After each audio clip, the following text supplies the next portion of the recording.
Hello, everyone. Good morning, good evening, and good night, depending on where you are. It's good to see you all here. I'm very sorry for running so late today. It was kind of outside of my control. It was supposed to only be about a 15-minute with this guy, and he kept me for like almost an hour. So there was a typical bullshittery going on with my psychiatrist. But that is behind us now. Today, all we have to focus on at this point is 3D Thursday. So I'm not going to spend a whole lot of time just chit-chatting here with you guys. I really, really, really want to spend the day working hard on this. And it's going to be a bit of a funky day, because when we do texturing like this, I don't have a proper program for doing 3D texturing.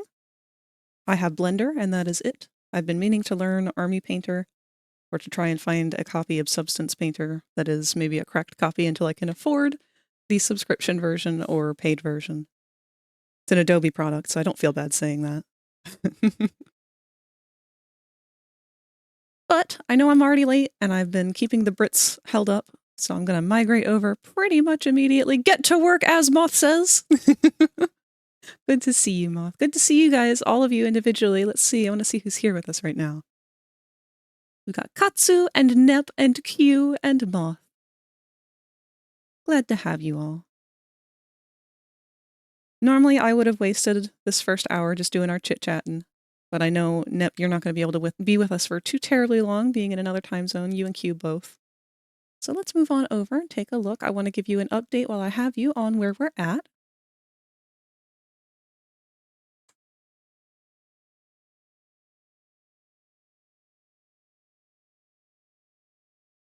There we are. So, to those who don't know, yes, also, this is the last stream before Nep's birthday! And I apologize, because I did kind of lose a couple days of work here because of this medical situation I'm dealing with, fighting for my medications and whatnot. I might not have it done on time for your birthday, but I'm still going to do my best. We'll see. This weekend, I'm trying to fully devote to this, so we'll see how far it gets, but I am sorry if it doesn't get done completely in time for your birthday. I don't want to sacrifice quality just to meet that deadline, if that makes sense. But last we left off, I don't believe I had touched on any of the metallics, which is what you're looking at right now inside. This is the arm for the robot parts, the eyeball as well, and any other parts that should have been metallic-y. Reason I kept them separate is that even though I'm personally not going to be putting a metallic shader on, I want Net to be able to put one on for any kind of rendering that he decides to do. So anything that should be shiny in that regard will be on this texture, or this material. But let's take a look at the boy himself. Hua! We've got the sweater pretty much saved. Sai did crash on me last time, or Sai and Blender both crashed on me last time. So I wasn't totally sure what got lost and what didn't. But thankfully I was able to recover everything. So we've got this sweater, all your painted in folds and whatnot, and painted in shadowing. We've got the stitching and stuff, the ribbing on the collar and the sleeve and the lower bit here. And then the belt has some subtle shading as well, along with the back crease of the back line. Got some painted in folds on the pants here, specifically in the front where they generally would line up on this kind of clothing. These are painted on patches, so they are not actually part of the sculpting. There's no 3D elements to them. We can play around with making a normal map to kind of create a raised edge, but that's something I'm going to have to talk to Mew about, because I don't actually know a lot about making normal maps right now. Holy shit, so big. I'm glad you think so now. I've been working very hard because I really want him to be everything that you want him to be. Oh, and then we've also got some folds on some pseudo folds here on the back of the leg. Now, the only thing is, I have not gone through and smoothed out any of this yet. So if you get up close and personal, I don't know if you can see it on your computer. My computer, I believe my top monitor is like an OLED monitor, so it's got a little bit of like a higher definition. I can see the brush strokes and whatnot on it, and I don't know if that would bother you. But I am going to go through and do my best to smooth everything out. The only trouble I'm going to run into whatsoever with any of that is if there are any parts on seams. So for example, I know that this patch is partially on a seam.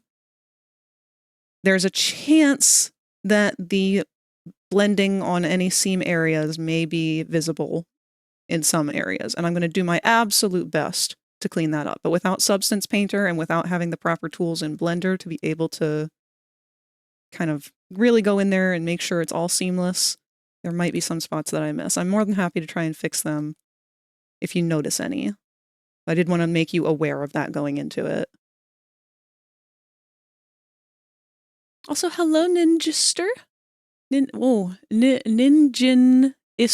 I missed an I in there. Welcome. Saw the shirt in the metal plate and was like, whoa! Now, Mew advised that I did not paint in any direct highlights or shadowing on the metal. I was going to go through and add like a little bit more of an intentional shine. Like I was going to do the way that we do in like model painting, where I would do pinstriping edges and whatnot to highlight. But Mew advised that I don't do that. Purely because if you wanted to do your own shaders or whatnot, or if you wanted to set up something custom in Poyomi, because I personally don't know a whole lot about Poyomi yet, that would save you the headache of having to deal with pre-painted textures and whatnot. Oh, and then I really wanted to show this because it doesn't show very well from a distance, but your metal eye actually has its own texture in there. And when you get closer, you can see it's a very high contrast. So I personally really like, I find it very captivating. It draws me directly to look in his gaze. But for whatever reason, I don't know if it's just because of the resolution of Blender itself. As soon as you zoom out, you don't see it anymore. It just completely disappears. But I've never had a texture do that. Either way, I really love how that eye looked now that I can actually see it. Let me kiss it. Blender has a built-in metallic shader. So yes, it does. I was playing with that earlier, but I didn't know how I felt about it. You zoom in close, it disappears. Oh, no, it's if you zoom out. So if you zoom in, you can see that nice high contrast detail. But as soon as you start to zoom out, like about this point, it's like the whole eye just kind of turns gray. And I think that's just because my computer or whatever, my monitors can't show that high res of a detail at this distance. Speaking of high res though, I kind of maybe fucked up a little bit. And for that, I'm really sorry. But I thought I was smart in conserving his UVs for his outfit entirely onto one texture. And I didn't realize how much the jacket was going to take up, because I have both the outside of the jacket down here and the inner parts of the jacket. So even though we don't really see, let me turn everything else off. Even though we don't really see much of this inner part, it does take up a substantial amount of this texture. So because of that, I did bump the size for this file way higher. So on your PC version, it's going to be very crisp, very clean, very nice. Your Quest version, the crispy details of these patches and whatnot, they might get crunched to the point where they're not that great. And I'm going to play with that as much as I can to make sure that we can avoid that as much as possible. And that's completely on my shoulders. I do apologize for that. If that ends up being an issue, I can try my best to try and like redo a texture for the Quest version. It's going to add another material, but it would make me able to have higher res textures for it. You'll have to let me know based on what you feel once you see it.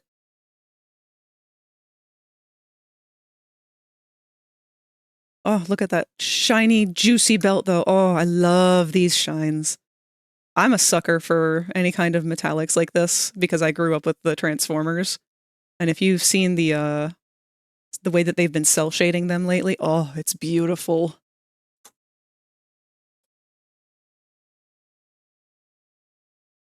Let me see if I can find an image of what I'm talking about.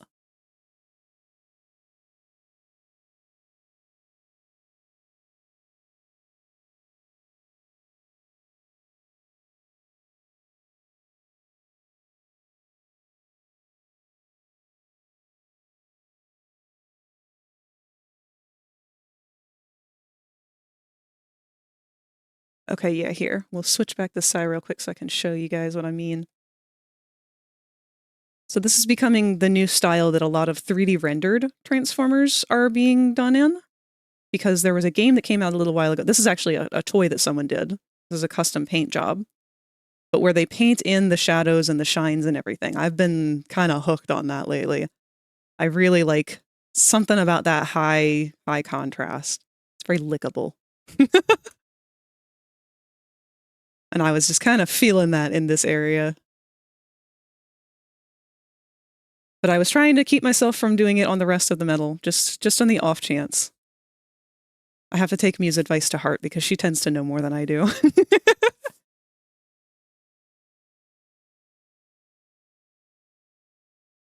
See how it is on Quest since I use it mainly for VR. Yes. I will also test on my Quest to make sure that everything works with it, because I did that with Cotton as well. Alrighty. Let's actually start doing some of this. Now, what I'm going to do is show you the very sloppy method in which I do all of this. So we'll hop back into Blender, and we'll go to the Texture Paint tab. Make sure that we've got the clothing texture active.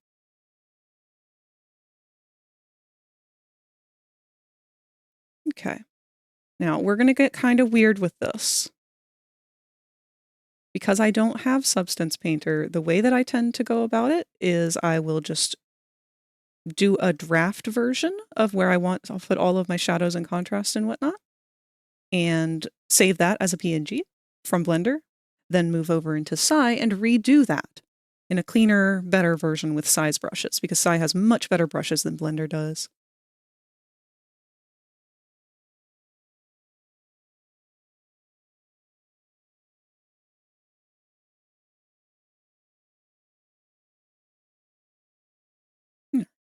Let me make sure that I have fully utilized my room.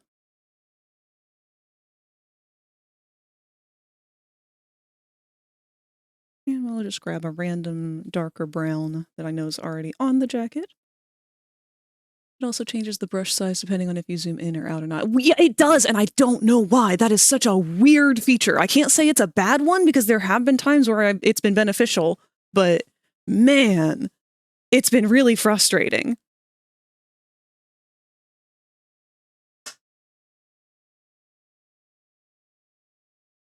All right, so I'm going to set my strength very low. Very, very low. And the reason for that is because, again, Blender's brushes kind of suck. And if I have the strength for it much lower, then I can tell usually a lot better where I'm drawing. And speaking of which, I actually have to keep the wire mesh on, or the wireframe on, so that I can even see the contours of where I'm going to be coloring, because I can't fucking see anything without it. Like, there's no depth here. I could put a diffuse shader on it, but if I did that, then I wouldn't be able to see how the actual texture itself looks raw.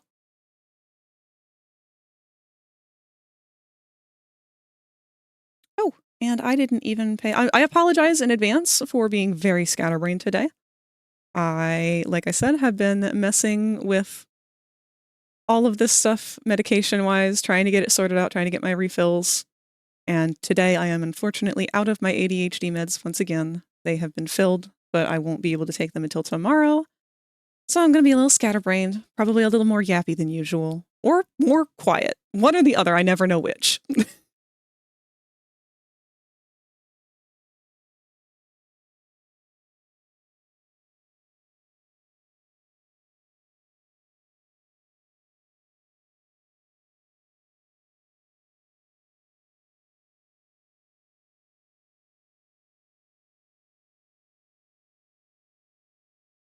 Your presence is all we need. Well, thank you. I'm glad for that.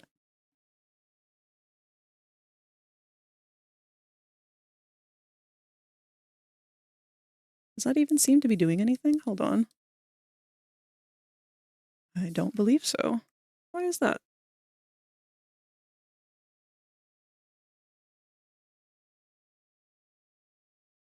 There we go. What the hell was I coloring on before?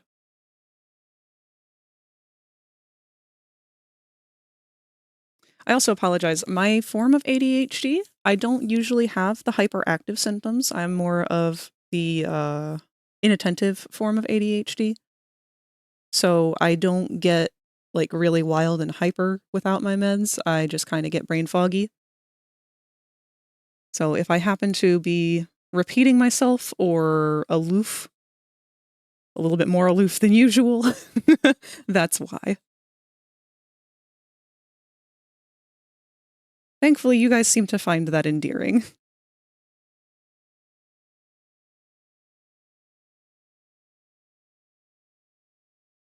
Oh, and just to be sure, do I have the mirror mode on?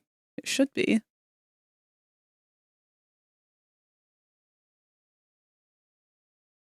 Yes, it is.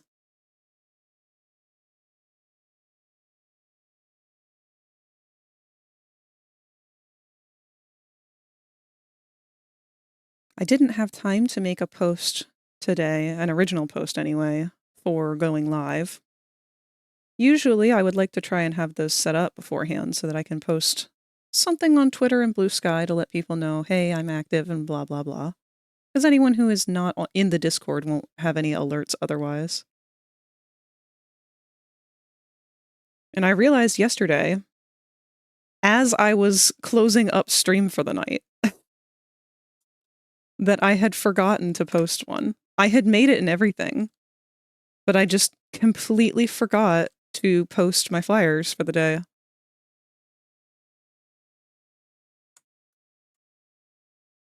That was the point where I really had to sit down and be like, okay, you know what?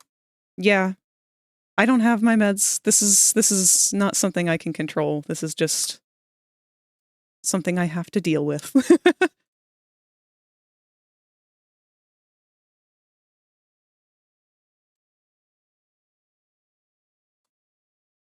It's Bimbo Raptor hours.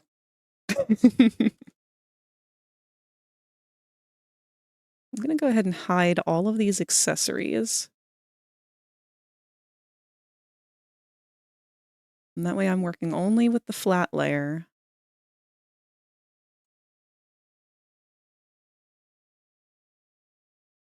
Kind of feel like maybe I should hide the interior as well. Yep, let's go ahead and just hide everything that we don't need right now. So I'll hide all these edges.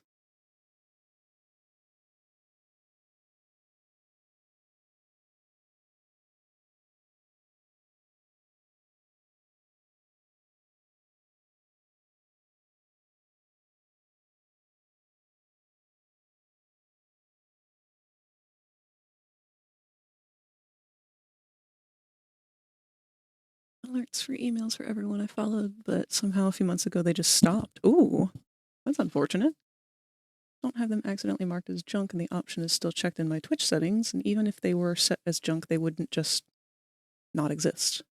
They'd go to the junk folder. True. I know that Twitch itself has kind of been bad about that.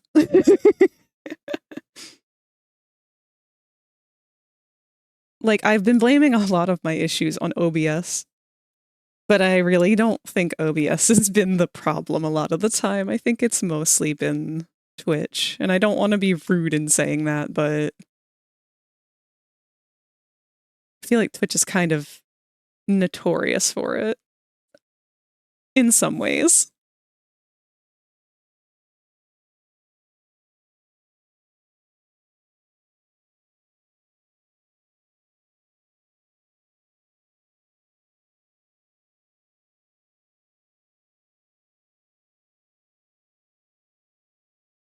The streamer's been suspended due to talking smack about us. They will do that shit, though.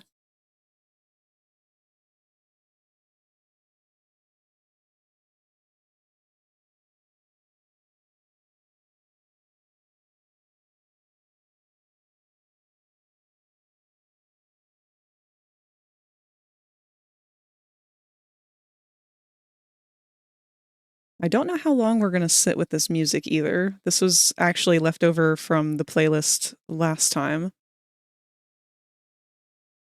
And I may switch over to, honestly, our Bimbo Core playlist.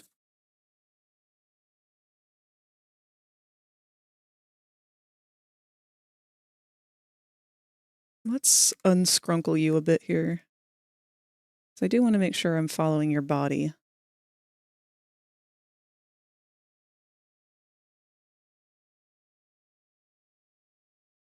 Shrink the arms, though.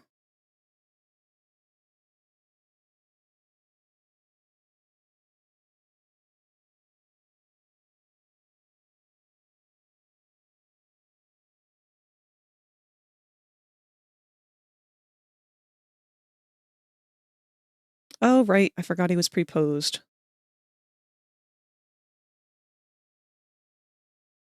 It's okay. I'll just toggle him off and on.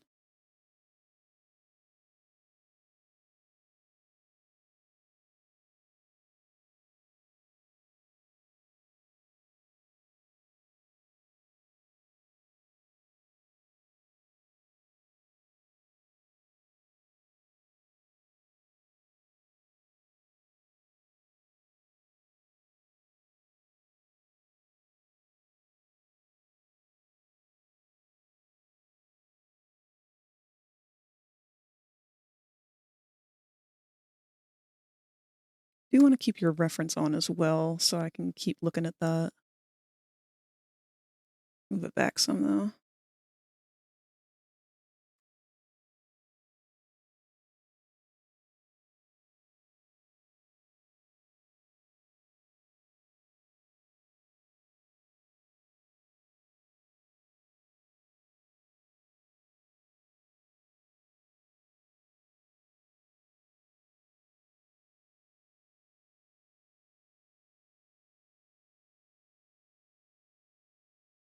Probably try and paint in another pseudo fold here like I did on the back of the pant leg.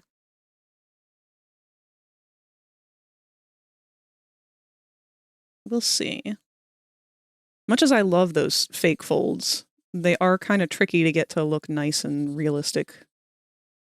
They very quickly can go from a fold in the clothes to a weird tattoo mark because they're painted on.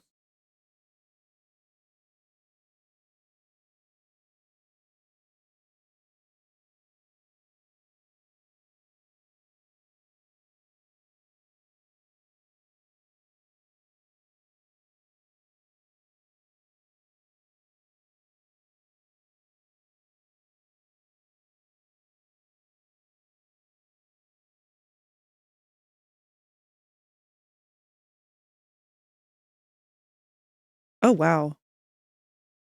So the jacket, when I look up at my top monitor, it's almost an entirely different color than it is on my bottom monitor.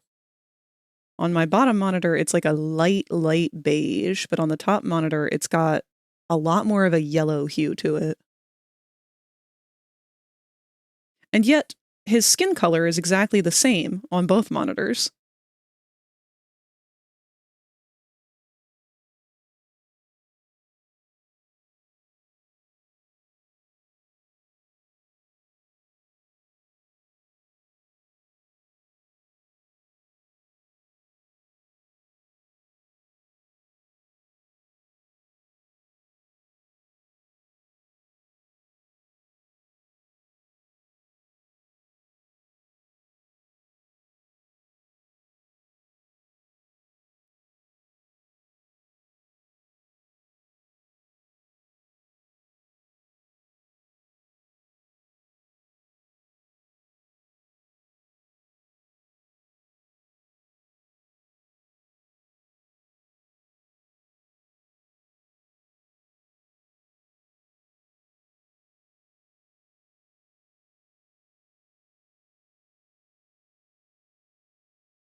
Every time I do any kind of body blushing like this, it reminds me of when I used to do dolls. Ball-jointed doll artwork and whatnot. One of these days I'll get back into it. I still have so many I'd like to do.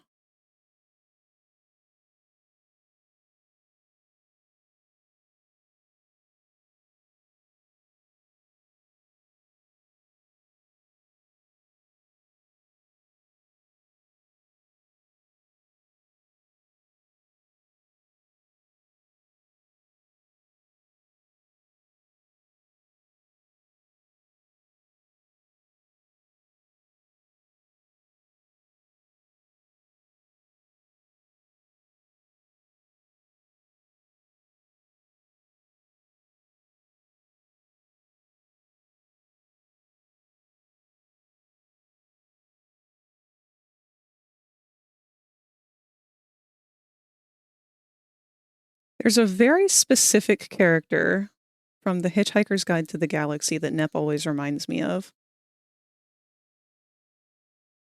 And I know, Nep, you haven't... I'm pretty sure you haven't read The Hitchhiker's Guide to the Galaxy yet.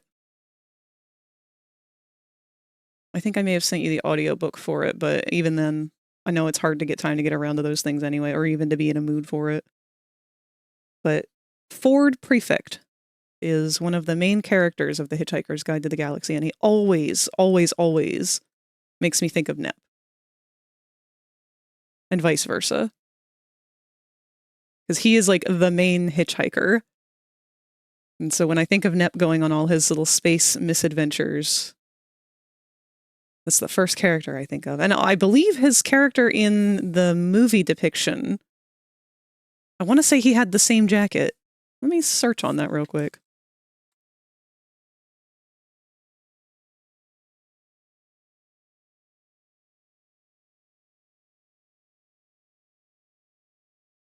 Kinda.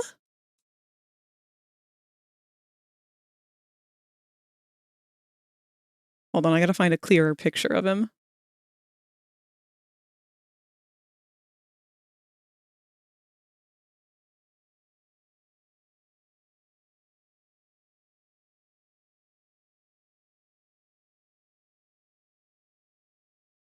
Okay. The dude with the towel, that's Ford. Y'all seriously have the same fucking jacket. That must be why it always makes me think of him.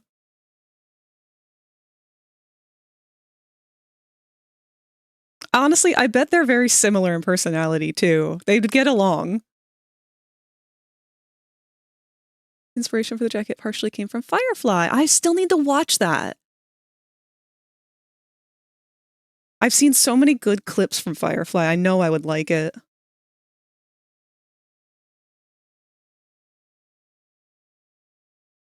Curse your sudden but inevitable betrayal.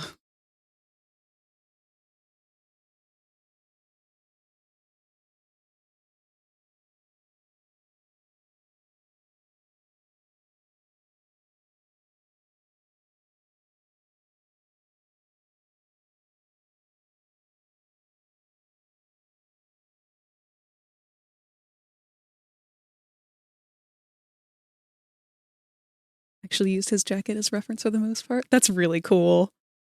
I love to see all the different things that created this character, though, inspiration-wise. I really like when you can see where inspiration came from.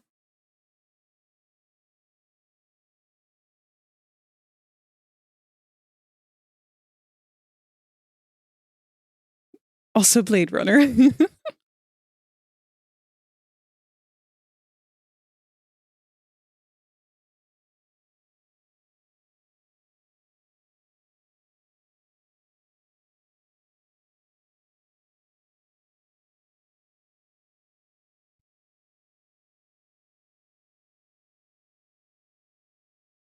Man, I did myself so few favors putting this seam on the underside of the arm where all of the shadowing would be.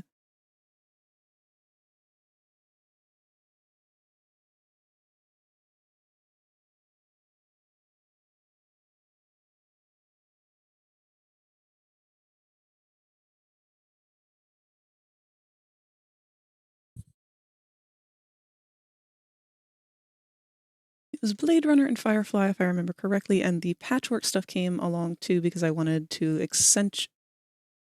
wanted his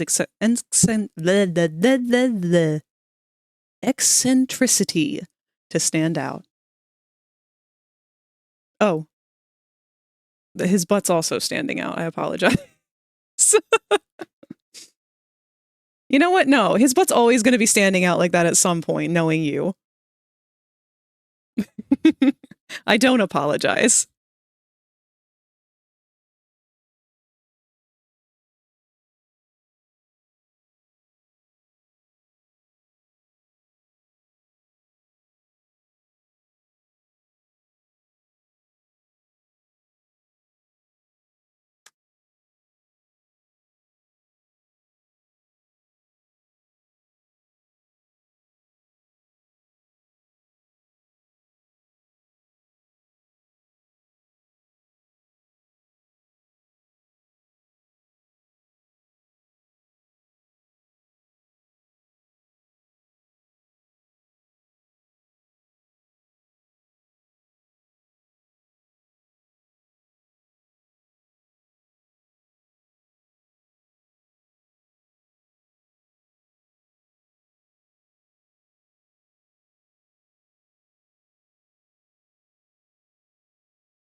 I'm hoping that the jacket won't take as long to do in Blender anyway, because I'm hoping more of the work will be in Sai for the patches and the seams and whatnot. I want them to be nice and crisp.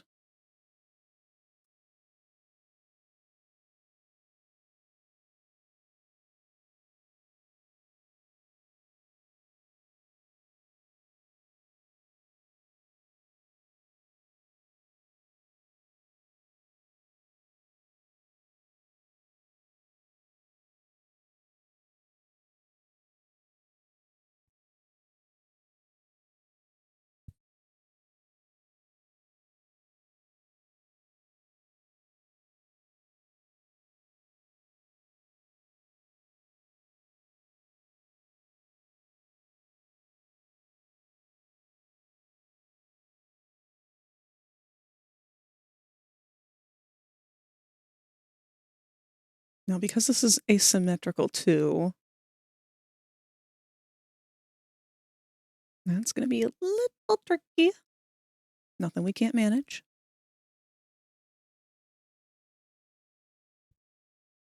Although I am starting to kind of regret having mirrored the top and bottom of his... You know what? Is it too late to fix this? Let's find out. Because I think you... Yeah, you are mirrored. I don't think we want you mirrored. Greb.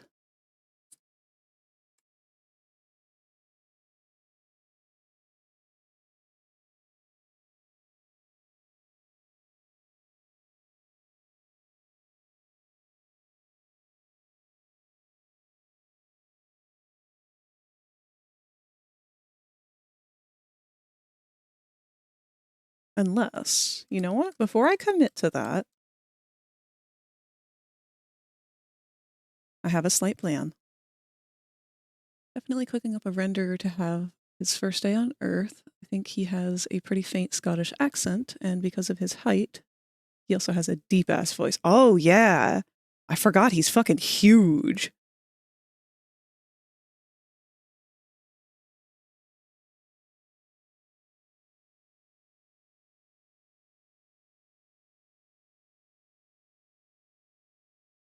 Let's hide these two.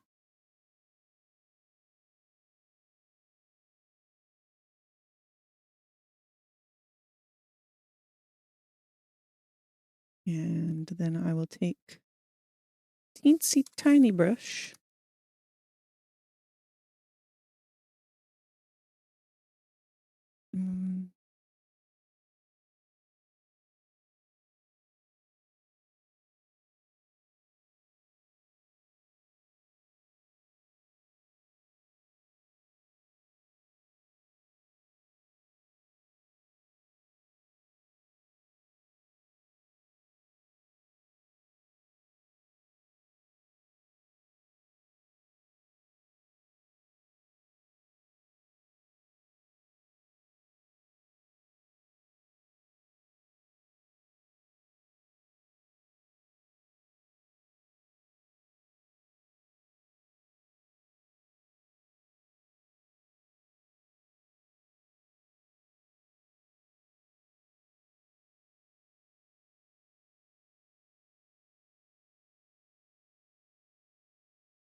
So what I did then is I marked a very light line all the way around that little flappy while mirrored, so that now I can see on this side what needs to be colored in for the shadow underneath.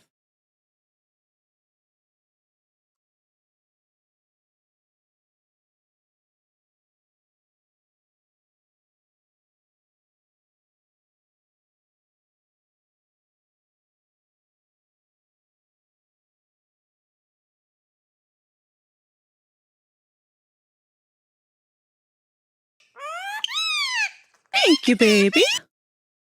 Thank you for the kisses.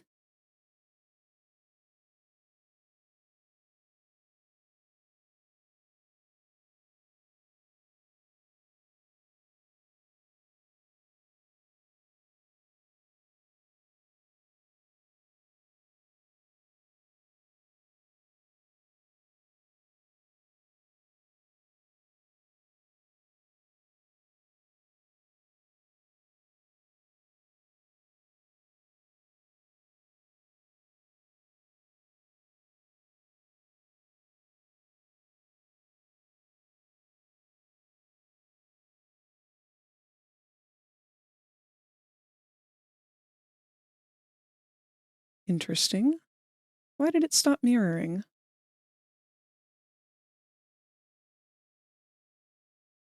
Very interesting.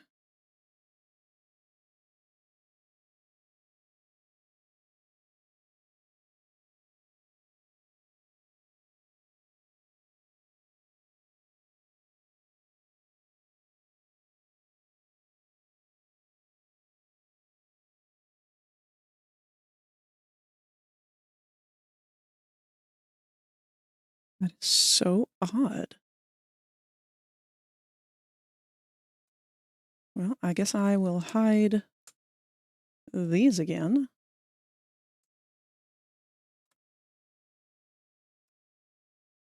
Because for some reason, it was putting that on top.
Oh, actually, on the topic of books, since we were talking about The Hitchhiker's Guide earlier, yesterday I had Rosie's stream on, and I don't remember who she rated out to, but she did read out to somebody who was just reading, like an audiobook. They were reading out loud, and they were reading 20,000 Leagues Under the Sea. I want to say it was whatever it was a Jules Verne novel, I think. I thought that was really cool. Honestly, I've been looking into it a little bit, but I didn't know how prevalent it was for people to kind of do audiobook readings as a live stream thing.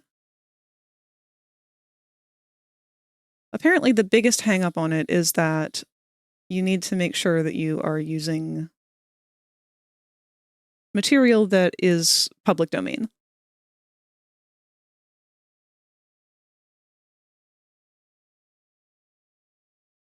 Which I don't know everything that's public domain.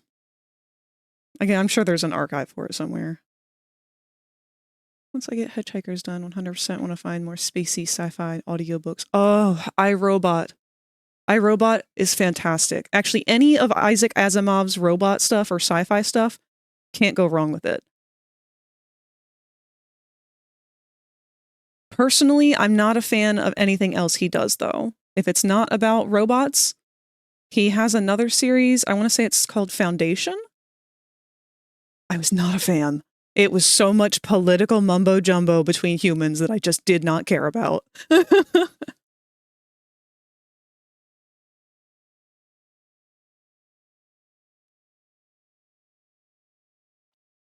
Some authors wouldn't give a fuck because it'd be like a library type thing, but there are some that are very meticulous. Yeah.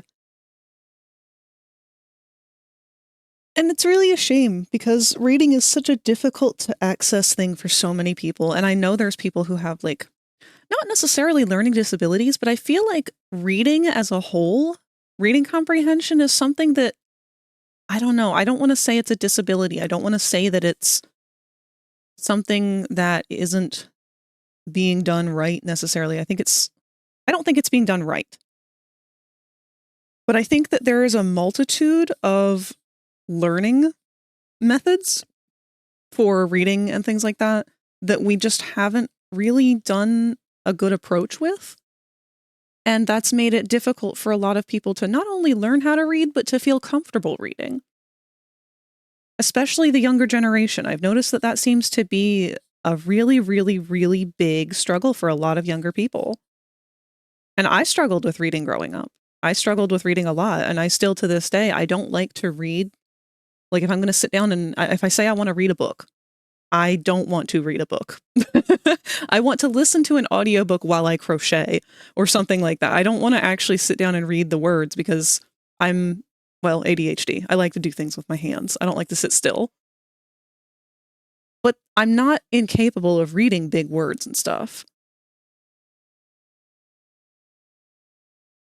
However, I've noticed that that is sort of a struggle for younger generations and that it is becoming increasingly so.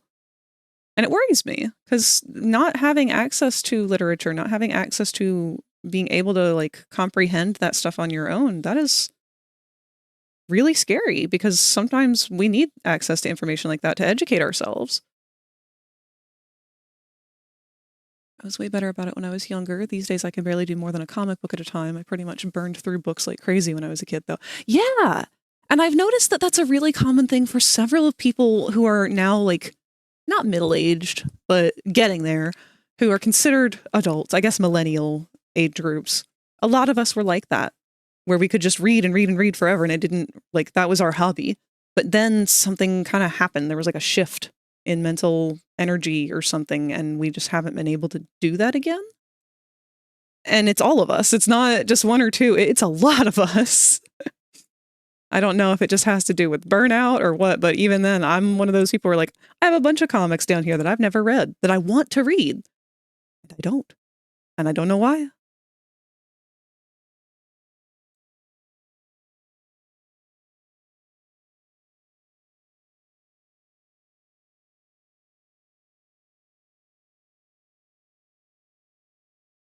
I'll be 40 this year, I think I count. Thank goodness. Finally, someone older than me. I've been the resident old fart around here because I'm 30.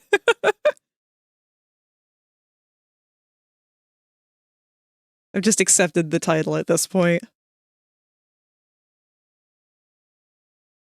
I want to be a positive 30-year-old in people's lives. I think back to when I was in my younger 20s, and the only real role of anyone kind of online, I guess, that I had to look up to that was older than me or that I felt like I was close to in age or going to be close to in age was Jenna Marbles.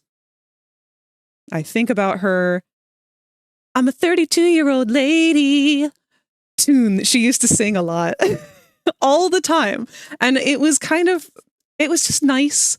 It was nice to have her around because it was a reminder to me that no matter how old I get, I can still enjoy things. I can still be part of this goofy world where no one knows what the fuck that they're doing. And if I want to do something stupid, if I want to paint my face to blend in with my couch, if I want to make a giant toothbrush costume, if I want to just spray hairspray in my hair to make it 6 feet taller, I can.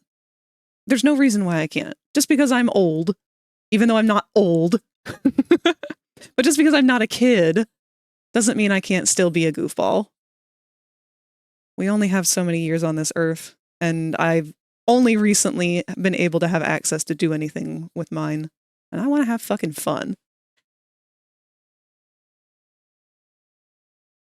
I did the whole angsty emo thing. I'm done with that.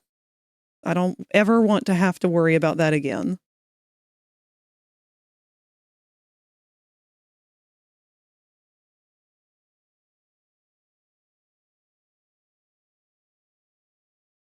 Older than a raptor. Little brother will be 35 tomorrow. Oh, shit! Happy early birthday! I'm a silent goofball. When I goof, I goof. 21 in 4 days and 19 minutes. You know it down to the minute? That's awesome.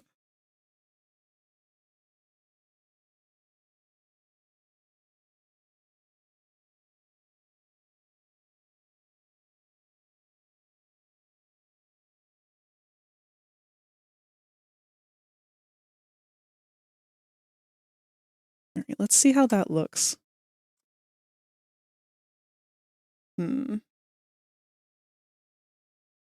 That can definitely stand to be blurred out.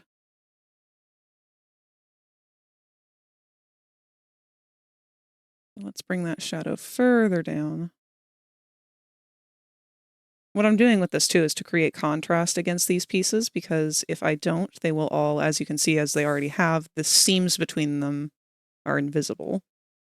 So creating this like false shadow creates a natural contrast so that, you know, from certain angles, like this. Oh! Hello! Malaru can now hatch from their egg. Thank you for the follow. We have a long day, so I'm going to pass out now, but I will be watching the stream when I wake up. Alrighty, Nip. You go rest. I will do my best to get this done so that you will be in for a beautiful jacket by the time that you wake up.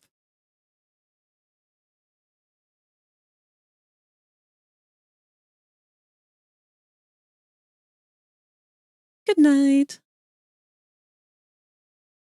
And yes, hello, welcome Malaru. Malaru, oh, how do I pronounce that? Malarui?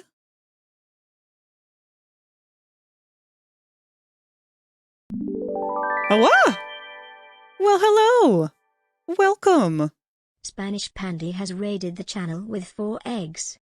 This is an early raid. Hello, Spanish Pandy. Welcome, good to see you guys. What were you playing? Raid Shadow Legends.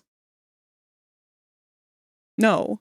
Who wrote, why did you write Raid Shadow? Oh, fucking because of the ads. Oh, goodness. I'm so sorry. Why were you timed out? Let me fix that.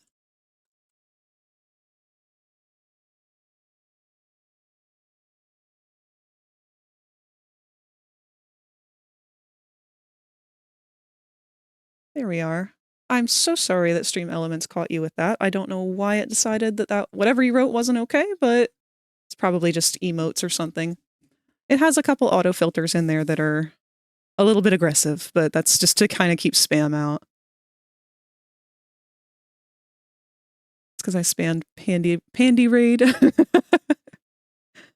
Well, I apologize for that.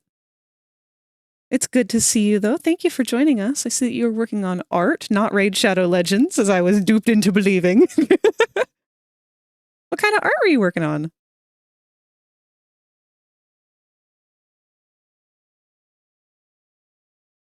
Emotes. Hell yeah, that's what we were doing on Tuesday.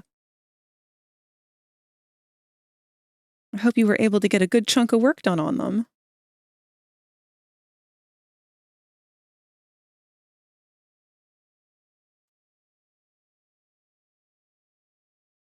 We are just chilling out here, doing some texture work on this Blender model that I have been making over the course of the last few months.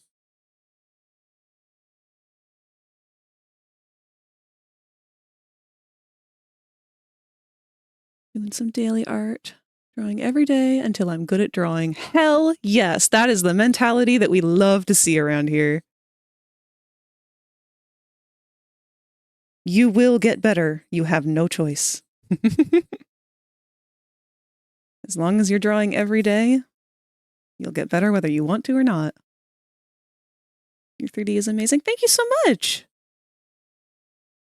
That really means a lot. I've only been doing 3D modeling for a couple of years now, and I'm entirely self-taught from YouTube tutorials.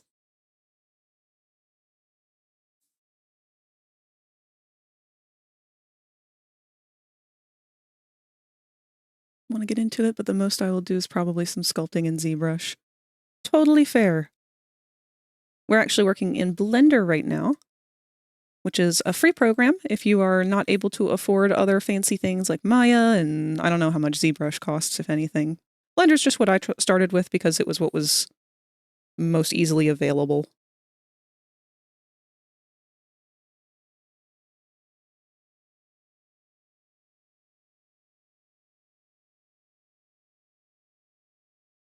They are great tutorials. In fact, I would love to throw them your direction if you are interested in learning. We are anti-gatekeeping here when it comes to sharing information, because sharing information is one of my love languages. So I learned off of mainly 2 tutorials.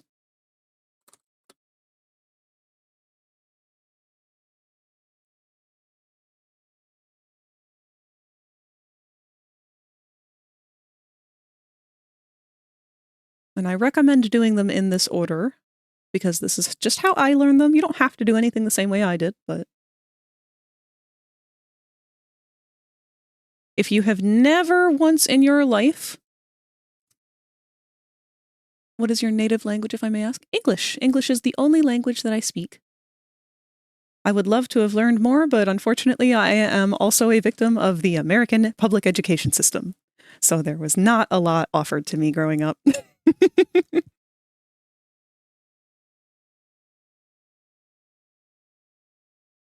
This chat is so cooked. Uh-oh!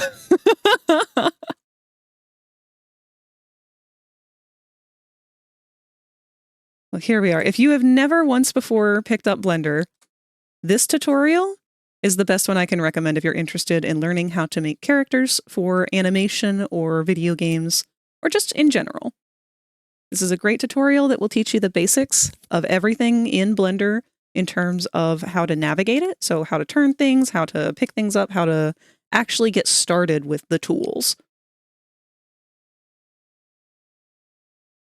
And then Dicko is the one who I learned proper modeling from.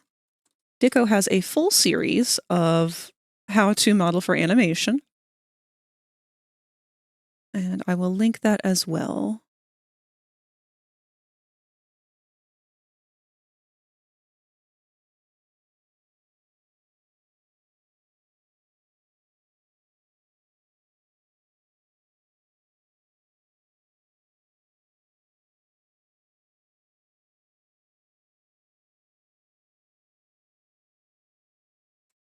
There we are. There is the playlist for Dicko's animation tutorials.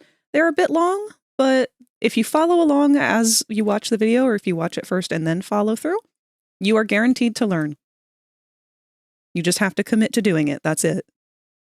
Oh, shoot. And our ads are coming up in about a minute here. A little less than that, actually. Ads will run for 3 minutes once every hour, so we can get the rest of the hour completely uninterrupted.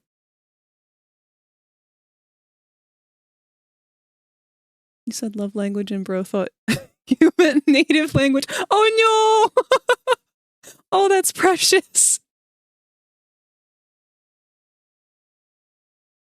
Yes, please, please don't be afraid to raid and run. Go take care of your things that you need to take care of. Thank you for dropping off your little eggs here. Oh, wow. Oh my goodness. Thank you for subscribing. Ninjinister just subscribed for 1 month. Oh, you're so sweet.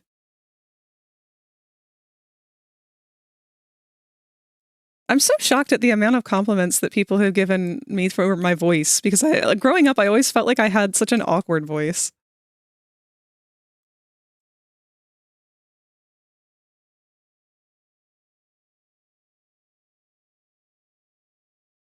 Actually, I should mark where this is, because I want to put a shadow on here too. Goodbye, Spanish Pandy. Thank you for dropping people off here. I hope you have a good rest of your day.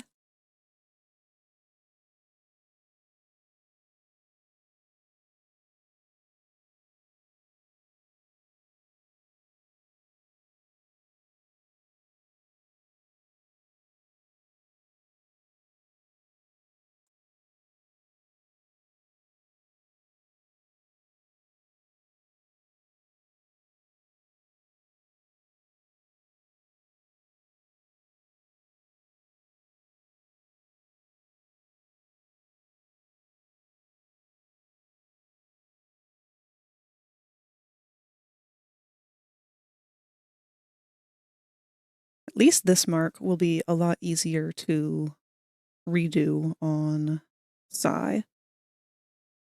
So I'm pretty sure I just duplicated the polygons to make that loop around the arm.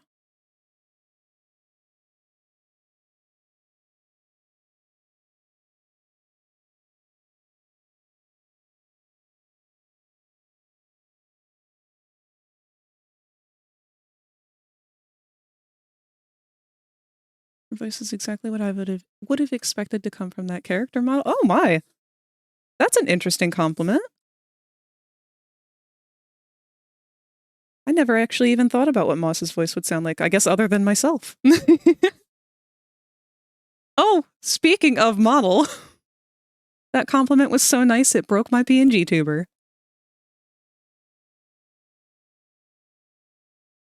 That's okay. That happens usually at least once per stream. I don't know if it's PNG Tuber Plus because it's just a newer program or if it's because my model is so heavy.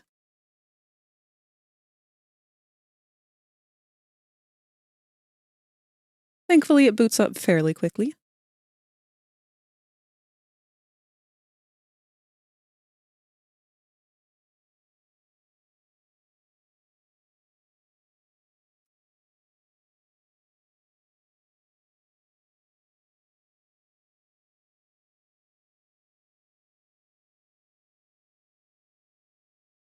There.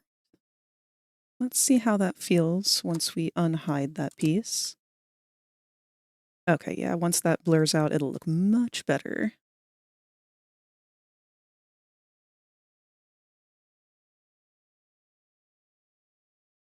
Let's see.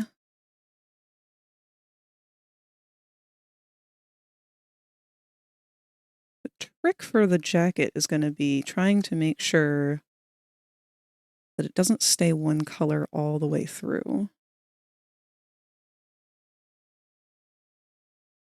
Now, these lapel pieces are naturally a bit darker. Can I color sample directly off of here? Let's find out.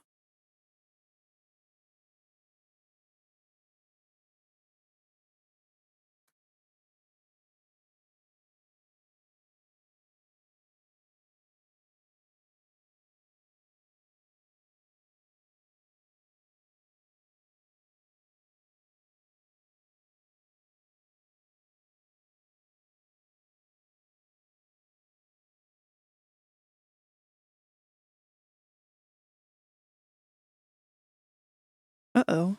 Why is my tablet doing this?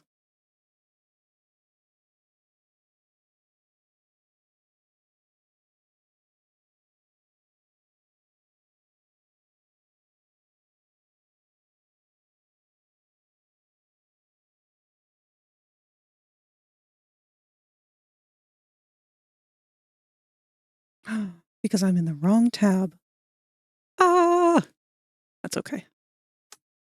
Now that I know that's what the issue was, it's much easier to fix.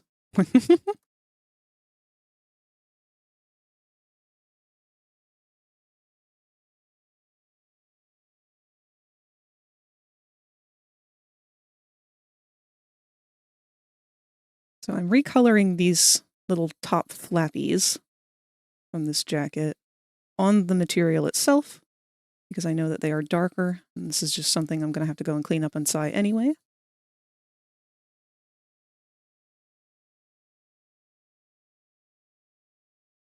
There may end up being a lot of back and forth with this too.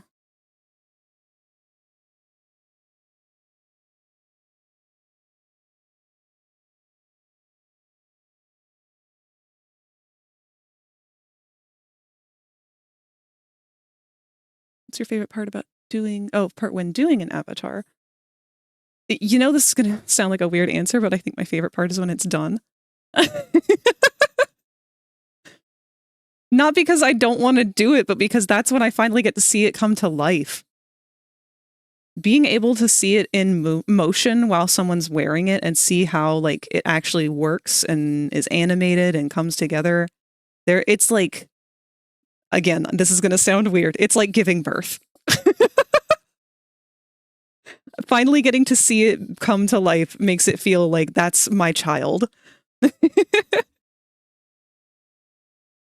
Way better than the unwrapping. Oh my god, yes.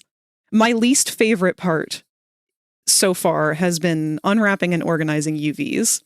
I must have spent a full week on this guy alone, only to realize that afterwards I had made the mistake of putting way too many on one material. So all of his outfit pieces are on one material, which in my head was fine. Because at the time, I didn't think I was going to be putting in any kind of painted folds or details or anything like that. But then the more I looked at it, the more flat and boring he looked, and the more I was just getting frustrated with the lack of detail. Because I don't know, I want to do more. I know I can do better. So then I get myself backed into a corner where it's like, well, I could redo it all. We got or a I could just dive right into the textures and try to make it work. From thirst, feel free to pass out. Hello, Mala. Good to see you.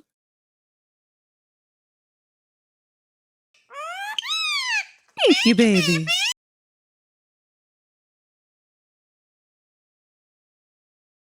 Let's go ahead and color sample again from the reference. And these go across the shoulders.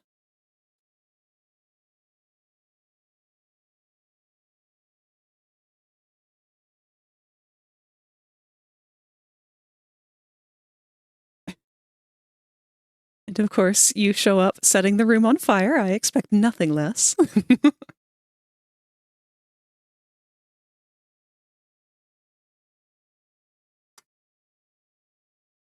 I'm debating keeping these little cubey guys on the shoulders because I'm going to be perfectly honest. I think they might end up looking a little too busy if I do. His shoulders ended up not being as wide on the model as they are in this drawing.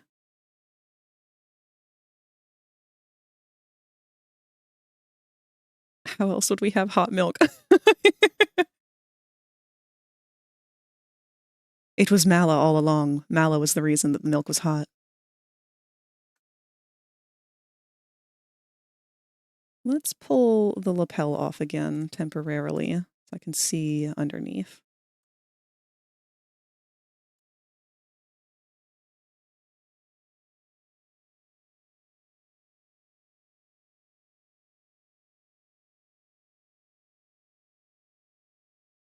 Oops.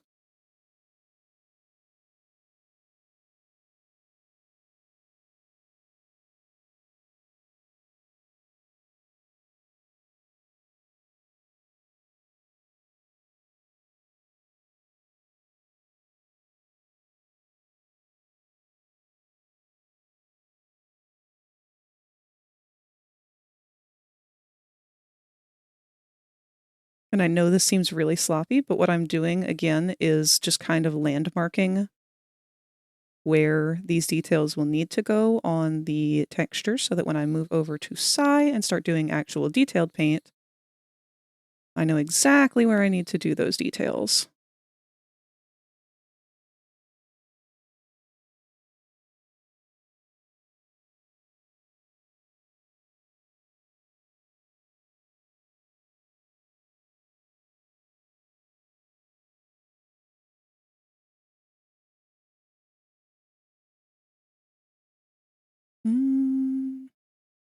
Yeah, we're starting to look a little crammed in there.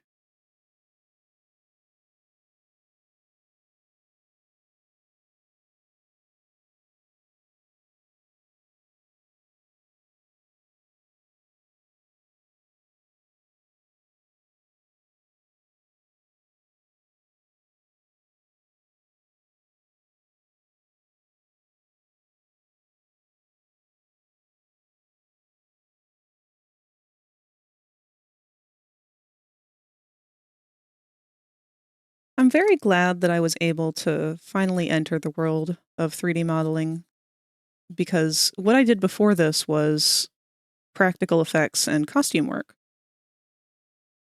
Like my whole life, my dream has always been to go into some kind of field where I'm creating something.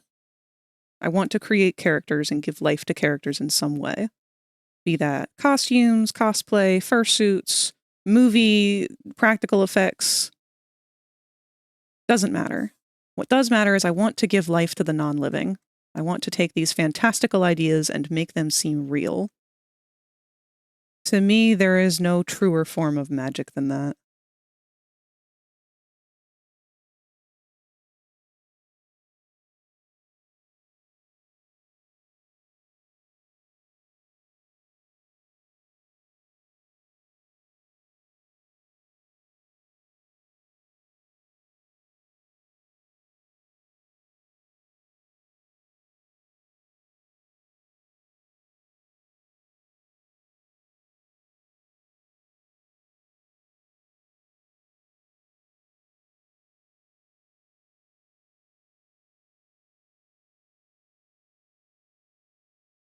I have so many characters in my brain space, but getting them out there is the problem. Exactly.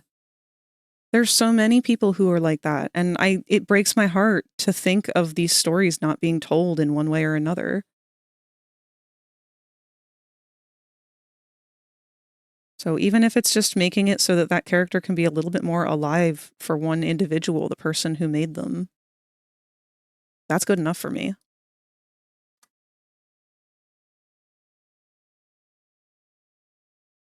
Preach, though not gonna lie, I feel bad for anyone that has to render the new fit of my reg sheet.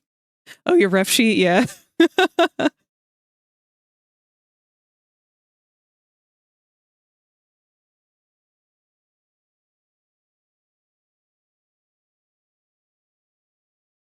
Whether it's your cup of tea or not, I really feel like Has Been Hotel and Hell of a Boss should be seen as an inspirational thing for everyone, because that's kind of, I think, what we all dreamed of for ourselves.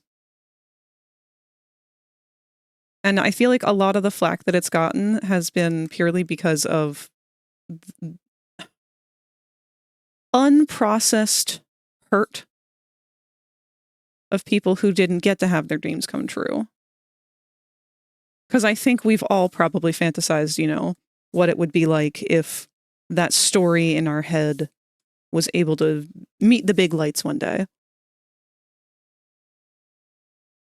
I mean, we've all definitely had visions of animated music videos to our favorite songs of these characters that live in our heads.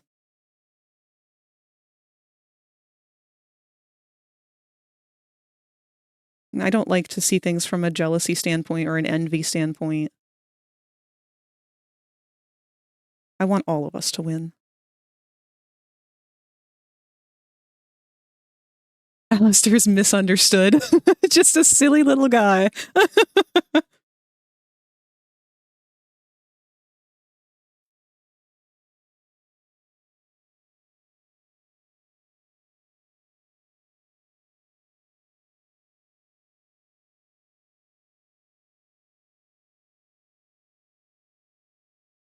I personally enjoy Hell of a Boss more because I'm not a big fan of human characters.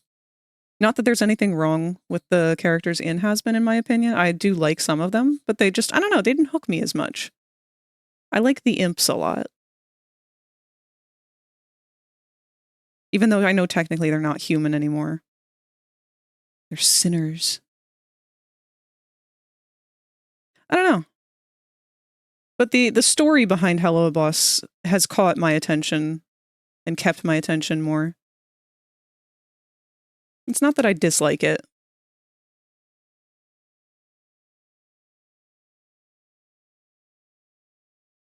I want to get more into it. I'm really hoping with the new season I will.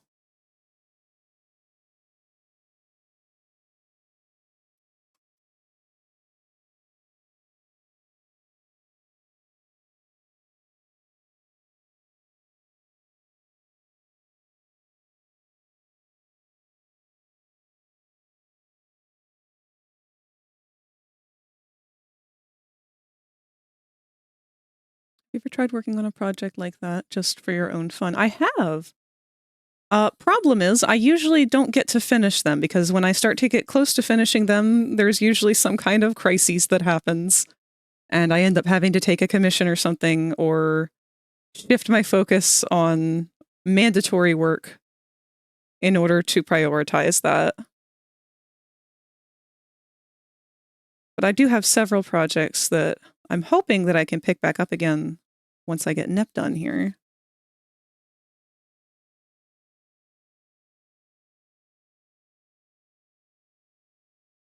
In fact, why don't I go ahead and save this real quick? We're going to save this as a copy because we want this to be a dupe texture of the last one.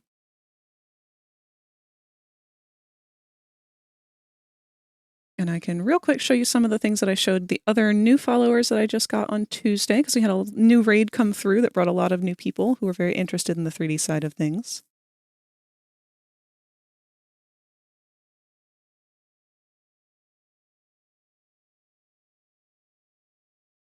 So one that I didn't show, hold on, which image is it asking to save here? We've only done edits on the jacket, so it doesn't matter.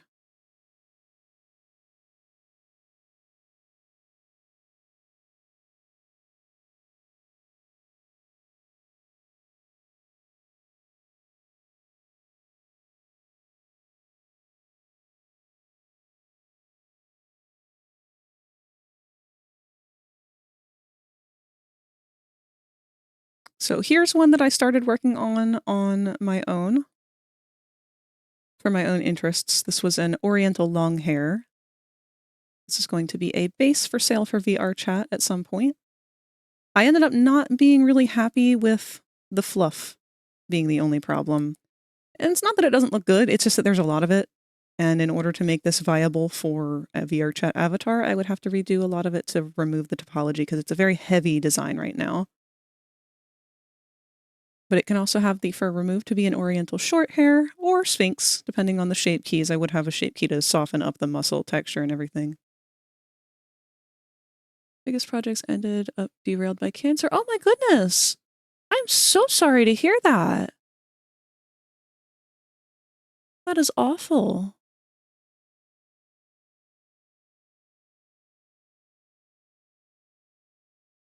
Yeah, right now, with that being the case, certainly need to prioritize yourself and enjoying your time and making sure that you are doing as good as you possibly can.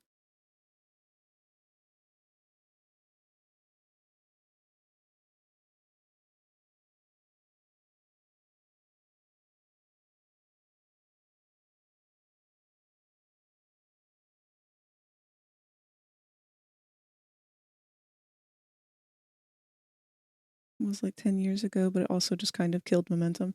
I mean, yeah. I would expect it to, at the very minimum. Haven't had the spirit to get any of them up and running since then. That's super valid. Super duper valid. At this point, you know, having faced something like that, whatever you are able to accomplish and whatever you are able to do, you should absolutely be proud of.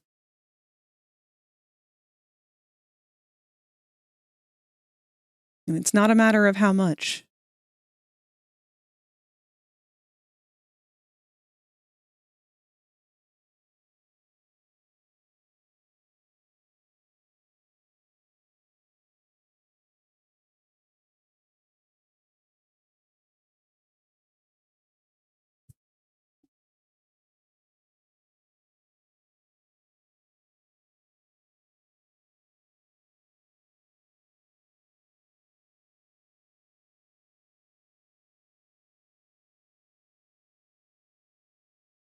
Much as it does suck, cancer does have a way of opening our eyes to things.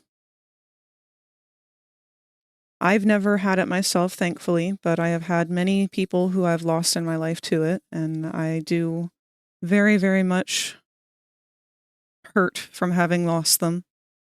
And it was having lost not someone, but I guess something.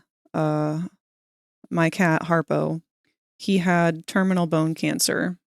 This is quite a few years back at this point, but that was my turning point in art and creativity and career path, everything as a whole. Once he got diagnosed, I kind of just stopped everything. And I had to do a lot of like self-evaluation of figuring out what I was even doing in life. because everything, I know this is probably going to sound weird because it's a cat, but my cat was my whole world. Being autistic and everything, and from a family that has not been very If accepting you of become that. lightheaded from thirst, feel free to pass out. Thank you for the hydrate, Void. Good to see you.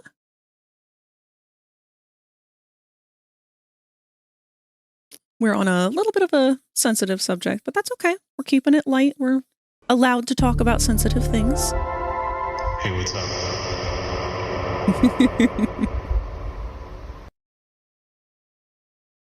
But I think it's important to share. When he was diagnosed, I had reached a point with my job where I wasn't happy with it, and I was spending more time working to distract myself from things than I was doing things that I enjoyed. And I didn't realize that at the time because I needed to distract from so many things. I was caretaking for my grandmother at the time, and she was in her 90s and had severe dementia to the point where she was definitely no longer the person that I had grown up with. I was working 2 jobs because I was working full-time at our public library, and I was also working full-time for myself through Etsy. I believe I had quit the library job and was focusing full-time on Etsy, but it was really running myself to the ground. Like, I was exhausted 24/7. And I was doing all of it to try and raise enough money for myself to move out and take Harpo with me to somewhere that would be better for both of us. I just had this idea in my head that, like, one day I was going to have enough money and everything was going to be okay. Because that's all that mattered. If you, in the world that we are living in right now, all you needed was money and all your problems would go away. Because you could afford housing, you could afford food, groceries, health. Money was the answer to everything. And no matter how hard I worked, I could not get enough to survive. And it was then that we got the information that Harpo had terminal bone cancer and it was in his skull. So we only were quoted about a month left to live. He did surpass that by a long shot. And the day that I got that news, I shut my entire Etsy shop down and I just spent the whole night with him. And I thought, you know what? I'm going to spend every day we have left together. And every day we're going to do something on our bucket list. And we are going to just make the best of every second we have. So I quit my job. I closed up shop. I saved every penny that I had because I had already been saving every penny I had. And I decided to start treating our life better than what we had. I went out and I bought him a bunch of fun toys he had never had before, and he was thrilled with that. I rearranged my whole room to be like a kitty heaven. He had... I have a bed that has drawers in it. So they're like pull-out drawers. And for a while there, he wanted to get inside of them. And I'm not sure why. And I had always fussed at him not to. But then it reached a point where it's like, okay, whatever. If you want to go in there, let's go in there. Let's make a cozy little home for you in there. And I pulled out one of the drawers and I stuffed the heated blanket that we had underneath of it and made a perfect little cat nook for him. And he adored it.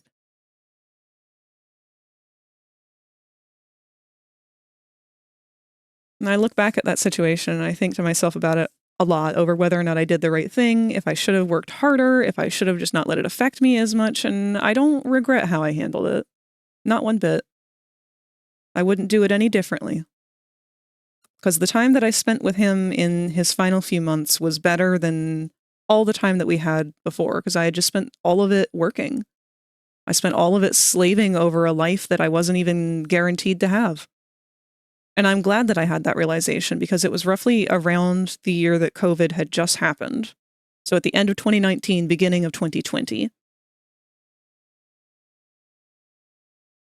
So we had quarantine going on too, which gave me even more time to be able to just be at home and spend it with him. And it really just opened my eyes to how much life I was missing. And obviously, we all need financial security. We all need financial support in some way, shape, or form. So I'm still working to find a career that is appropriate for me with that. That's what I'm hoping that streaming will turn into. Because ever since then, my chronic illnesses and everything have really caught up with me. I think I had spent a lot of time working to try and convince myself that they weren't bringing me down as hard as they were. So for some of you who don't know, I do have endometriosis. It's something that I've had to live with my whole life, and it has severely impacted my life ever since I hit puberty. Endometriosis is a form of female AFAB disease? ? I don't know if that's the right word for it, but it is when the body doesn't know how to, like, trying to think of ways to describe it that wouldn't be gross to some people. But you know the womb and how things happen inside of the womb? With endometriosis, they happen on the outside of the womb because the body didn't realize how to do it right. So endo will kind of grow and manifest elsewhere in the body, attaches itself to other organs, and it's kind of cancer adjacent in the way that it behaves. Obviously not as potent or destructive in most cases, but it does very much affect daily life. And yesterday I missed stream because of a migraine that was what I thought was due to the medication issue I've been having this week with my psychiatrist and not being able to get my meds right. But I'm pretty convinced at this point that it was a warning for an endometriosis flare, because I do get those quite often. And other jobs just aren't understanding of that. They don't want to see it as a disability or anything. They just don't understand how it affects me and my daily life. But there are definitely days where, like, I just can't get out of bed. And most jobs will say, hey, get fucked. If you can't show up for work, you're fired. So it's not been the most ideal thing to have to live with, let alone find jobs that are understanding and respectful of it. And that's why I'm trying to go with streaming my art now and focusing more on that. Because at least that's flexible, you know? You guys are flexible. You allow me the time that I need for when I have to have these breaks because my body's not cooperating. And I appreciate that.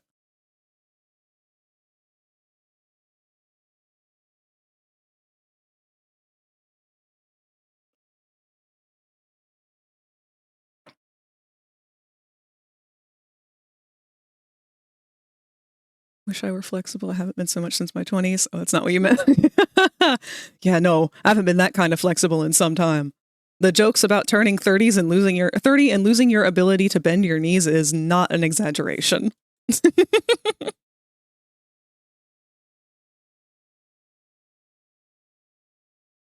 All right. I actually don't mind the way those look. I will clean those up more inside and add a little bit more definition to the edges over there. I feel like these shadows are too light at the moment. I think I have to go a little deeper with them.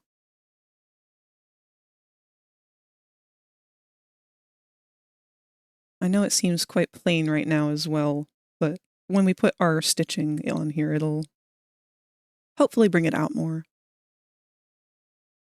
I am concerned at this point with that shadowing on the shoulders, though. I might go ahead and take that back off. Or at least bring it down some.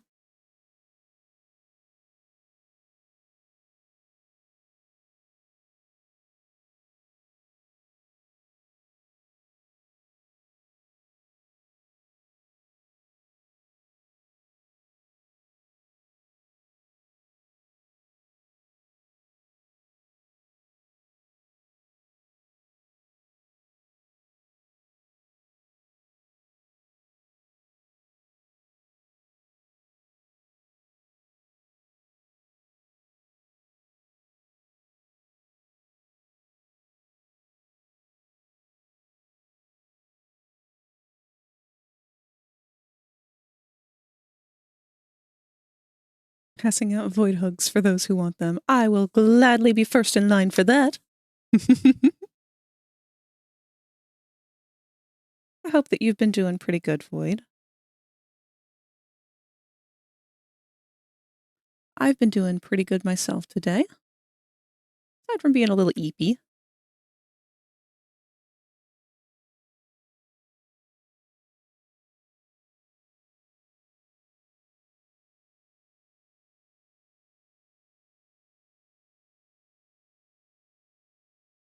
All right, I think...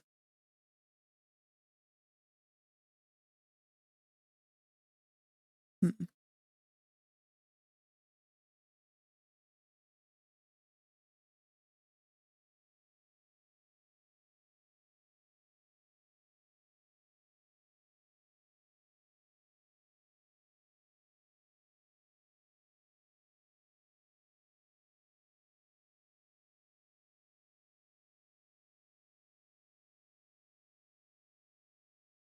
I frog blinked myself awake, put a pillow over me. I'm unfortunately never not eepy. Oh, you and me both. Trying this thing where I reduce my soda intake, got myself a new water bottle and some drink mix, trying to do a little better with my health. Congratulations! That is the first step, is trying. I wish you well on your journey. It took me forever to break out of my soda habit, but once I did, I never really went back. I still do indulge in the occasional soda, but it's almost like it became too sickeningly sweet after I stopped drinking it for a while. Now, whenever I have a soda, I usually can hardly finish it. So, you'll get there.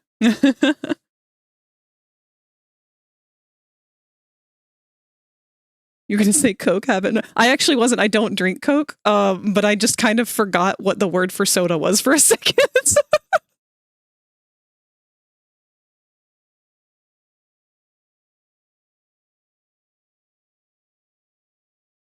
Whole thing is I can't do plain water. It has a really bad taste. Yeah, the big trick is trying to find something else to replace it with that doesn't taste bad, but isn't bad for you.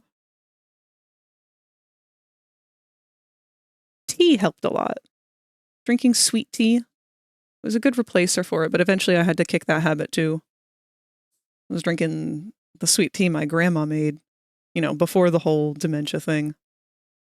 And she is, was a genuine Southern lady.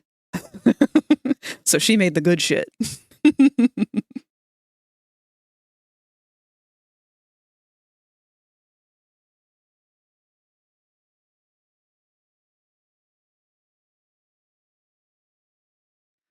I'm still not feeling that shadow there anymore. I feel like now that I made these darker, it didn't need it at all. I don't know though. Let's see. I go in here and... Well, no. Let's try this guy.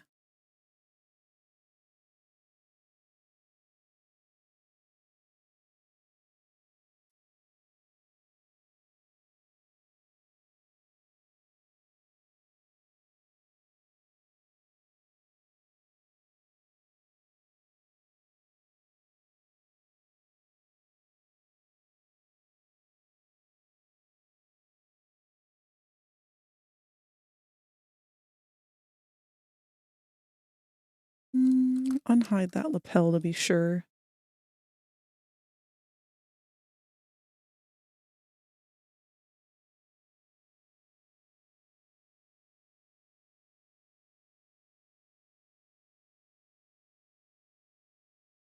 Sun tea.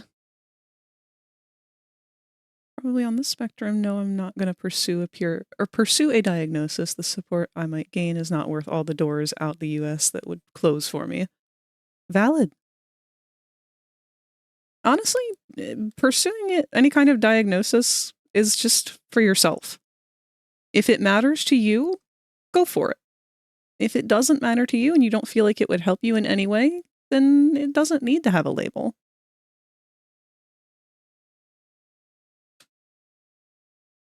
You know you.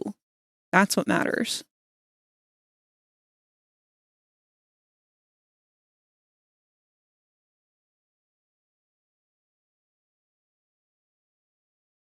That was not the correct arm.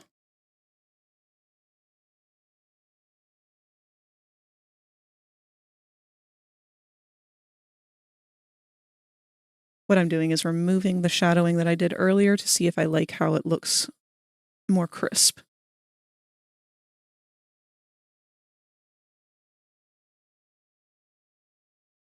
Oh, I'm gonna be honest, I do like that better.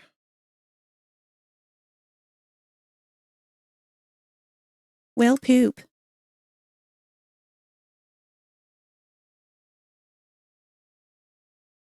It's okay. We can fix it.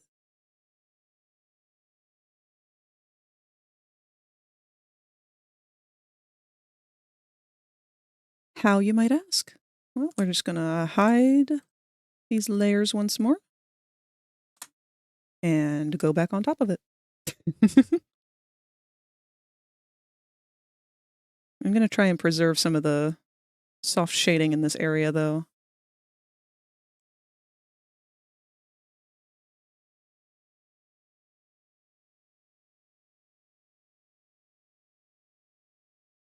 Especially if the ADA gets wrecked. You need to be bullied to do your dinocation redesign, but I'm still eepy from waking up. No, you need to wake up at your own pace. And not be bullied to do anything.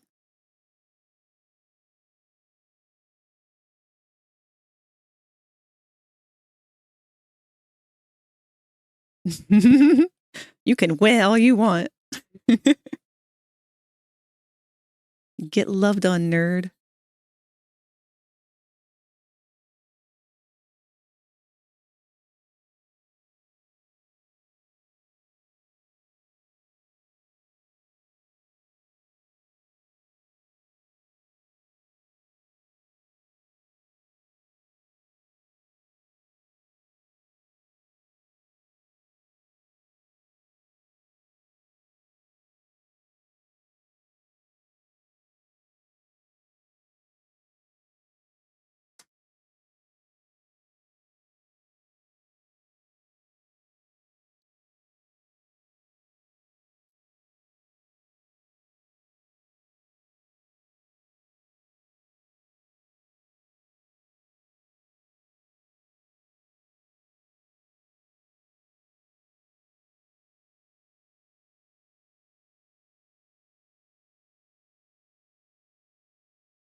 More than anything, I wish that the blur tool would do more on Blender.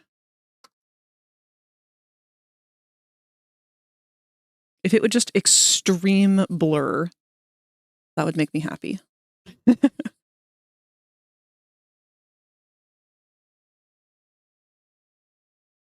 Moss is a Utah raptor, right? So that I can get the anatomy right when I do the design. You know, I haven't really gone back to look and decide for certain, but definitely not a velociraptor. Either Utah or Dakota, but I'm pretty sure Utah.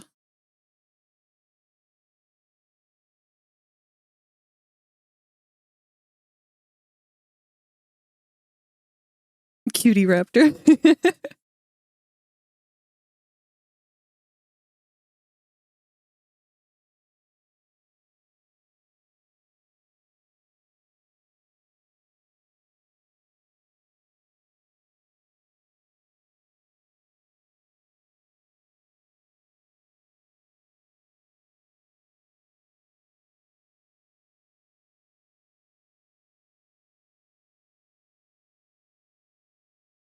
Question that's potentially silly. Could you potentially put the UV file into an art program of choice and do the blurring blending there, then put it back into Blender? That's actually exactly what I'm doing. So let me show you here. I also have these textures open in Psy. This is for the arm. And what I've done is I will start in Blender and do what I'm doing right now, which is throwing down the rough areas in which I want things to be shaded or different colors. Then I will go back in Psy on this map over here and redo as much as I can in Psy. For example, this stripe going across here, that all wants to be one color, not splotchy like how it is now. So I'll start with just the flat version of this and then draw that part on and then blur it out in Psi and then come back to Blender with that file to make sure everything relines up. Not a silly question at all. That is a perfectly valid question because this is not the usual way in which someone would go about doing this. A professional would be using a secondary program to do all of this. The program in question being Substance Painter. Substance Painter is a paid program, which costs more than I have to my name.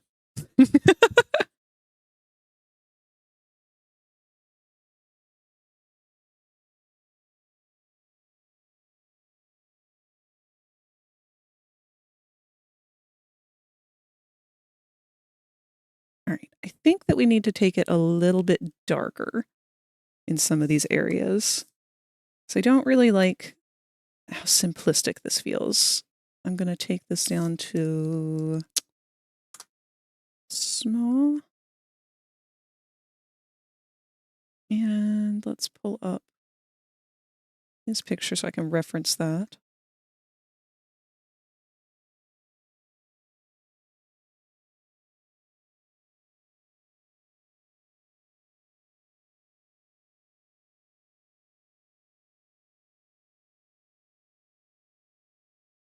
Thinking, how do you make things work better parameters sometimes? That is also how my brain works. So I appreciate that about you. We need problem solvers and innovative thinkers. I don't believe in bad ideas so much as just different ideas.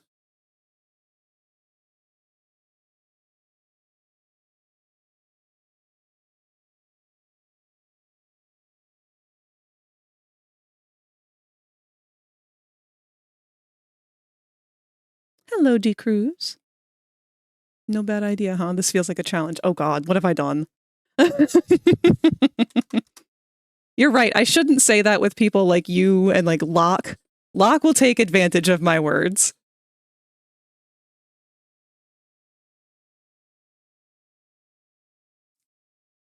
I like that about Locke, though, because he always keeps me on my toes.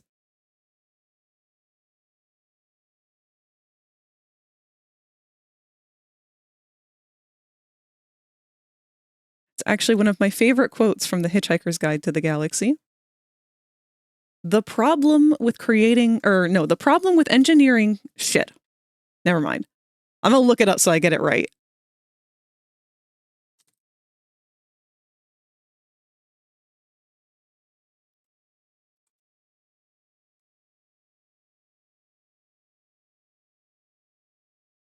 Here we go.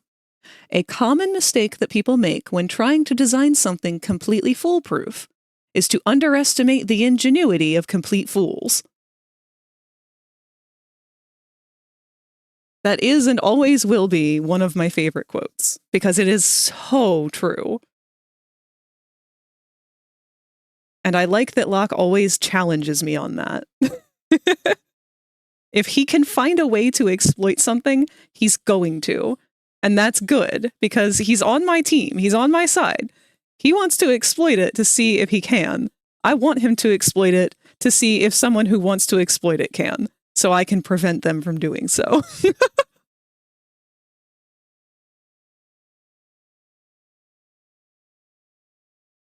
course, I have the same kind of mentality with things like video games. I want to become a game dev very badly. And because of that desire, I also feel like I drive people crazy because I want to test the full limits that I can get to with anything that they have built. So in VR, one of my favorite things to do is to break out of people's worlds. Just to see, where did they think to put a ceiling? Did they see me coming?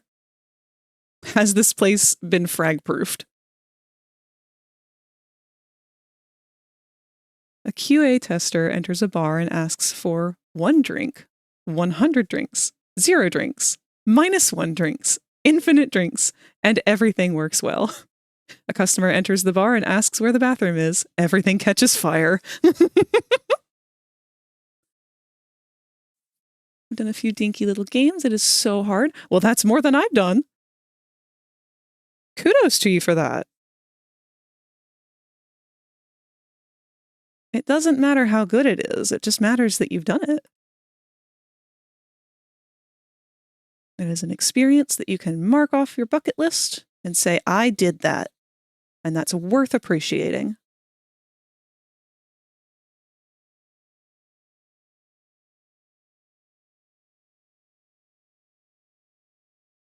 I've been working on a 2D shooter for 3 years and still don't have the 1-level demo done. Well, look at it this way. You are a single person trying to create something that takes whole studios, an entire studio worth of people to do. An entire studio worth of trained people who have been educated professionally to do it. So if you're just here on your own, doing it on your own time, that's incredible. Incredible and worthy of acknowledging.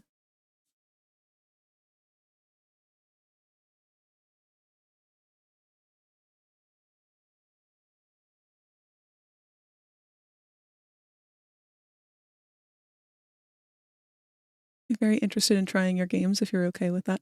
Oh, absolutely. The only problem is I haven't made any yet. I'm probably a long way off from being able to, but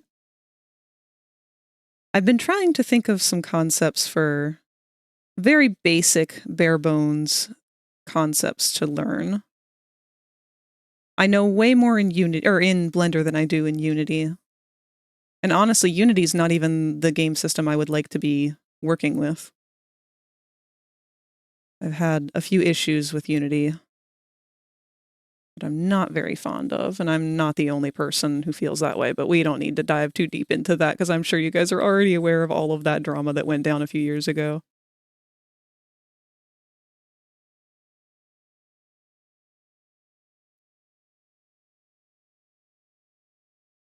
I have more success with voice acting, actually. I'm in console games. Ooh, what kind of console games have you been in?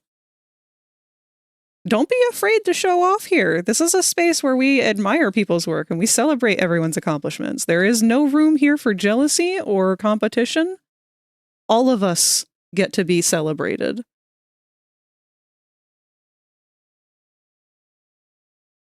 If you can't be happy for other people and their accomplishments, then get the fuck out. This is not your crowd. Do not get into Unity nowadays. I only tolerate it because of VRC. Yes, same.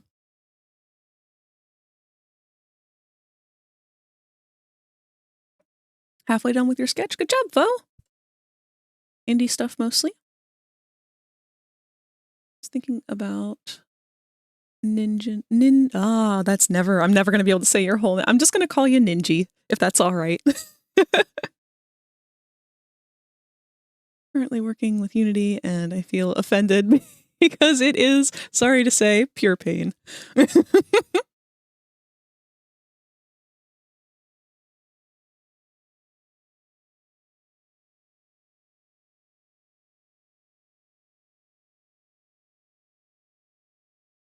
Discord ad? We aren't due for ads for another 10 minutes. Ninjizzle,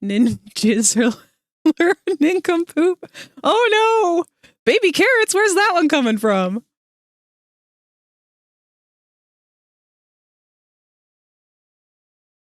I've never rage quit using an editor tool before. Thanks to Unity, I have experimented in it. Yes. Experimented in it, yes. I can say I have fallen into that category myself.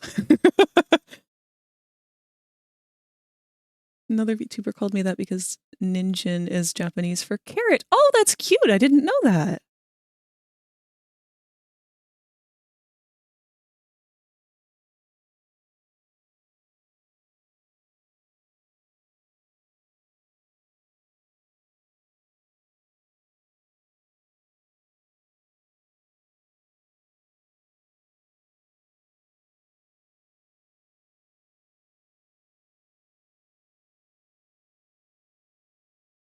Do I work on castle walls in Minecraft or do I work on gathering stuff in a loft?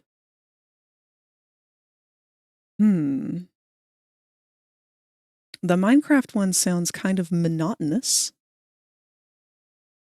which could be a good or a bad thing.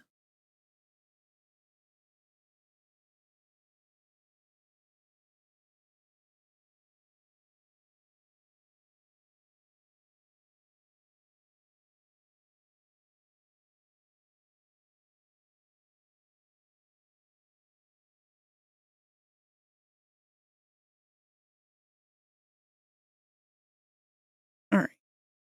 I just realized there's one other spot that I'm going to need to put a shadow. And we'll leave this part out. But I want to take away all of the interior.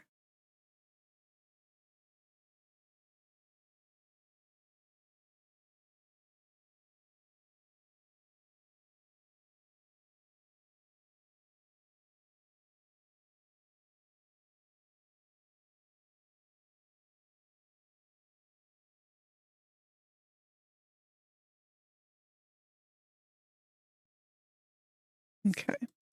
The reason for that is I have to put a shadow around the upper part here for the lapel.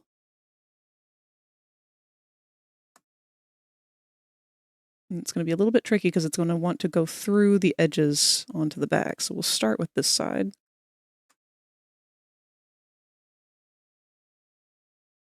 Honestly, that piece is going to get drawn all over, so.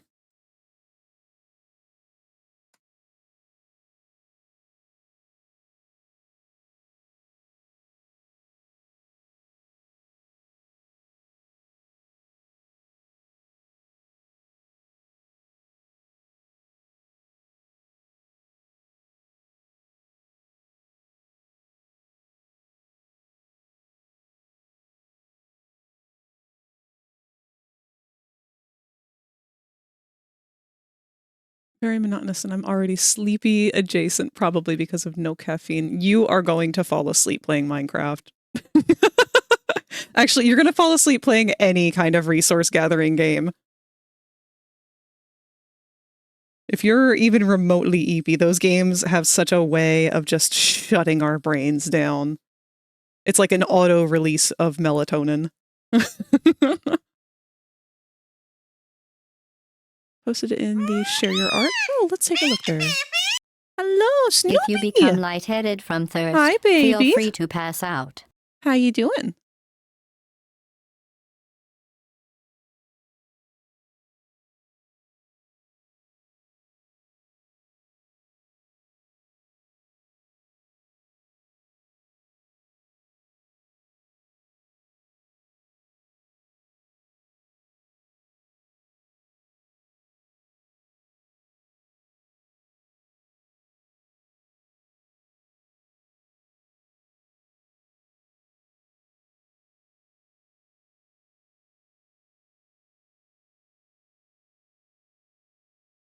Oh, this is cool.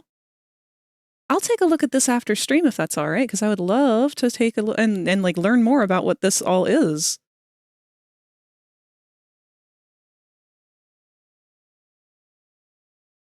That's really cool. Thank you for sharing. Also, just because I don't think I've said this since several new people have joined, the show and tell channel under stream stuff is usually the easiest place to put things that you want me to see while I'm live. You don't have to, obviously. There's no like strict rule on it or anything. It's just usually that's the first place that I'll have open already. And if you have something that's like not relevant to anything else, but that one is relevant because it's your art.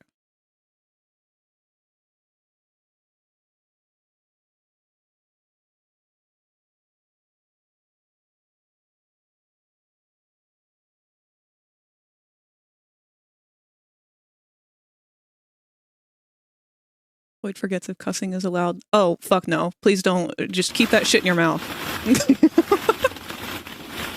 No, you're welcome to swear as much as you want. And also, we're back in the pit. Thank you, Snoopy.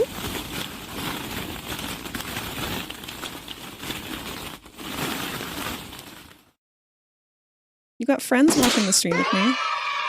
Yay! Oh, you wanted to show them my avatar work. I see. Well, right now, Way to go, superstar! I knew you could do it. I'm being love bombed is what I'm doing. Now I can go ahead and show the rest of this. He's probably a little skunked right now. He's not. Let's turn his sliders back on though, so he can be.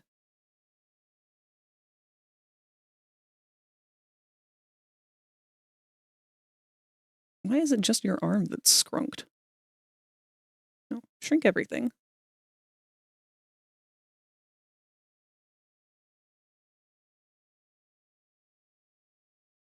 There we are.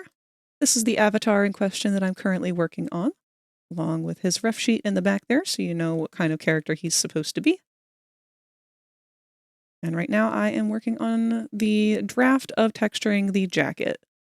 It's actually good that I zoom out and look at it like this, because now I can see just how well these shadows are lining up with the rest of the shadowing. And I'm thinking I want to add it. I think I want to make this darker along the bottom edge. I'm not sure.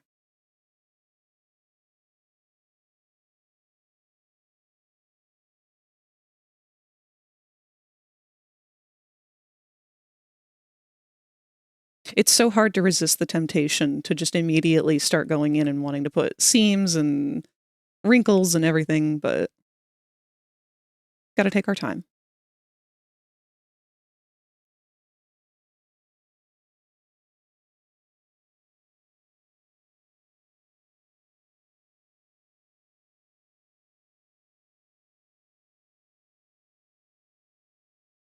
Your sketch is finished already? Holy shit!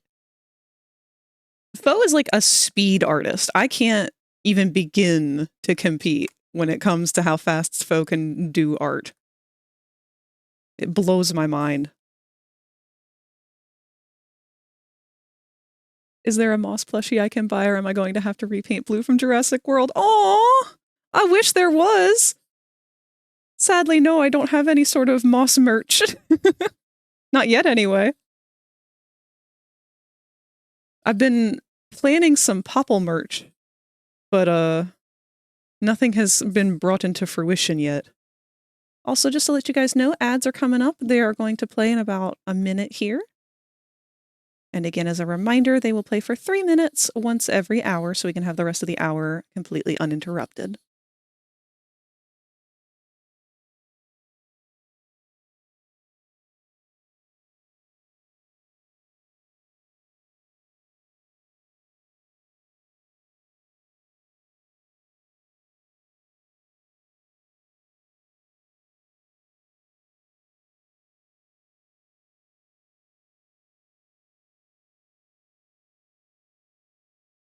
Doing something a little different with the design. Since Dinocation have head tentacles, I'm thinking of turning a bit of the feathers on top. Oh, up top into them and keeping in line with their anatomy. That would be really cool.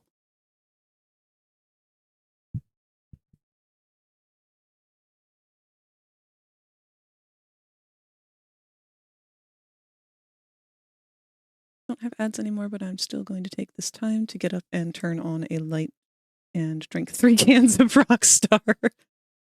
Okay, please don't die.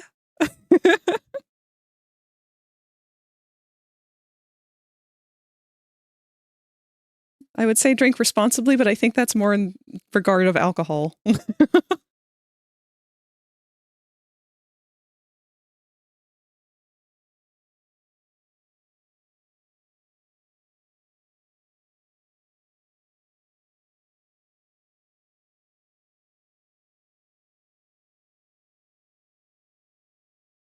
Really gonna make me fight for that shadowing there, but that's okay. I think I might want to bring this further up the back. Just a bit.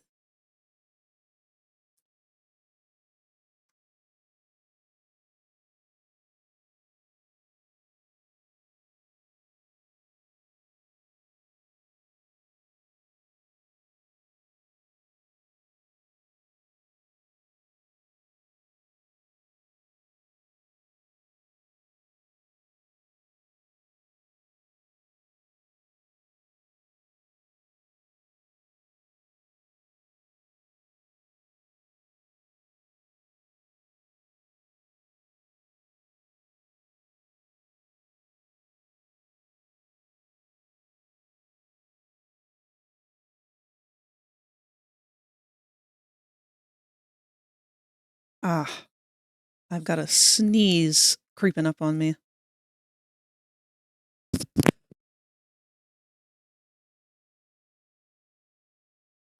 Ugh, I muted and it went away. I was gonna try and keep myself from sneezing into the mic, but...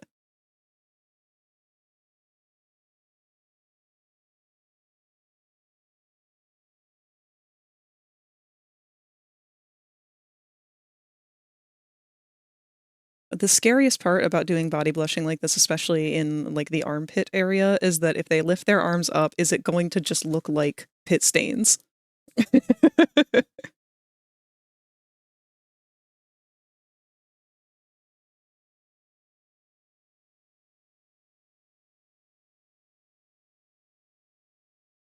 I don't think so, though. I think this is such a tricky color because beige can so easily get overpowered. But I don't think it's intense enough. I think I need to make it much, much darker than it currently is.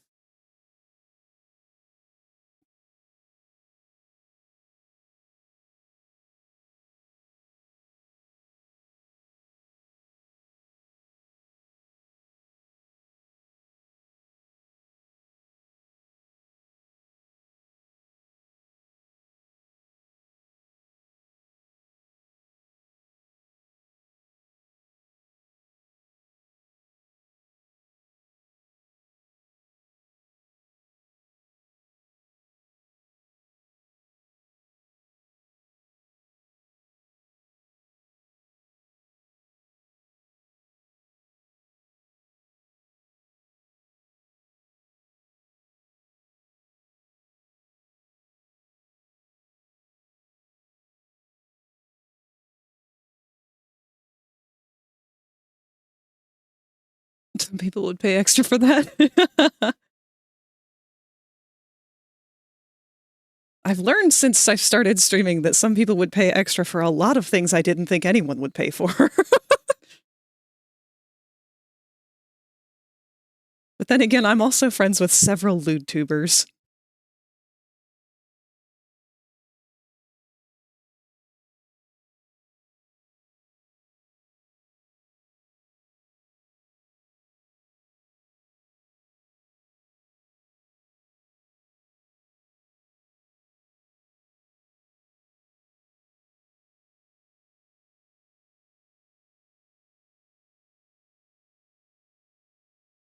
It's odd.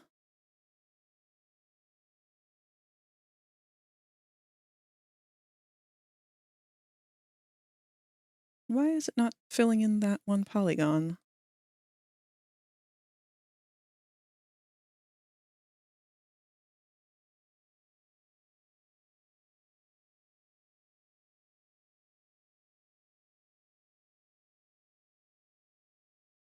Worked in internet security for 18 years. If it's weird and on the internet, I've probably seen it.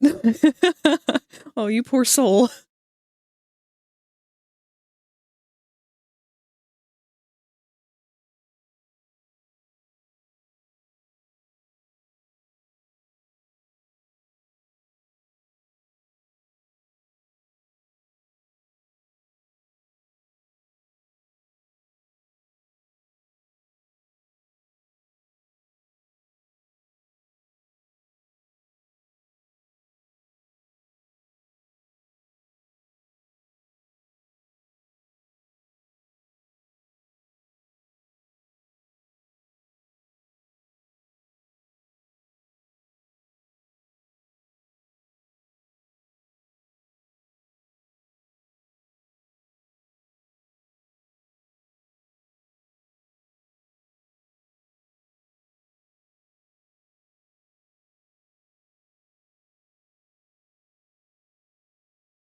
Trying to be very cautious of doing too much defined anatomy.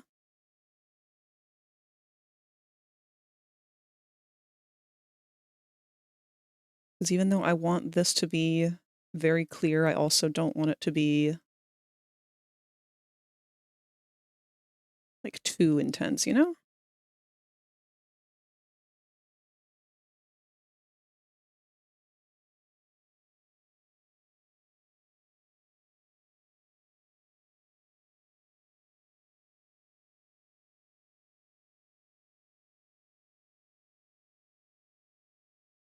I think I'm gonna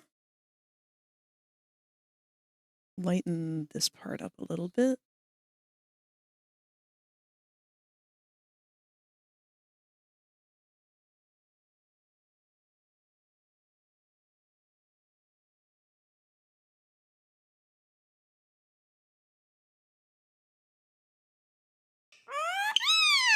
Thank you, baby.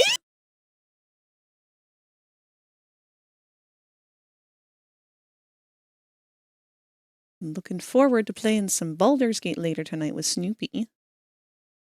And Moth, if you'll come along and join us.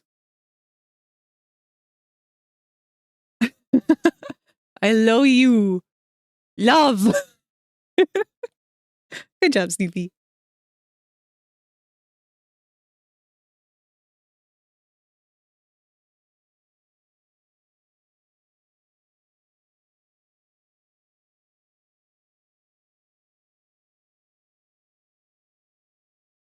Could be tempted to gate some boulders.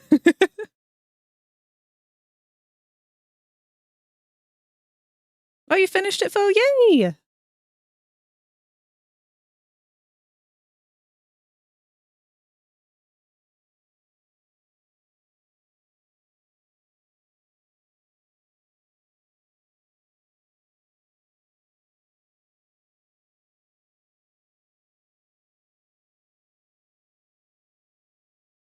I was afraid that that shadow there would be too dark, but I actually really, really like the higher contrast it's creating. It's gonna soften that up some when I do a gradient on that as well.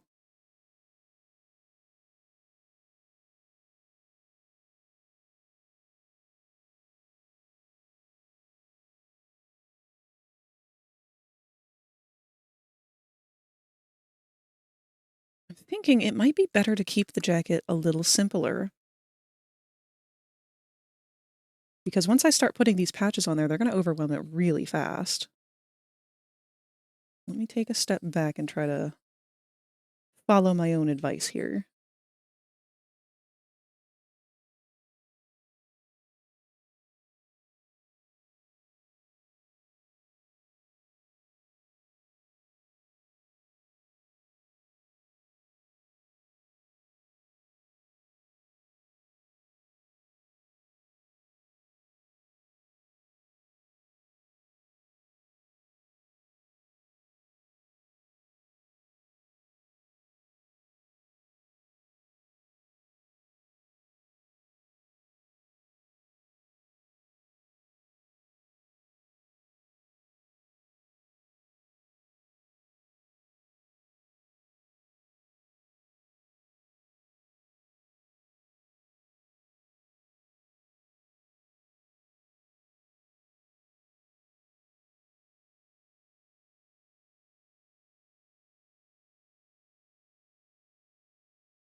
It's plopped. You could have picked any other word, Fo. Oh, wow! Holy crap! Seeing them side by side, what a difference! Wow! I am in love with that.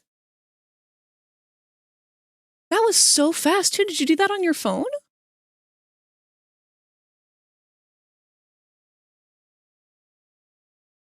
Oh my god, this is the coolest design ever. I love the tail Did spiky, you kind of like... remember to save Oh, all of your files? good reminder, thank you. I will save right now.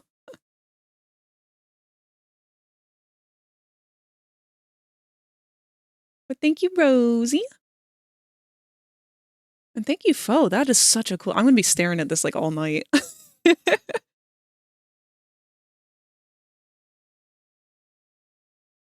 Oh, remind me next Tuesday if I'm doing warm-ups. I should try and doodle this in my own style. Because you came up with such a cool rendition as a dynacation.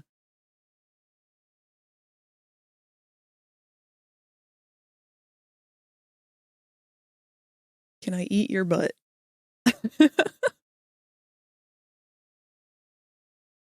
Cytoplasm drips from the tail, and the feathers are more so sharp membrane because they're cells. Yeah!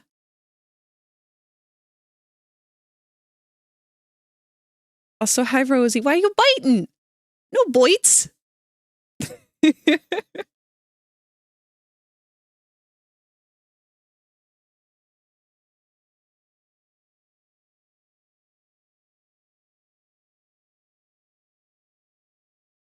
The bone wife has gone full feral.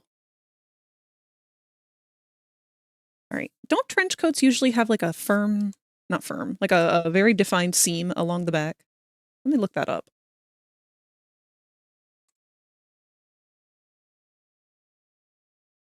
They do.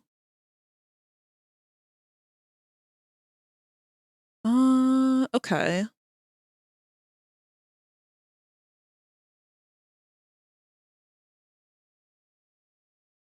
I'm gonna work with that then.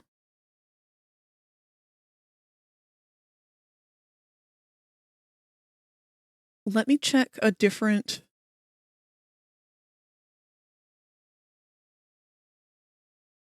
He's gonna be in a really stupid pose. Just bear with me.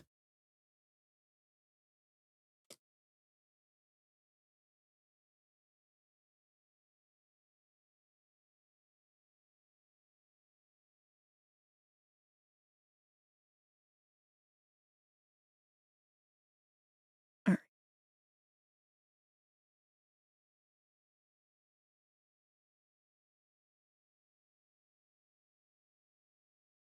I'm gonna do the exact same thing that I did on Dog Day.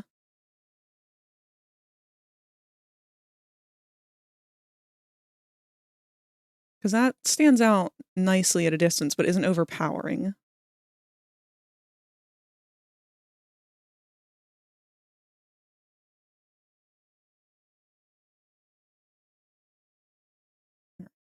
And let's continue to add the shadowing.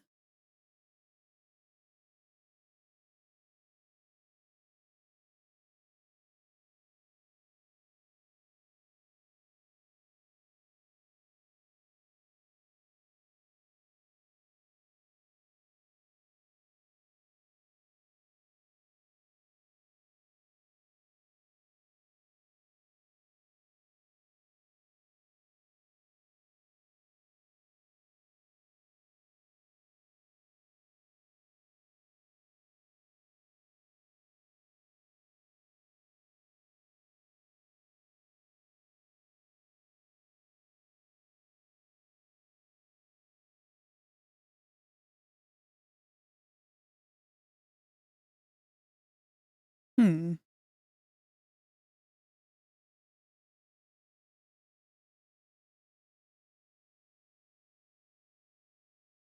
I'm wondering if... Hold on one second.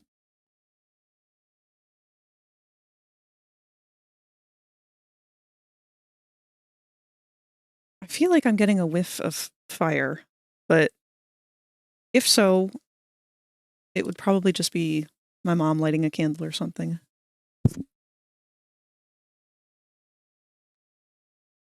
I'm fairly certain it's just my nose playing tricks on me.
I'd like to learn some methods for getting faster at doing painting, texturing, painting, and everything. But at the same time, I don't know how much faster you can really get at painting. You know? I'm trying to recreate shadows and lighting and everything.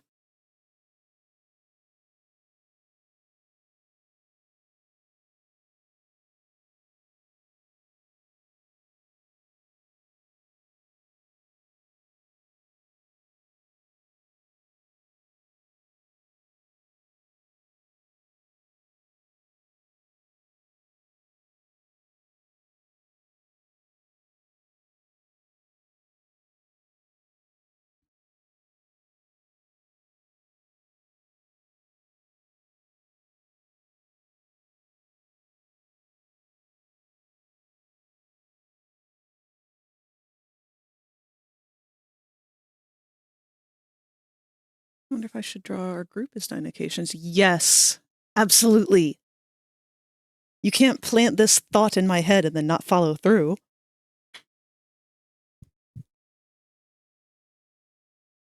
I feel like Locke already kind of looks like one.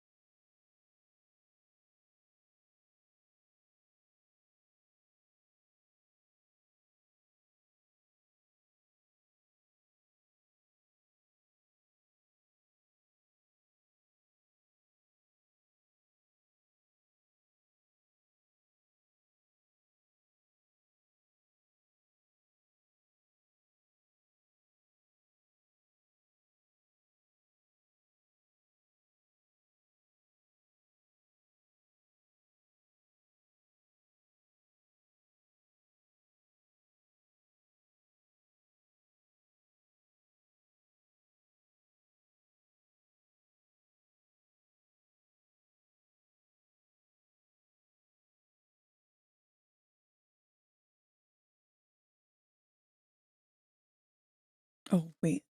This is the point where I need to turn off mirror mode. A what?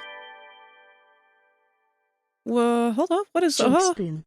Tip $10 to spin the gotcha popple. A what? Can my bunny butt be your pillow tonight?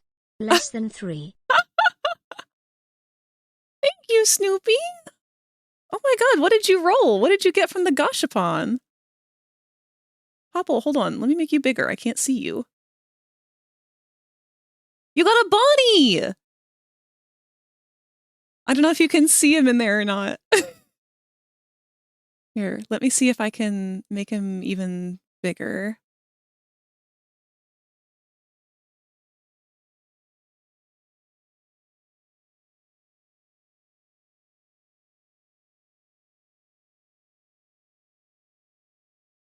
You know what? We'll just move him over here. There you go. Now you can kind of see him.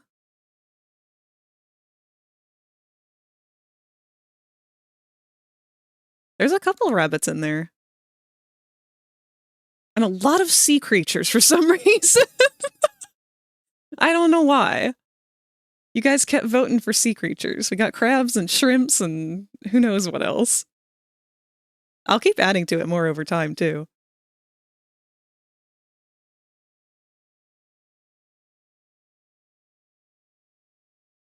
I'll be honest, I almost forgot that he even had the tips, the gashapon tips. I've been so preoccupied with every other part of the stream, I haven't even been thinking about making new redeems for him.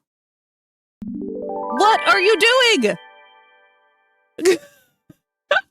Jinx tiff Wait, hold on. $10 to spin the Oh, no, gotcha there it popple. goes. Give me another bun.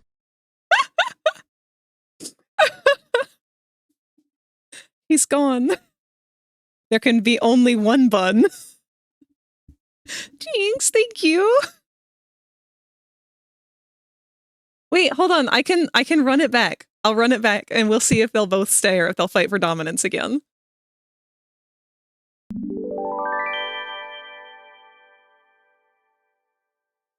Jinx tip $10 to Oh, spin no, the they're both gotcha there popple. now. Give There's me both your another buns.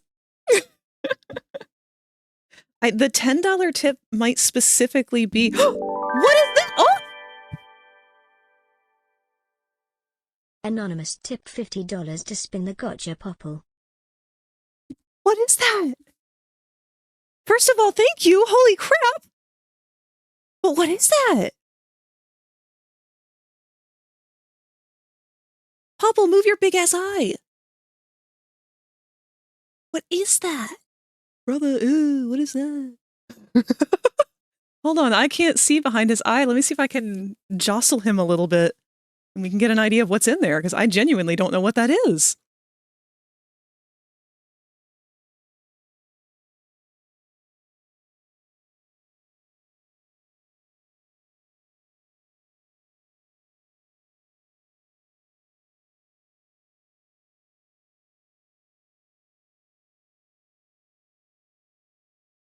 Is it an eyeball? Come on, buddy, load in.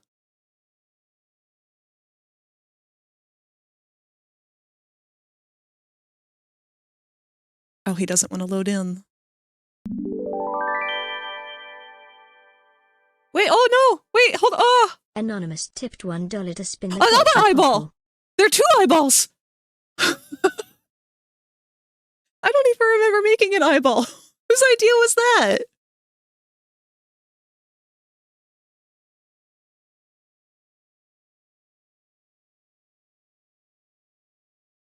Hold on.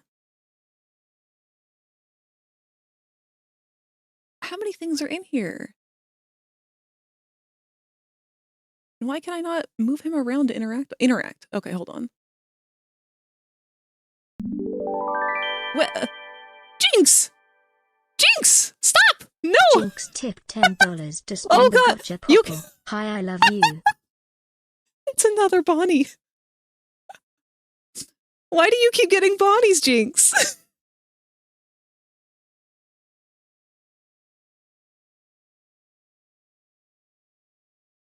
Wow. Okay, well, holy crap. Thank you, guys. I'm sorry that his eyeballs are in the way of seeing a lot of the— I can, like, maybe I can turn them off for a second so we can see what's in there.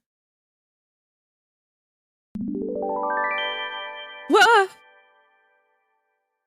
Jinx, what are you Jinx doing? tipped $1 to spin the gotcha popple. Hey, ya Biff. Thank you. It's another eyeball. Is something wrong? Is he stuck on eyes and bunnies? Papa, why are you only giving eyes and bunnies? That's not right. No, I can see. You have a crab, you have a shrimp, you've got an IKEA shark, you've got all the FNAF main characters. It's another bunny. What is happening? What? Jinx tipped $10 to Jinx! spin the gotcha popple. I am here. Oh no, I shouldn't have given you guys Gamba options. Especially ones that could potentially be broken. Why is he not— There's an axolotl in here, there's another rabbit, there's— Why is it only doing this? I feel like I need to, like, reload him, but then that's gonna get rid of everything. Something is broken! Jinx tipped $3 to spin the gotcha popple. Let's see. Jinx! You're gonna go bankrupt!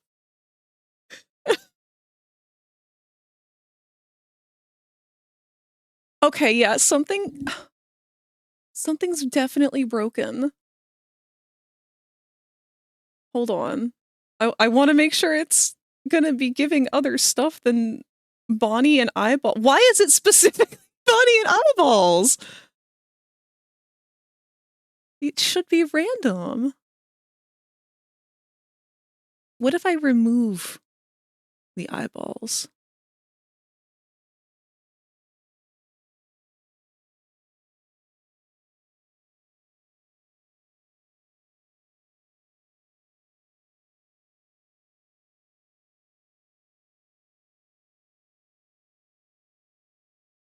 All right, I'm gonna try something here.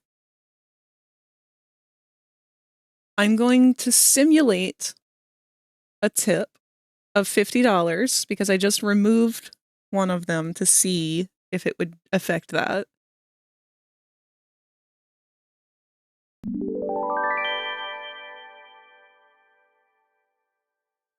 Nicole tipped $50 to spin the gotcha popple. Okay. So that dropped in an eyeball for y'all, but it dropped in an IKEA shark on the program itself. So something's broken. Let me save and reboot him. And then I'm just going to do a couple of tip emulations so that we can have some of these kind of redrawn. That way they're not all eyeballs and bunnies. How many were there? Jinx!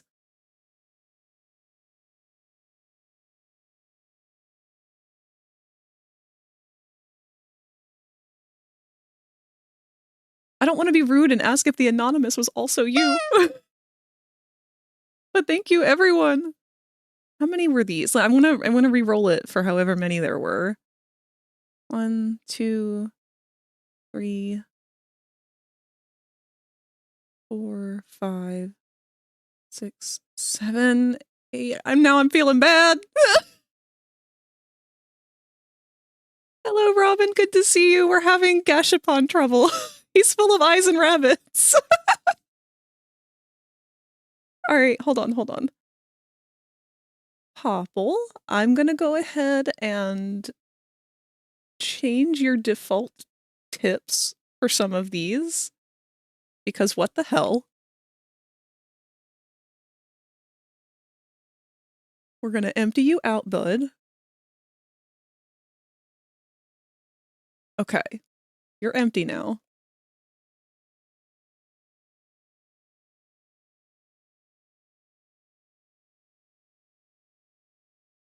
All right, now let's re-simulate those. Why are you full of peppermints? You don't have those!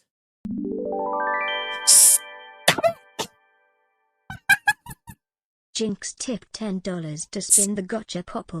More NSFW of Glamrock Freddy, please. Oh my god, this is such a problem! I don't know what to do! He doesn't have the mints in the program. Remember how I told you guys over Halloween how he kept like manifesting candy corn all on his own? He's doing it with the mints now. I don't know where these are coming from because he doesn't have those in the actual program itself. He only has those on OBS.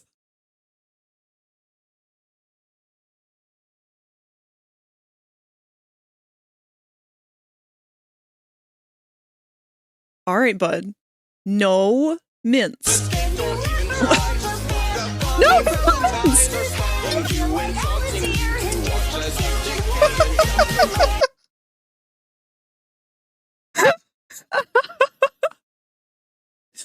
Oh my god, he's so broken. I guess he really is becoming an AI of his own. Are all of the popples broken? What about his non-Christmas edition? Actually, let's make him tiny again, so he's not huge. And then non-Crimbo popple, where are you? Are you non-Christmas? No, well, you're non-Christmas, but you're okay. Why are you like this? Why are you green? Why do you have so much green?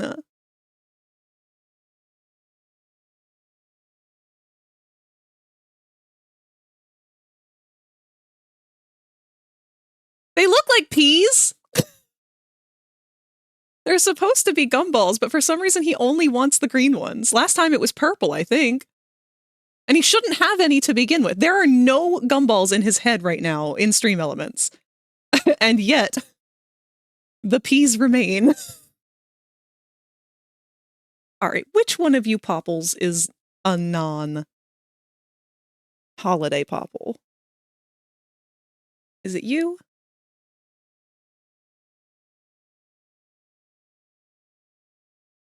Oh, you're a faceless popple. Where's your eyes?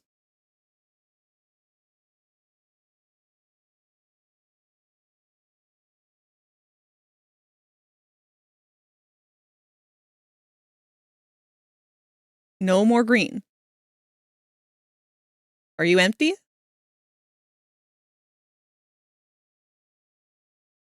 Don't shrug at me. I don't know. I'm asking you.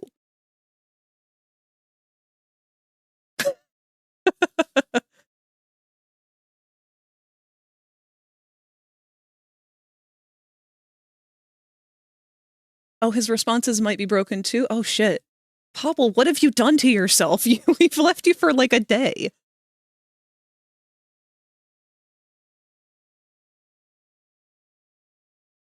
Oh, it might just be the prompt. It might be Steel's gumball instead of Steel's a gumball, or something similar to that. You do have quite a few egg friends down there. I was not paying attention to that. Hold on. Let me go ahead and rerun these tips so that they can... Oh my god! There's so many! You guys are so generous. Jinx is Jinx is the one who's predominantly been doing this, if not all of them. Thank you, Jinx. Let me rerun these. We got a Bonnie. Jinx tipped $10 to spin the gotcha popple. Give me another bun. Another bun. Jinx That one's a tipped Freddy this $10 time. to spin the gotcha popple. Give me another bun. Freddy says only one bun. Anonymous tipped $50 to spin the gotcha And we have a popple. crab. Hold on, let me make him bigger again so you guys can see.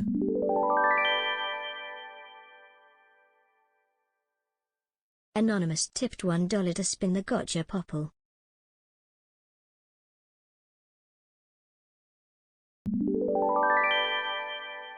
Oh wait, you won't be able to see what falls until it hits him now. Jinx That's okay. tipped $10 to spin the gotcha popple. Hi, I love you.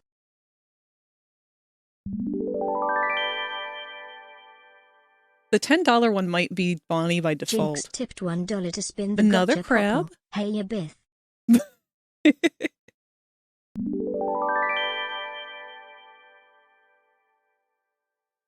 Jinx tipped $3 to spin Another the gotcha crab. Okay, popple. now it's just Let's crabs and see. bunnies.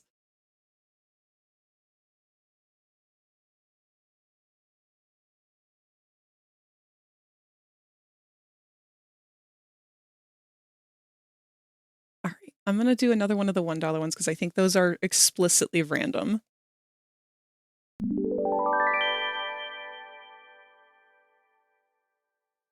Anonymous tipped $1 It's to all spin the crabs. gotcha popple. Oh, Popple, you're due for an overhaul, I think. It's okay, bud. You're lucky you're cute.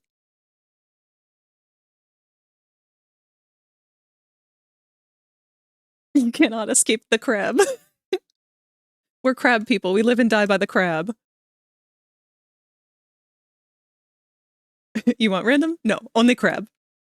Maybe we left them in the gachapon for too long. They've all turned into crabs due to carcinogization.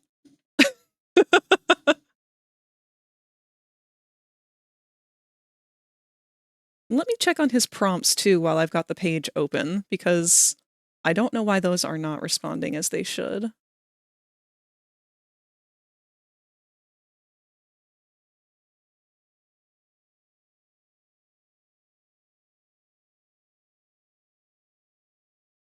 All right, so for these, I'll actually add these prompts that you've been giving too, so that he can respond a bit better. Because that's the whole goal, is that over time he is going to learn more and more about what to respond to you guys with. So what have you written here? Steel's gumball. That should be one of them. Hmm.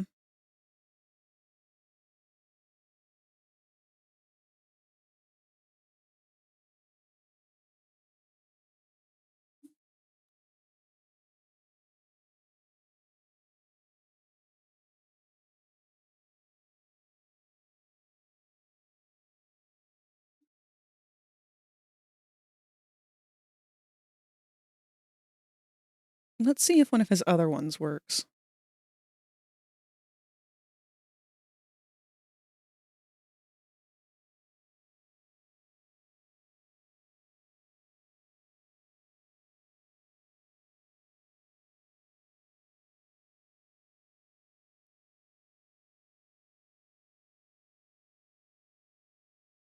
Hmm.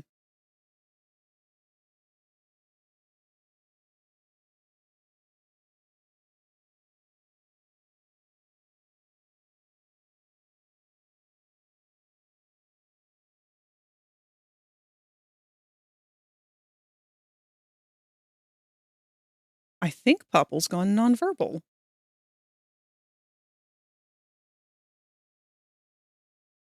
Let's do a more direct one.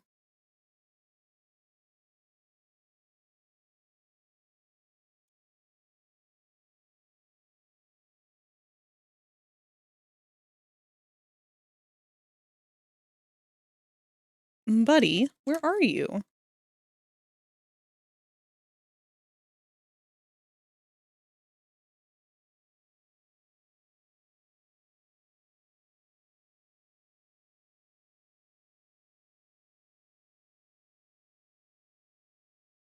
It's actually kind of concerning.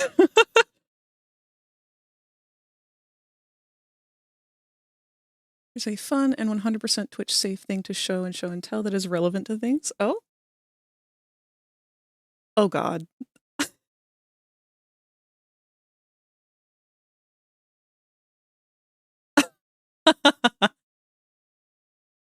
I love this video.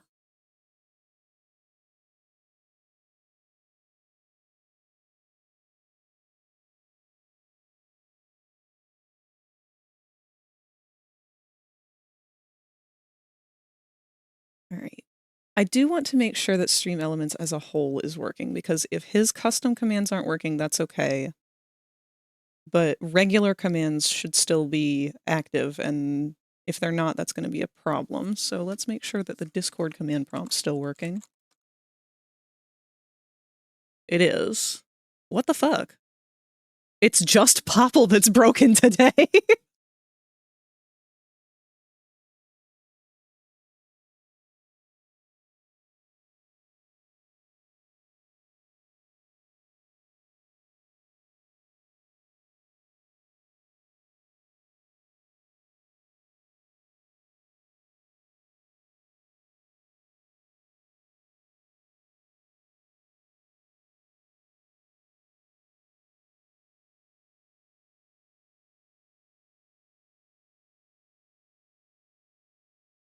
I'll check during the next ad break, which is going to be in about 17 minutes, and see if maybe they're updating the program itself. Because all of Popple's prompts are run through that, like, NPC thing, which is like minor AI thing. And that might be why he can't be accessed right now. So if that's down, that would make sense why only Popple's not working.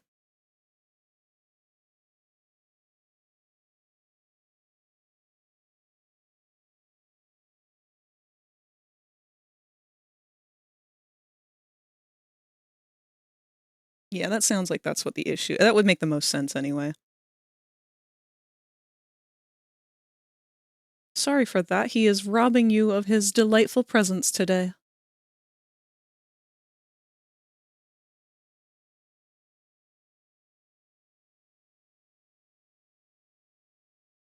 Oh my gosh, I've been completely derailed from what I was doing.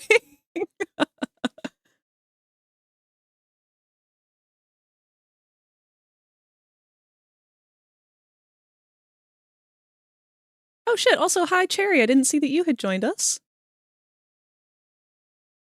Did I miss anybody else who joined us during the fiasco of all that? If I did, I apologize. Let me go ahead and gather up these little eggs. Who's hiding off to the side? Ninja!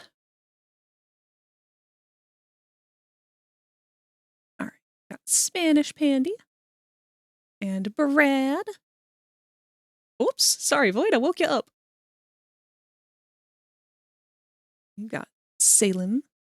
And Malarulio, whose name I'm gonna still take a minute to learn.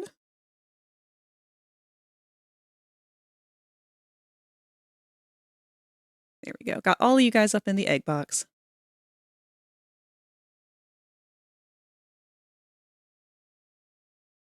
in there since it fell off your head. Oh no! That's right. Any kind of raid will knock people out. It's very easy for baguette people. Okay, Moth. This is your turf.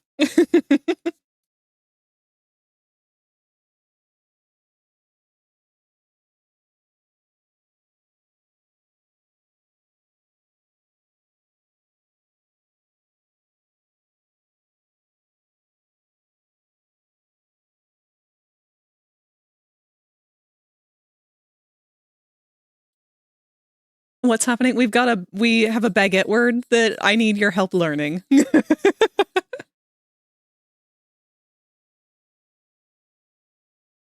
Like croissant.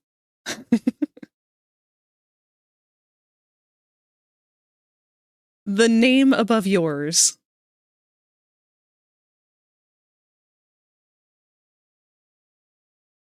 Is it Malarui?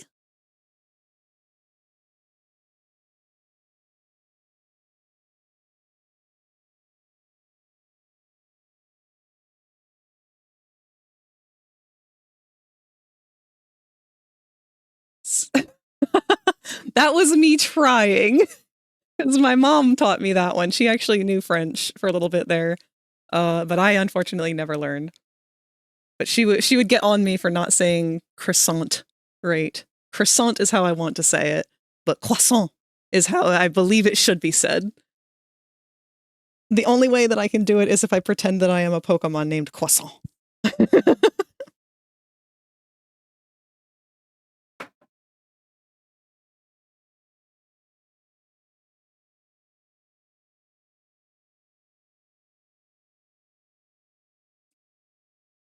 You say it better than many French people. Malrouille. It's aggressive and sexy.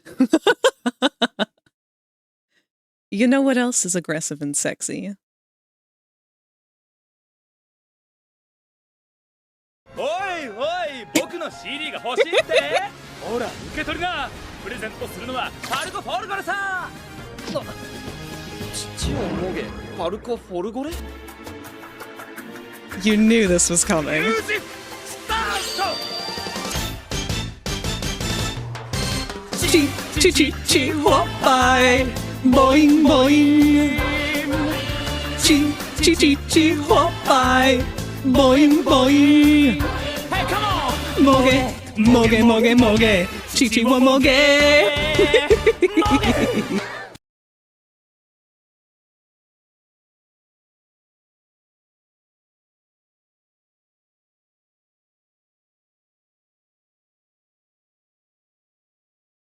All hail our Lord and Savior, Parco Fagore.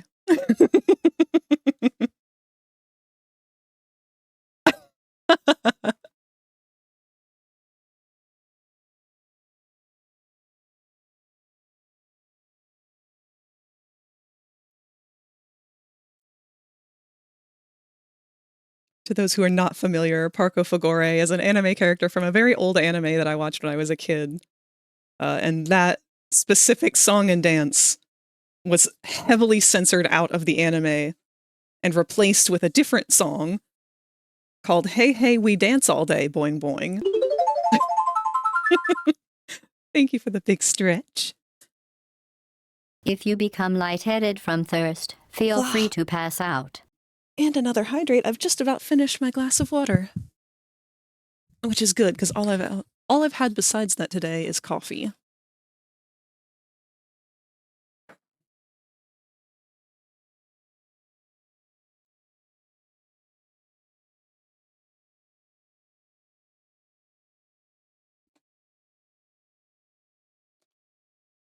There we are.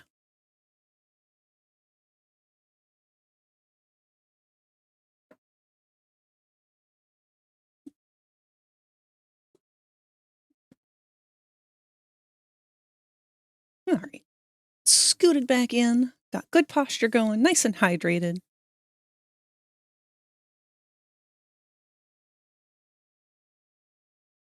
I was not prepared for a vocal to appear in that song then.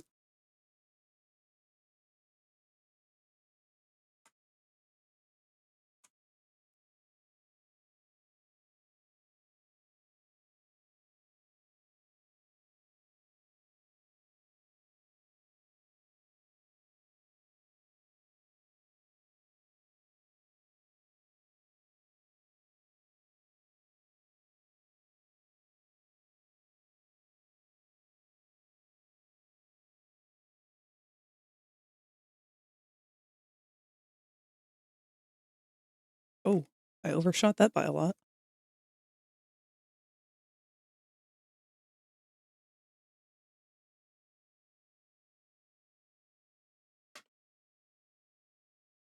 You would like Uppy's Void? Of course. We need some kind of egg guardian. Our usual residents are away. Popple, what is going on with you over there? You need help, buddy? Are you trying to tell your bigger self something? Are you worried because he's not responding? It'll be okay, bud. Here. Oh, you were kind of stuck. Oh, I forgot you're top heavy. Hold on. You gotta rotate back around. Here. Take a nap.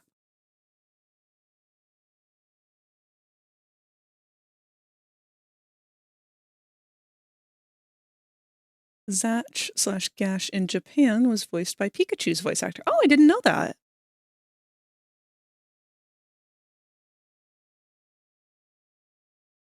I know that the American voice actor is also Jimmy Neutron.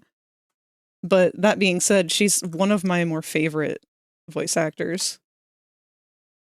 I don't know why. There's just something about her voice that I like how boyish it is. I've always had a thing for female voice actors who voice male characters.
Okay. Could go a little bit stronger on this shadow, but I think I'm going to save that for Inside.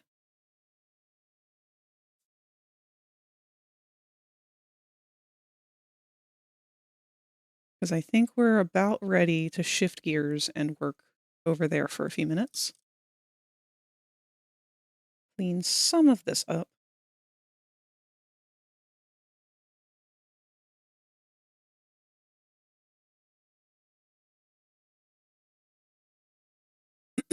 Oh, and as a gentle reminder, ads are going to play in a little over 5 minutes.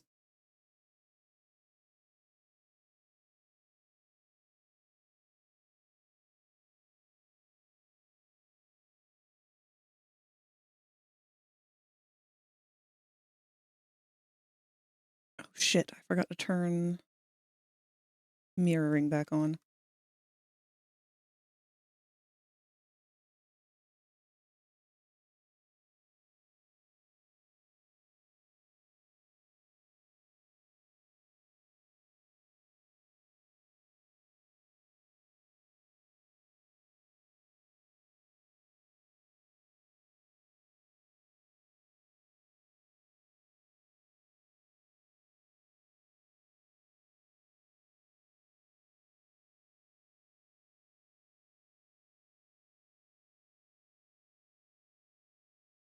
Whoa. The hell?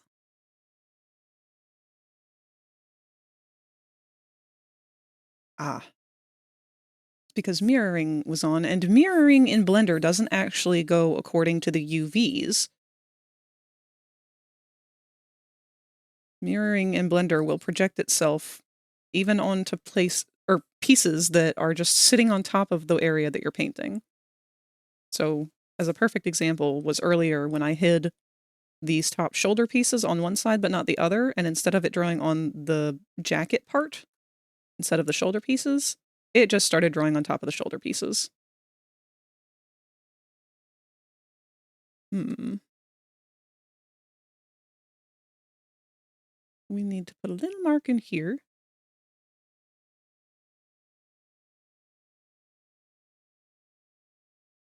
To know what part that is.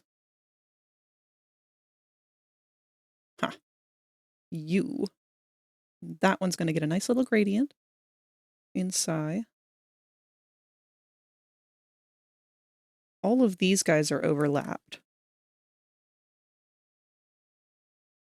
So if I do something to one, it'll affect all of them.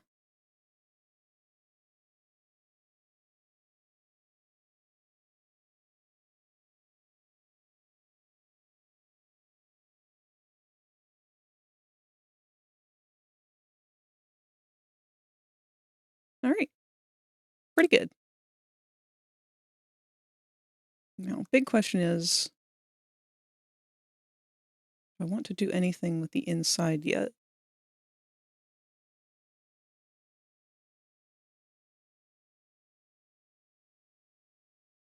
Or do I want to continue on the shading on this part?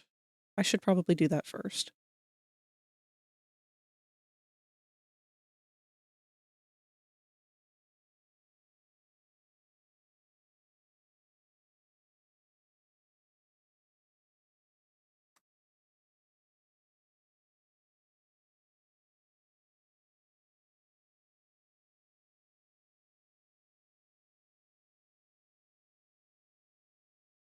Oh, whoops.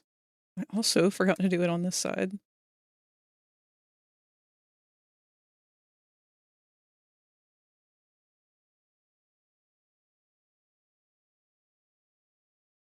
That's okay. They are virtually identical, so.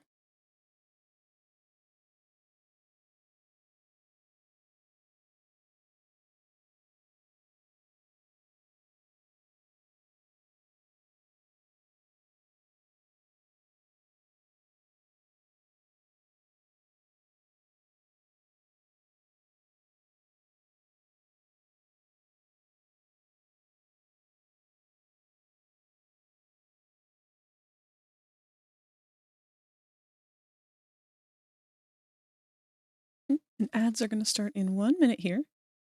Multiplayer Aloft? Fuck yeah. Aloft. I've never heard of this game. For anyone who might be confused, Aloft is a solar punk-ish survival game, kind of like Ark and Raft. Ooh. Just released into early access like a week ago. Ooh, I'm going to make a note to myself right now to check that out because I love games like that.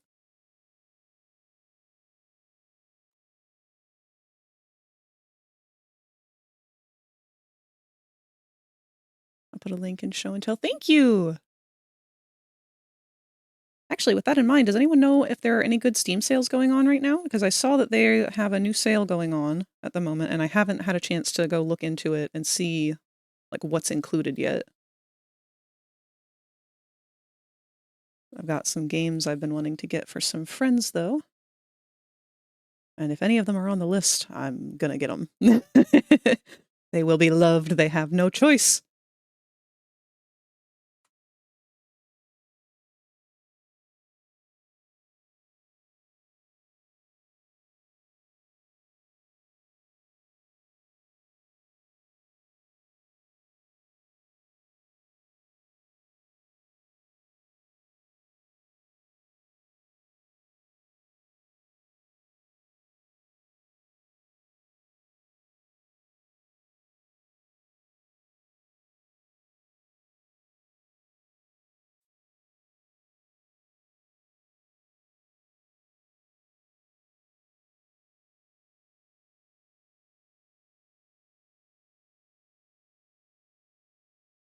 help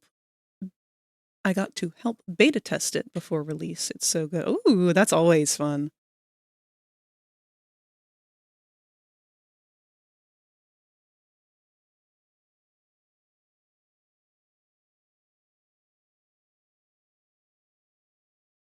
All right. I think that's the only one that will need any of that.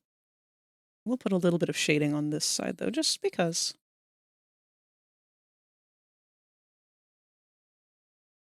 Increases the depth just a little.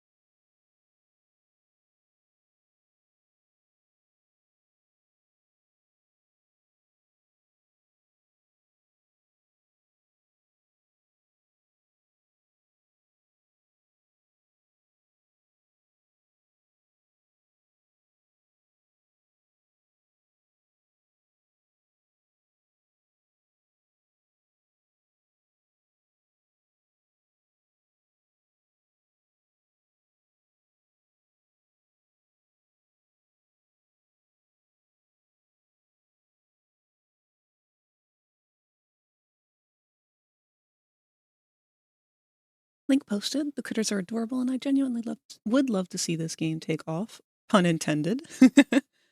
Because the love the devs put into it is as obvious as daylight. Let's take a look.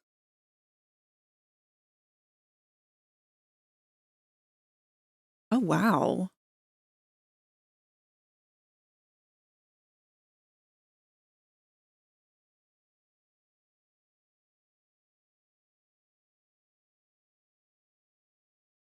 I like that it's so colorful. I feel like so many of these games have gotten too focused on like realism and like being the most nitty-gritty survival bloodfest that they can be. But I like this. This is very colorful and whimsical. It's a lot of inspiration, not just from like, I want to say Zelda Breath of the Wild, but less so that and more so Wind Waker, honestly. I'm actually kind of disappointed that this isn't the direction that Zelda Breath of the Wild took, because it would have been much better for it, I think. The stylized water especially is very nice.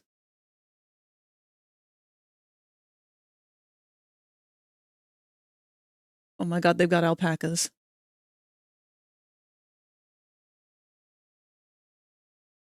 This is very cool.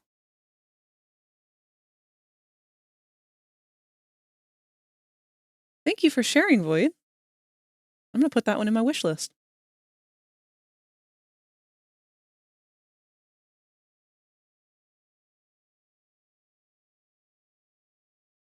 All right, I think we're at a good spot with this.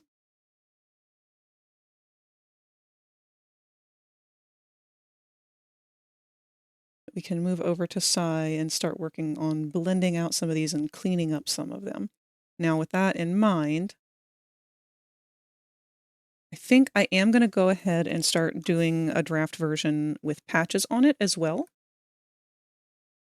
And the seam lines that I want to have. That way that draft can already be whipped up. Now, the hard part for that is going to be trying to keep it all in line with the reference. Let's go ahead and move the reference up, shrink it.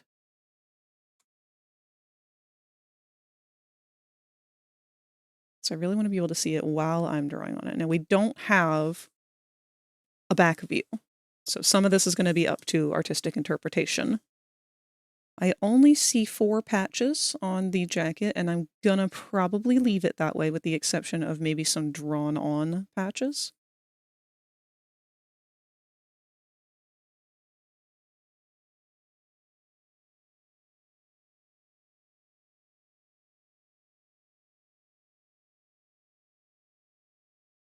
Let's set this to 1 with a max strength.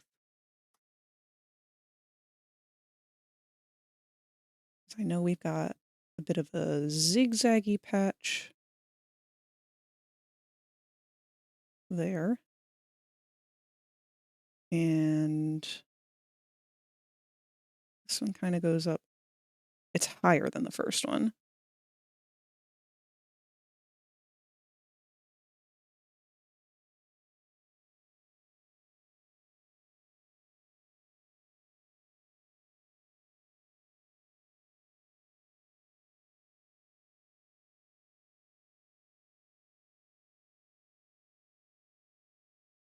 And we got another stitch that goes across the bottom section like that.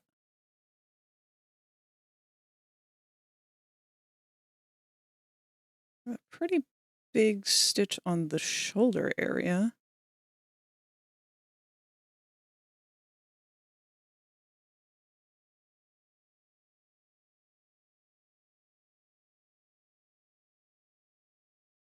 And then it looks like we've got one that's kind of a beat up tin can shape, and then another square on the back.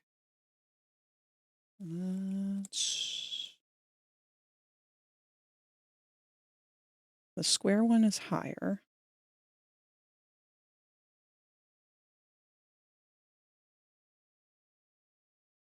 I'm gonna try and maybe I'll make this one more pentagon-y. I don't like keeping them exact shapes.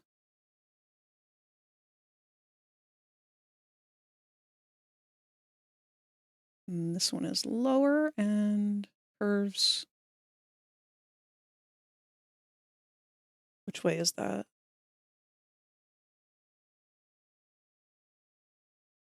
This way.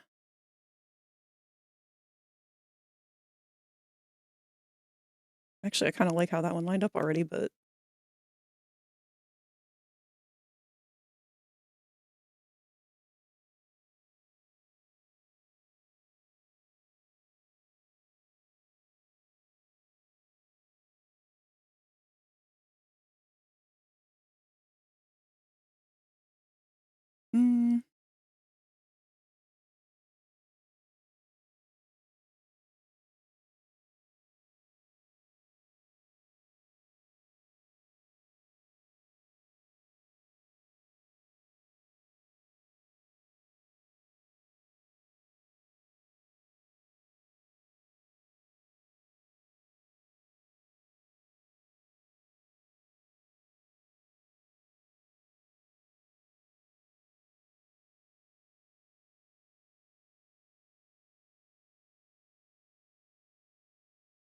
I think this one might just be a straight gash that was sewn back shut.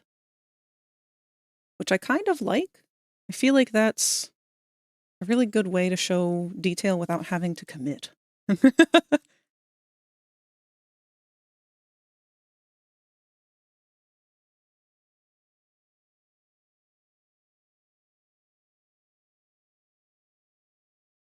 Part of me wants to mirror these shoulder patches.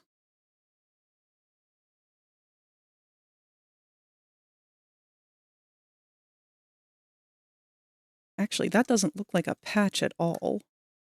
It looks like it was just another one that was gashed and then sewn shut.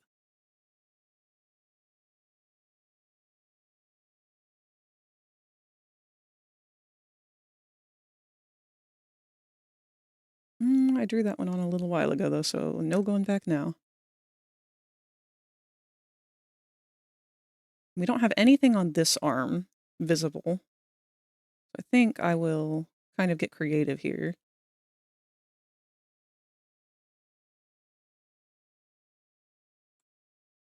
So I like the idea of that one gash that's just sort of been there and needed to be sewn.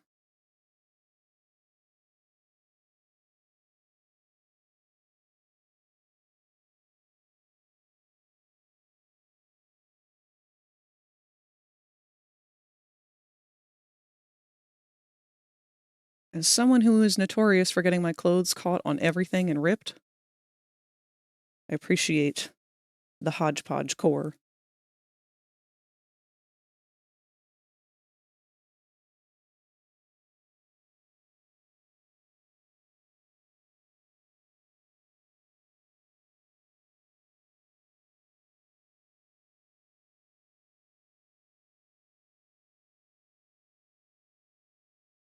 Part of me feels like he should have an elbow patch on this side, just because. But then again, these elbows move a lot, and I don't want to show any vulnerabilities.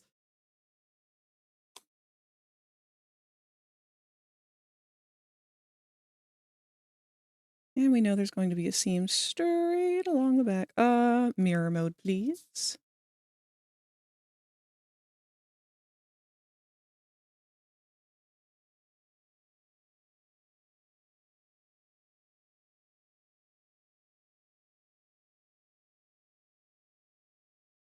Roughly along that line. And it would probably help to draw in a couple extra seams elsewhere. At least along the arm, maybe.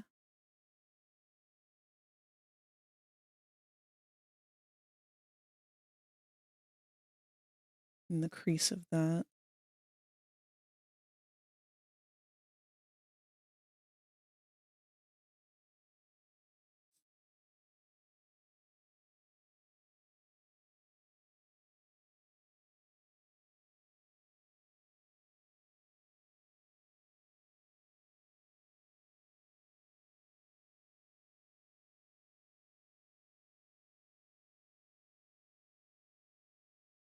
Real quick, let's pose these arms down.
Honestly, it would be smart to just follow the actual seam line.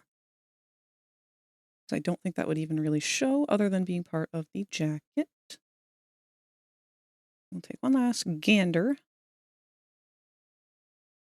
And I think that's the extent of the damage that we need to do, at least in terms of marking where it is.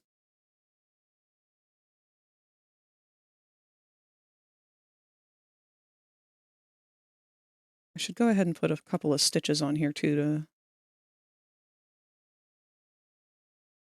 at least mark where they're going to be.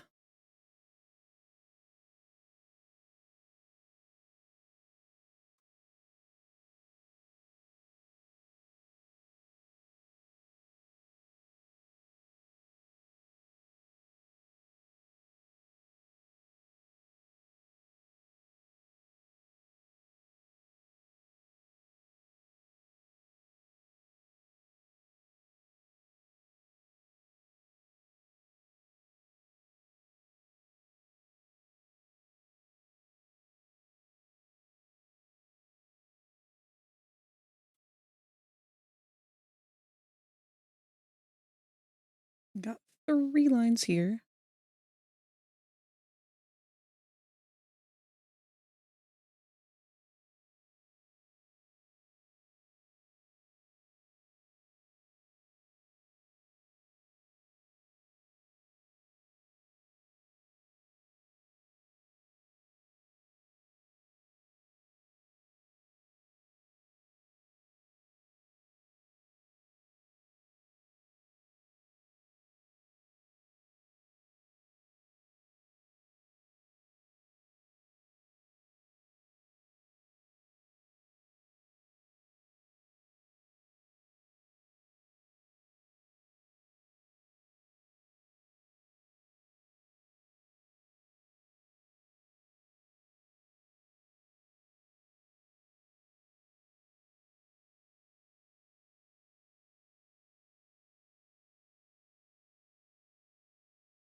Oh, wow.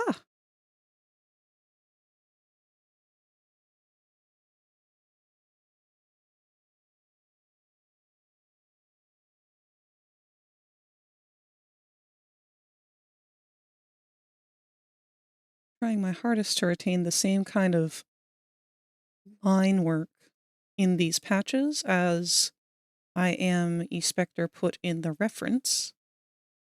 Because I feel like that's usually the kind of detail that helps drive home the aesthetic.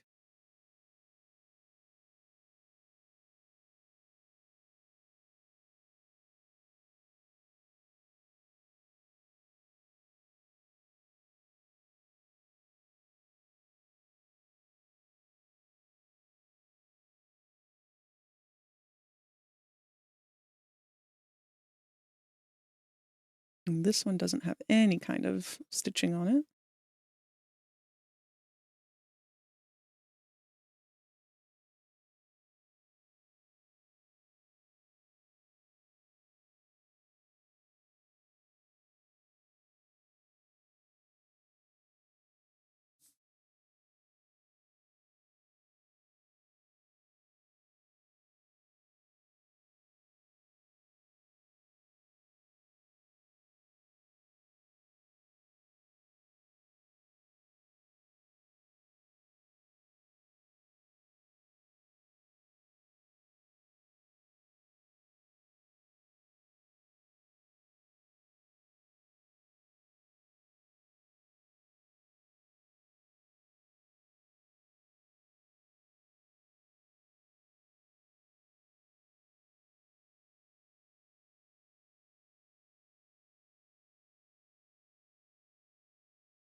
All right, let's see that without this picture in the way.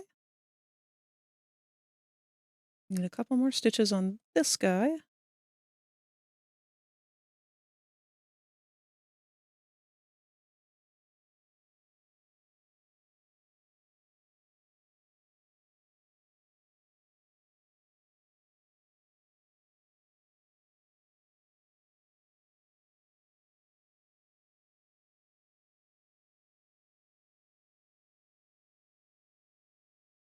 I wonder if Nep stitched these up himself.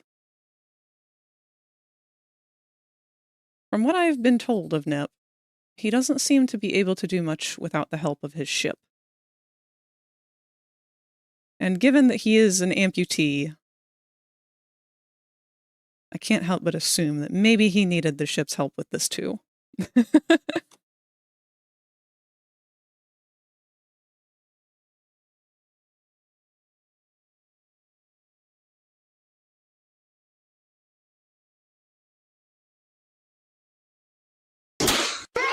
Yay!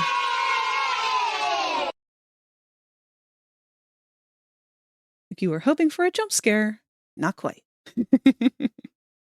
Give it time.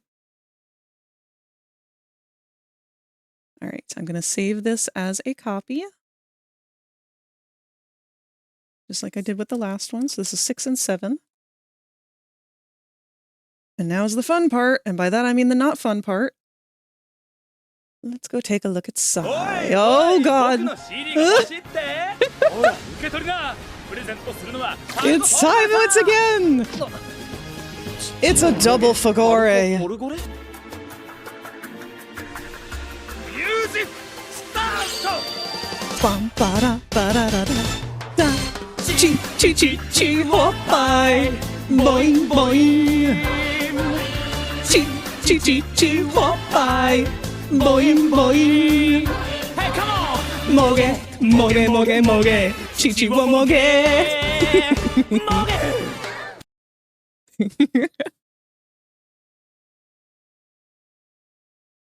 It's always appropriate for Parka Fagore.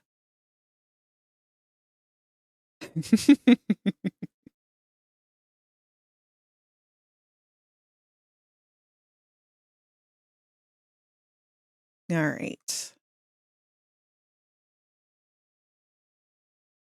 So I have 2 new flat versions of these textures to open. The version that does have patches and the version that does not. I'm going to go ahead and grab this copy. I'm going to close out of our metal parts for now.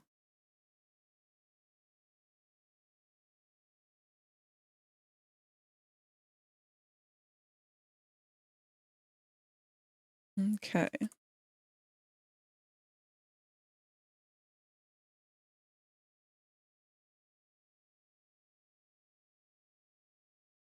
I have to be aware of things that have changed on other parts. For example, this is part of the arm, the wires in the arm, and this did get kind of overlapped.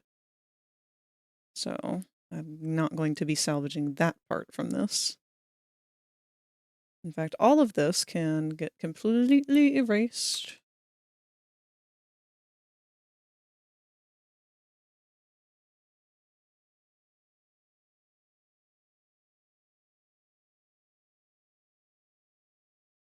And that is all predominantly just to keep it from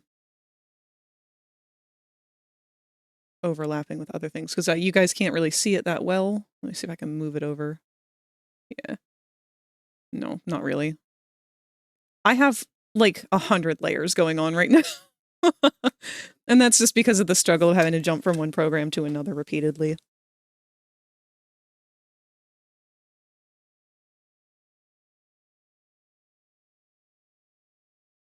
All right, let's start cleaning some of this up. And the trickiest part about this is going to be mostly just trying to transfer what we got back into place.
And the reason that I wanted that,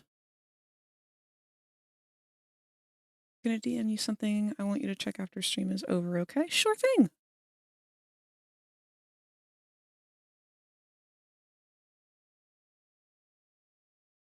Also, hello, Mew. Good to see you. Hope you're doing well. I am doing well. Much better than yesterday, that's for sure. I hope the same for you.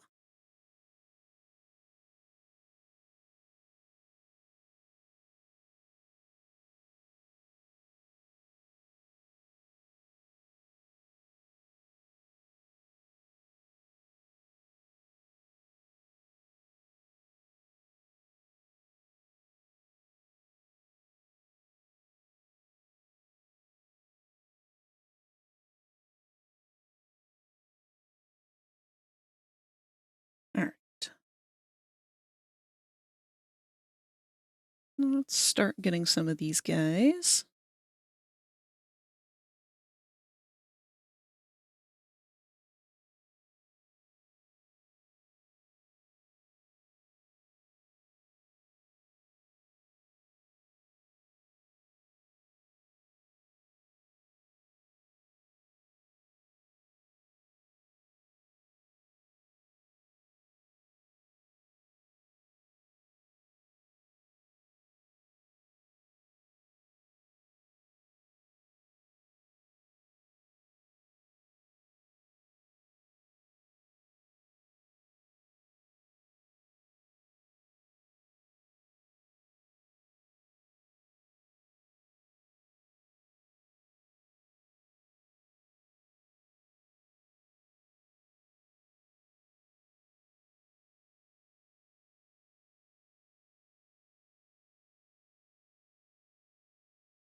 Well, hello, Boko.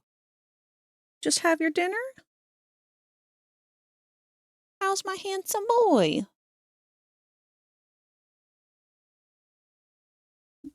Sorry, my cat just joined me, and I like to give him just as much of a greeting as anybody else.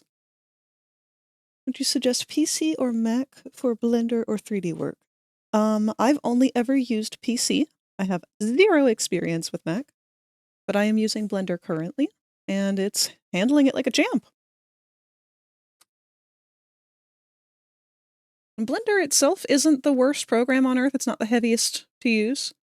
I started out on just like a stock PC, like one that you get from Walmart or whatever, and it ran Blender no problem.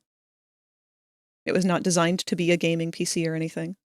Now, if you want to actually run games with heavy graphics and whatnot, you're going to need more of a personal built computer. But if all you're interested in is just kind of doing model work, then go for it. Any models that you make shouldn't be super, super taxing on the computer to begin with. If they are, they're not going to be compatible for anything other than animation. What are your PC specs? That's a good question. So I actually got this computer secondhand, and I don't know a whole lot about computers. But I can pull up some information about it if you give me just a moment.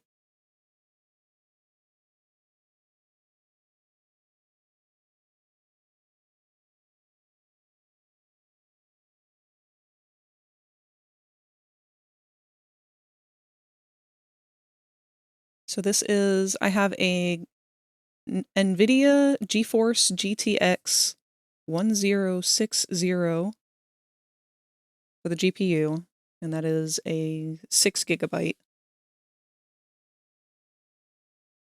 The memory is currently listed as 32 gigabyte.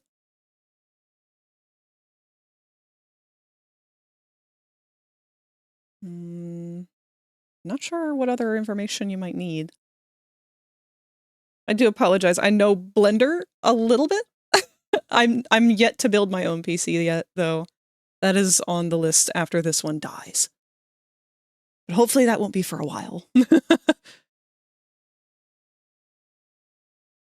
He's been shitting the bed and constantly blue screening. Oh no. It's going into repair mode sometimes upon booting. I'm gonna get a new RAM to see if it fixes it because I'm just dreading trying to reinstall Windows. Oh, I really hope that goes well.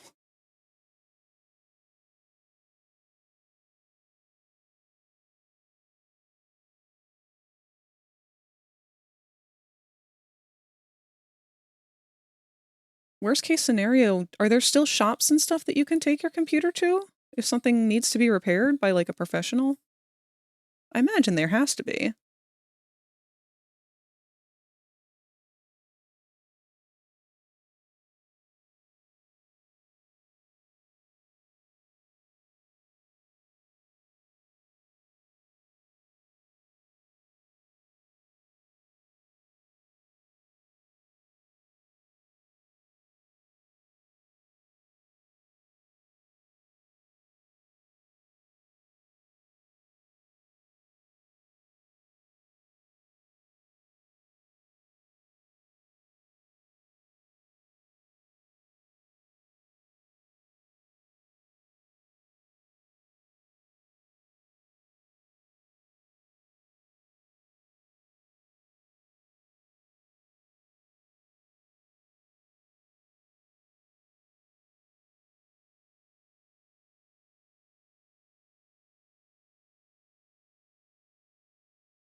Probably, but I got my brother, so tech brother privileges. Good, if you got it, use it. Shit's way too expensive these days.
What I'm going to do here is save this and replace it in Blender.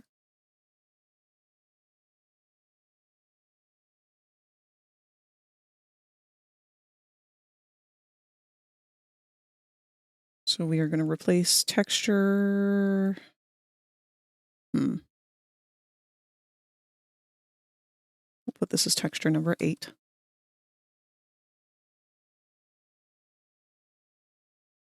We'll go back to Blender. And we are going to replace this image with clothing texture 8.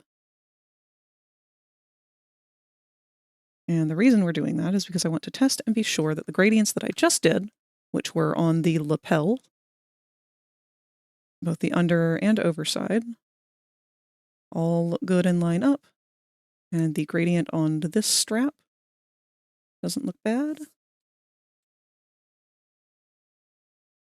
It goes on a bit further down than I think I would like, but it doesn't look bad.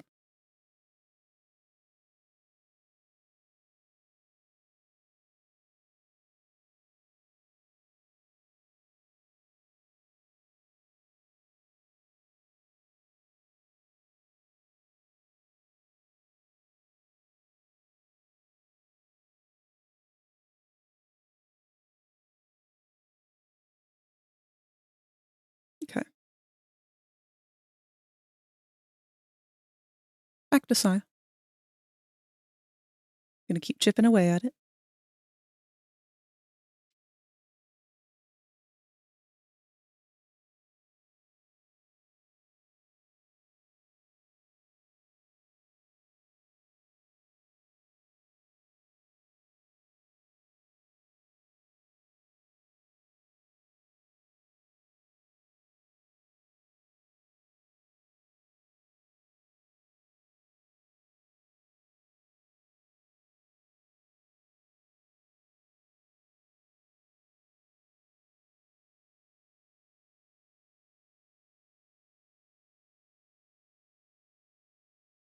I'm debating.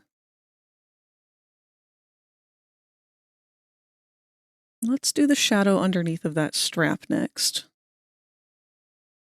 Awa! Hello, 7! 7_the_proto just subscribed for 4 months. Hello. Thank you very much for those 4-month subs. It's very good to see you again. I hope that you've been doing good.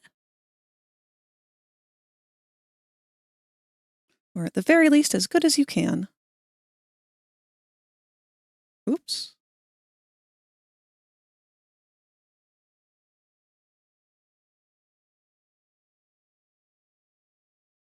I'm about to teach you guys a fun little trick here. So what I'm doing is I am selecting the UVs that I know I used to duplicate and make that kind of ribbon going around the wrist. So I am copying all of these little squares, and then I'm going to use my selection, dilate selection, dilate it by 2, a little more than that.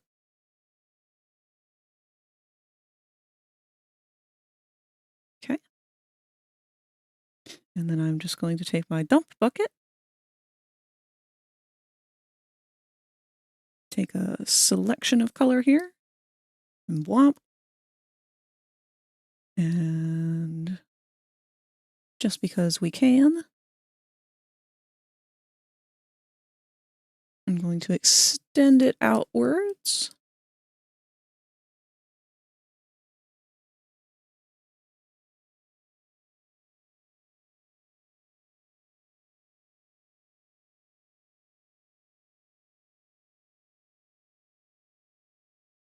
Hello, Locke. How you doing?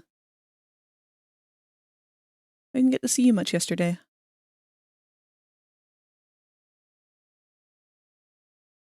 Are you going to be around for after stream today?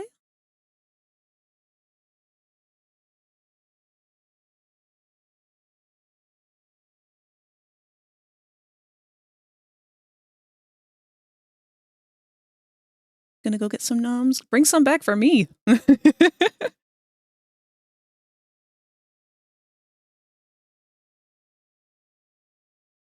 After Baldur's Gate that one day I died. I know, you were on death's door that night. I don't think I've ever heard you that tired before. That was like the closest I think you've ever been to drunk or drugged or like under the influence of something.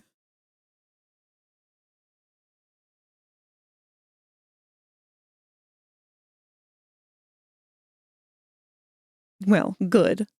Because I would love for you to join us with Baldur's Gate. Moth has actually joined us for our campaign. He is a dwarf paladin.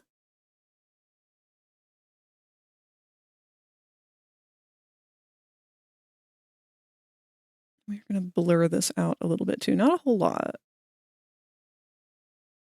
Let's try about that much. And what I'm going to do now is just save the current PNG. And I go back to Blender. And then I take the image and I say reload. Now, because I took off the layer that had all these shading bits on it, that's all going to disappear temporarily. What we're really looking for changing here is the shadow underneath of this piece. So that's what's going to change when I reload the image. There we are. And look at how much smoother and nicer it is. Much cleaner.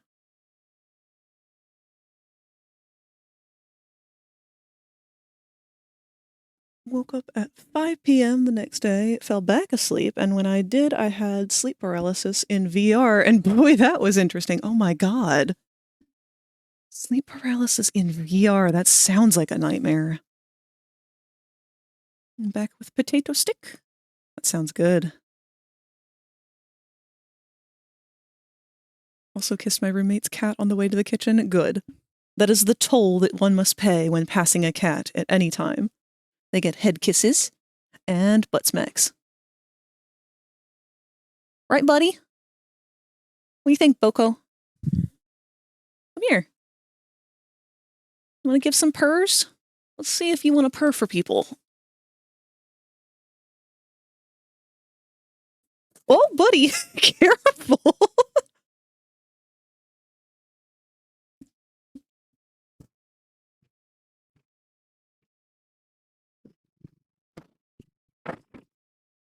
Don't know if you guys caught any purrs then. I saw the mic lighting up a little bit, but it could have just been him breathing. All right, bud. There's your butt smacks.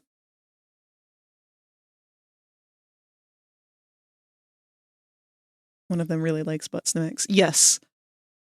The cats who are really into butt smacks are really into butt smacks. Boko's one of them. I can sit there and smack his butt to the point of like people have been concerned that I am hitting him, and it's like, no, he just likes to have his butt smacked. That's like his whole deal. He gets genuinely mad if I don't do it hard enough. He will yell until I do it. Yeah, exactly! We're not the ones being abusive, they are.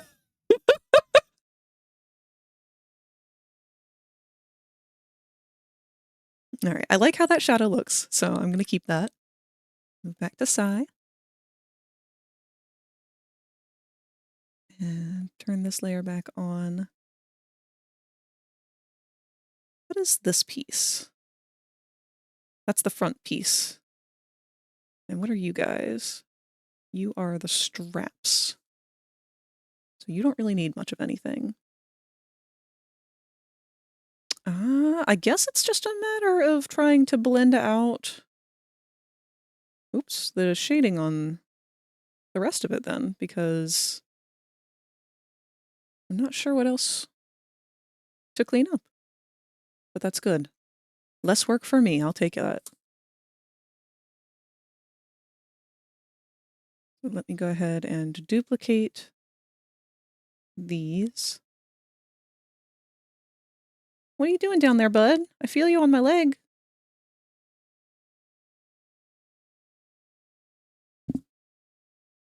They're just masochistic by nature. It really seems like it sometimes.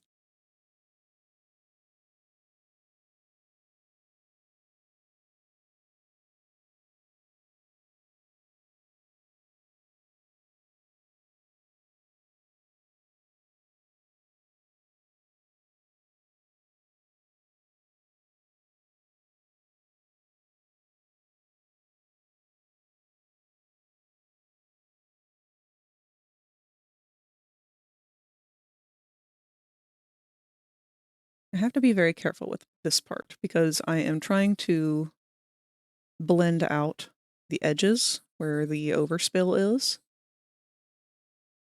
If you are unfamiliar with 3D modeling, overspill is the part of the UV map that you have to kind of go out of the lines with.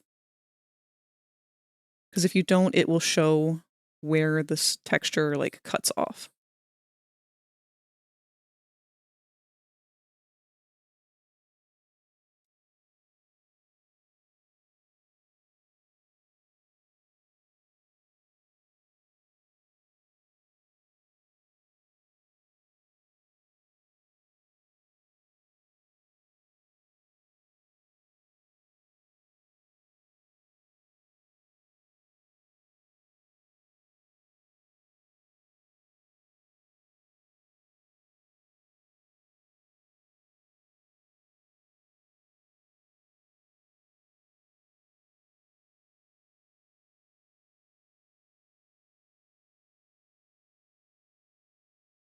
Also got the image scanned at the library for Parasol. Oh, yay!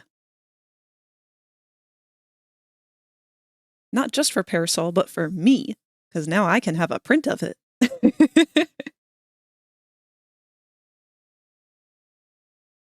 That's some pretty exciting news, though.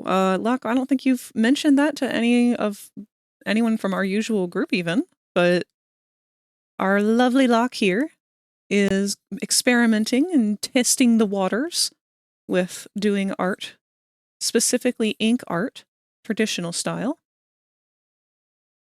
And he has made some of the most amazing ink paintings that I've ever seen in my life. In abstract format, I guess would be the appropriate word for it, but it's, I don't know, it's kind of its own thing, and I'm living for it because everything that he's come up with has been like storybook quality to me. I could sit down and look at them for hours and still be finding more. I guess it's like almost like a Rorschach test. Either way, I've fallen in love with it. You got to set up your gallery for yourself or something so I can show off your work to people. But that's what we're working on now, is getting Locke into his first gallery, which is the Parasol Gallery of VRChat.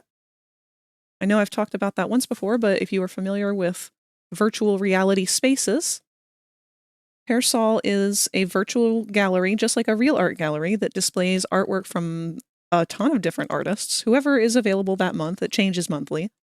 Let me go ahead and get a link to them.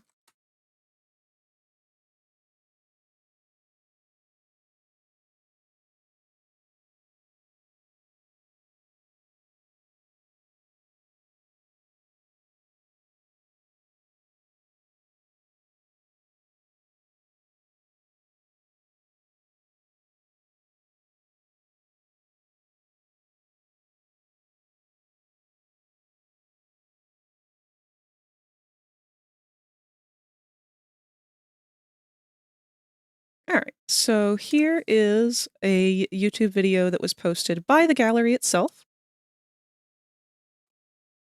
Have not watched this, but it should show some of the gallery itself and kind of what they do. And then here is a link to the gallery itself. If you're not familiar with VRChat in any way, shape, or form, it is just a free game. It is meant to be run on VR systems, but you can run it on your PC alone. And through that, you can go and explore this gallery yourself and see whatever artwork has been put on display, potentially buy some art to support the artists who are displaying there.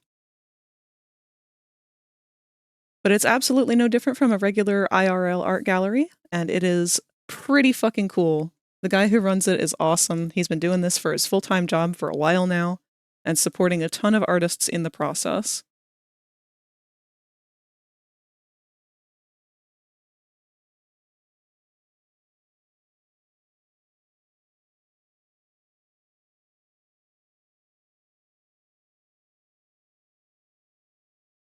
Yeah, the strange pair. The world is unfortunately PC only, as Locke was saying there. So if you are a Quest user, you will not be able to access it anywhere other than on your computer. But as I said, you don't need to be in VR to experience it. You can just use your PC to kind of use that as a like virtual camera to walk around and see the art that's on display.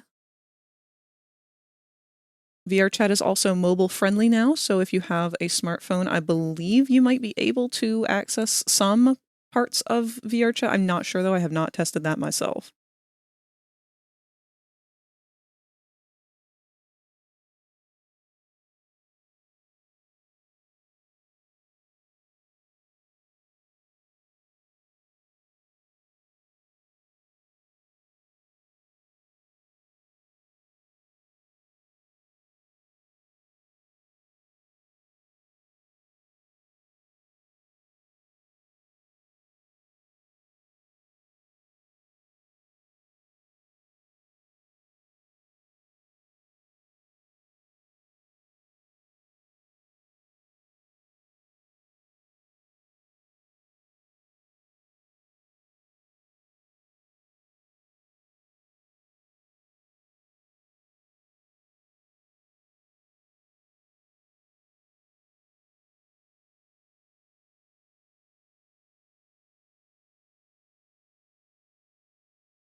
I'm going to go ahead and take these bars off so that I can worry about just the part underneath.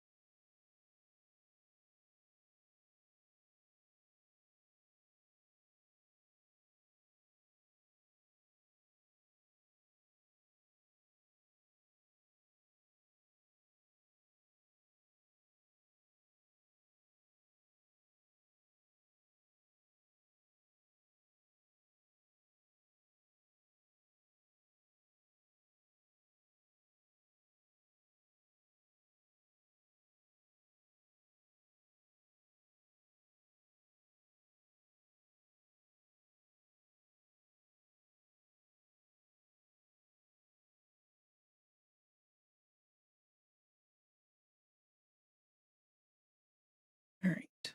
Now let's try and get this piece as a whole cleaned up.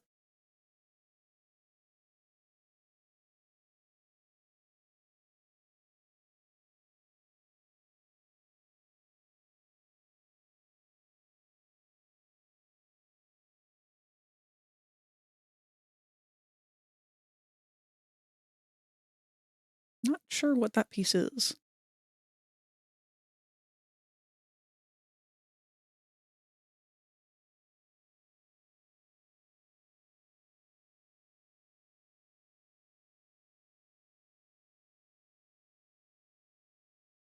Hmm. No worries.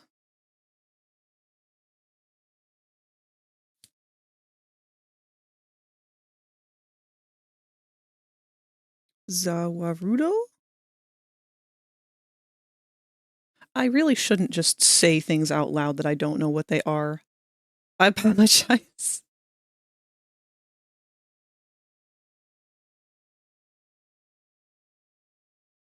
Try and blur some of these brush strokes out a little bit to make this seem a little more seamless. Streamline, seamless is what I was trying to say there, not seamline.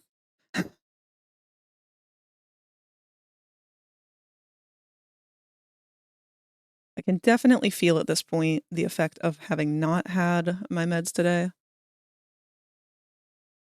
because my focus is dwindling. Again, I am not a hyperactive ADHD, I am an inattentive ADHD. So not having my medication just means that I don't pay as much attention anymore. Very easily get brain fog and overlook details and forget where I put my tablet pen.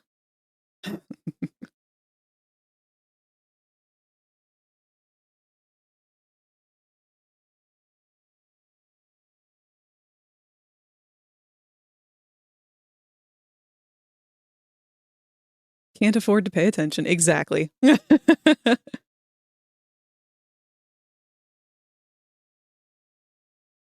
Now, this is a very delicate area, I think. This is the underarm along the breast. No. This is just the underarm, never mind.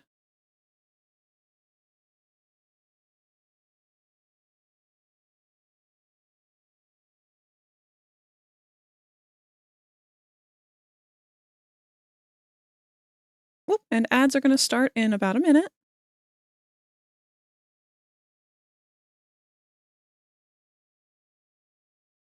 That being said, let's go ahead and save this again and see how we like this arm compared to this arm.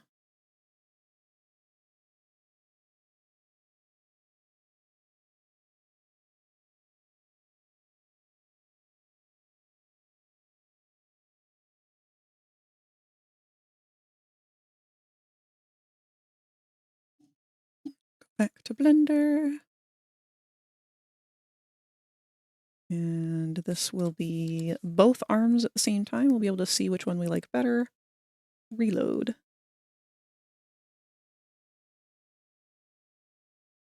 Okay. Yeah, right away, immediately prefer the smoothed out one. At least for this style that we're aiming for. We will have to fix up that bad seam right there. But other than that, that looks gorgeous.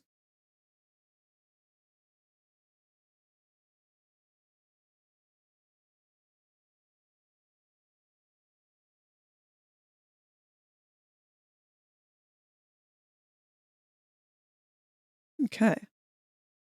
So let's go ahead and do that to the other pieces. And instead of doing that on this one, I'm going to try and do is duplicate it, flip it, and move it onto the other one.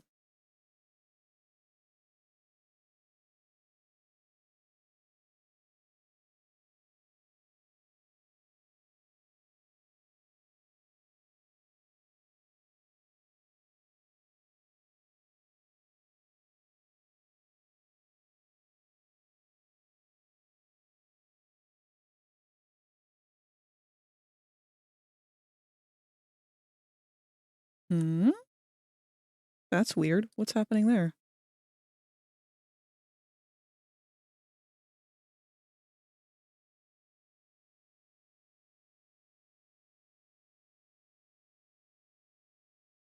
Why is it not the same color?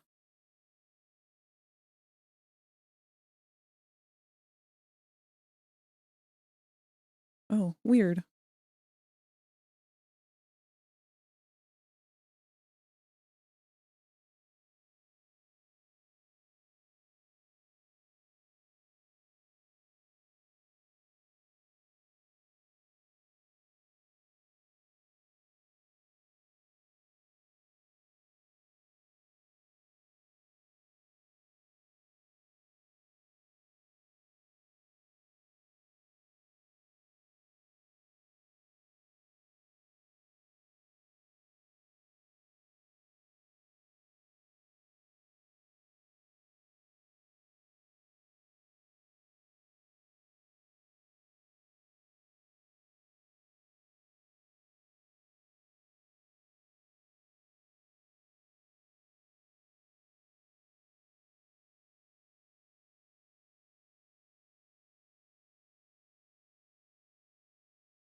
Okay. I don't know how perfect that was or if it even needs to be that perfect, but let's see.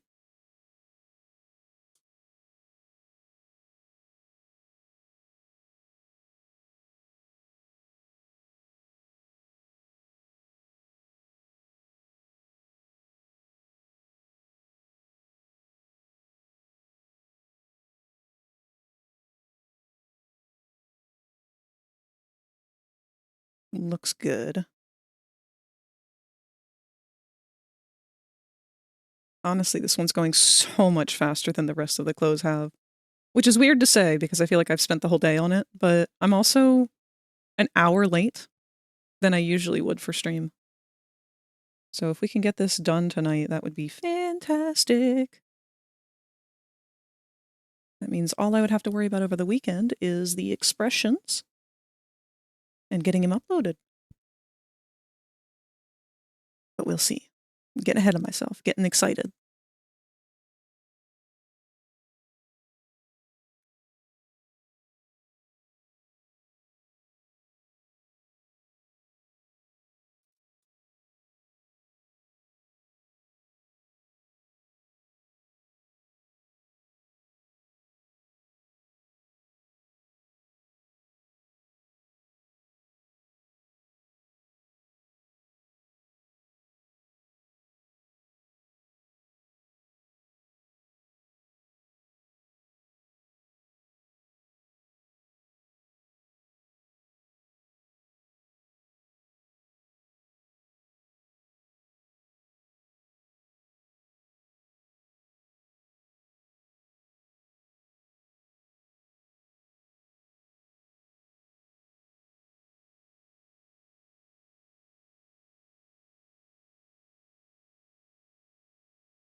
Man, working on NEP has really made me want to go back and listen to the audiobooks for The Hitchhiker's Guide to the Galaxy.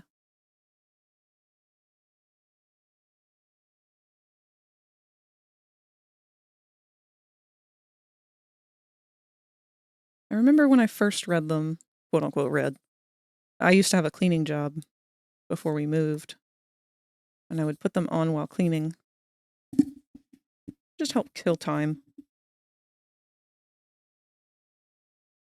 But I would get upset because after I was done cleaning, I would be so absorbed with the book that I'd be mad that I'd have to stop listening to it and go home. I wanted to just keep listening to it, but then I would, typical ADHD. I'm home now, so I have other things that I can do besides clean. So obviously I'm not going to be sitting still anymore or as focused.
Ugh. I can tell. I know I mentioned this once already. Oh, wow, posture check. That's a good timing for it, because I am shrimping. The heat has kicked on, though, and it's making me drowsy. I'm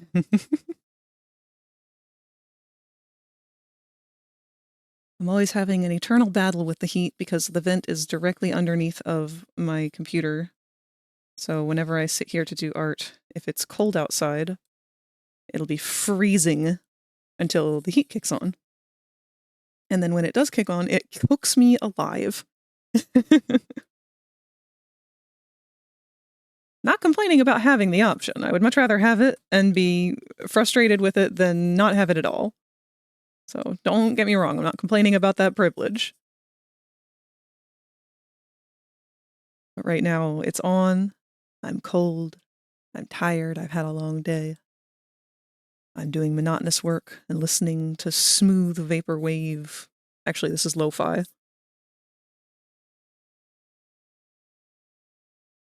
It's all the signals that my body needs to say, hey, it's nap time.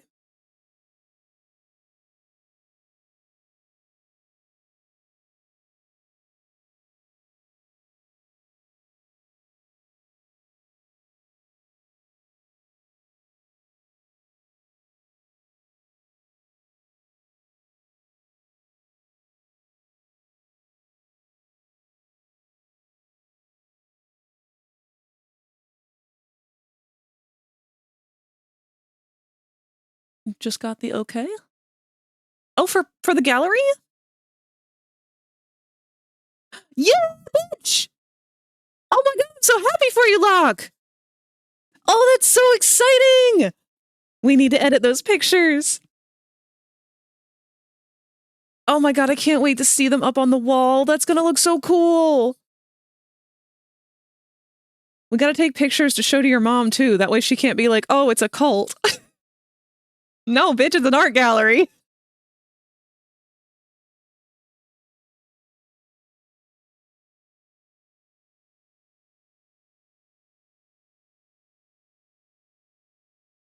If she can't be happy for you over something like this, it doesn't matter. I'm gonna be happy enough for her.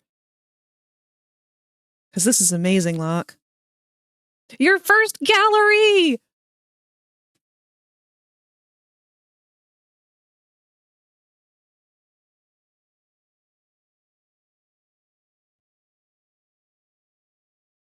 I want to tell people to go follow and support you, but you don't have a page for me to throw them at.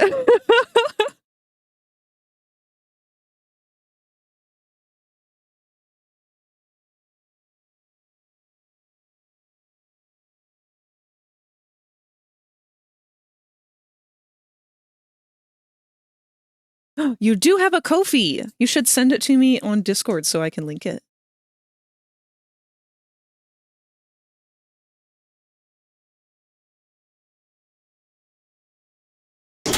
Ooh. Well, hello, Snake. Nice of you to join us. Actually, that reminds me, I have to put our eggs up there.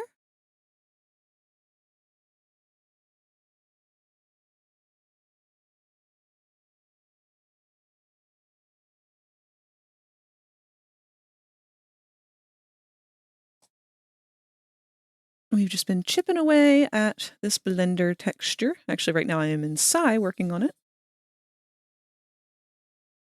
But I can finally blend out all of these brush strokes.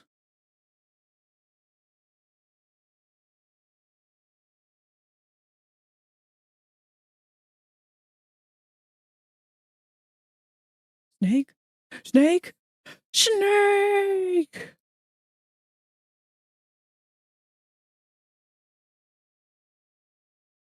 I wish that that was the first audio stim that came to my mind when I read that, but it was not.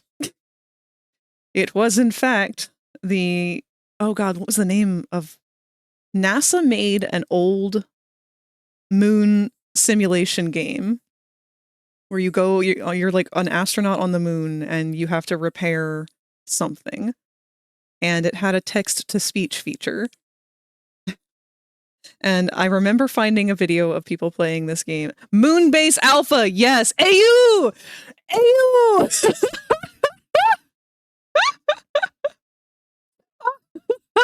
I'm glad I'm not the only person who knows about it.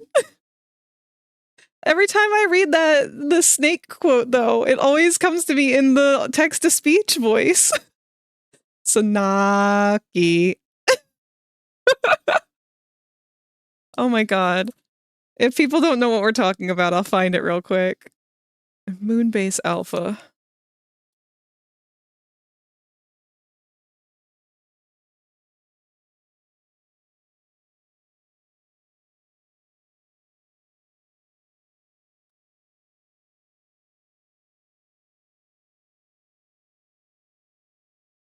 Alright. There is the video for anyone who has not seen it and has no idea what the fuck we're talking about.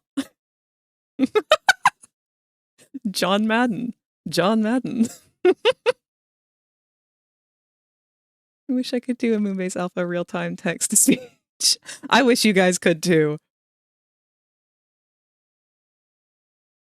There is a way for me to set it up so that you can use Popple to do that when he is functional, but I have not really explored those options completely yet because I'm gonna be honest, I know y'all. I know you, Locke, specifically.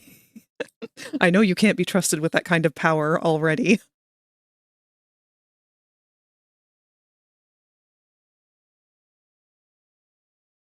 I'm in a voice chat and you keep prompting the call and response.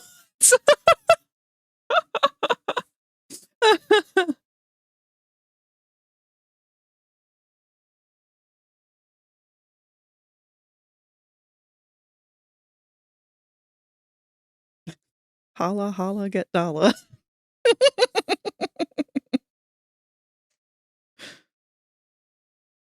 Oh my god, the stupid shit that our brains latch onto.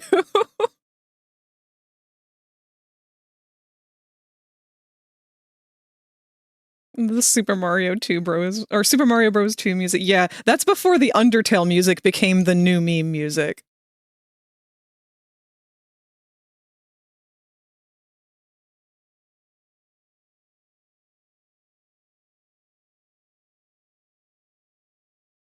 That is also not a complaint, by the way. That is just, again, an observation, because I love the Undertale soundtrack. Welcome back, Boko! You're making quite the habit of coming and going today.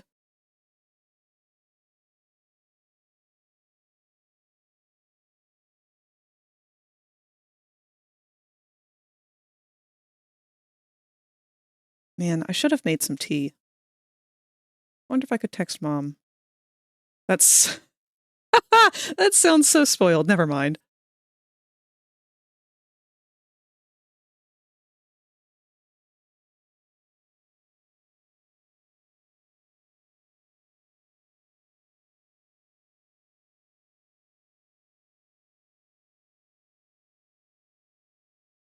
I hope I didn't overblend that.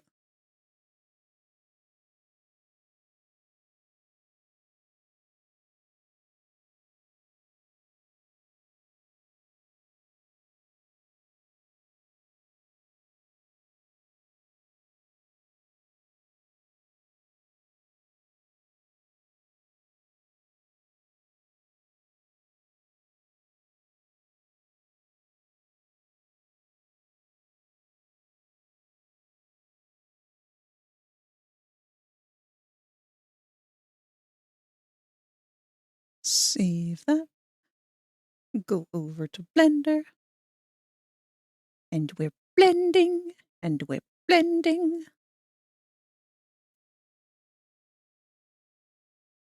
If the men find out we can rearrange the bones of our face, we're finished. They're going to tell the church. Oh, that's so good. It's so creamy and nice. It's so smooth. Beautiful, beautiful, beautiful. Oh, it's so good to finally see elements of this thing coming together.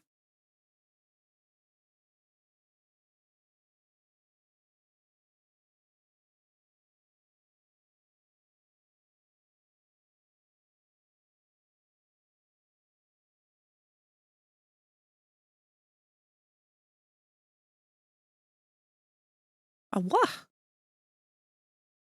And booped.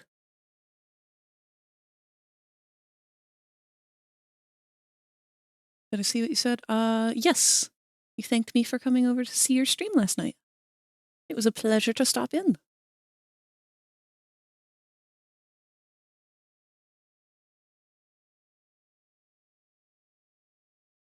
And I do apologize for dipping without saying goodnight.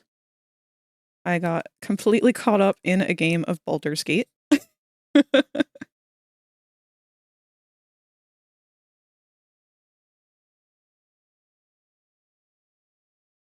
It is rapidly becoming my escapism game. I'm so captivated by the story, I need to know what the fuck happens next. Don't spoil anything, though. I love the noises that you make. Thank you. I identify as a bird because I make so many of them.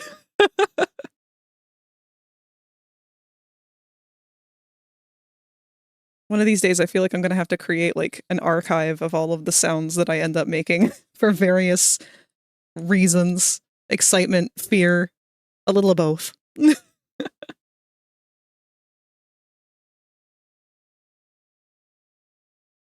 Dinosaur bird, pretty much the same thing. Exactly. The amount of people who think I'm a dragon is very comical.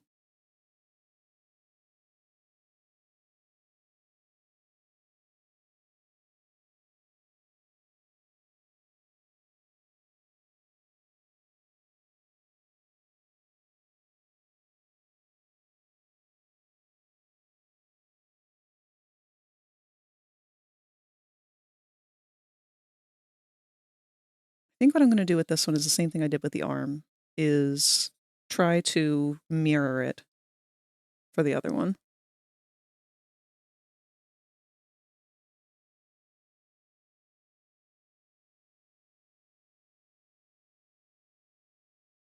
Man, I'm such a sucker for these songs that have like crickets and stuff in the background. Because that's exactly what it sounds like at nighttime where I live. Well, less so now where I live, but more like where I used to live. It was always so nice and peaceful. Where I live now, there's a lot more industrial stuff. So you get a lot less wildlife, unfortunately. At least in terms of sound. It's still there, but because there's cars and noise and human noise pollution, you just don't pick up on it.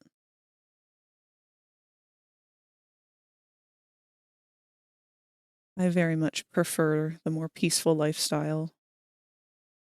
I'm not much of a people person. Not IRL anyway. Here I'm totally fine, because like, if I need space at any point, I can not only have it, but have it on demand.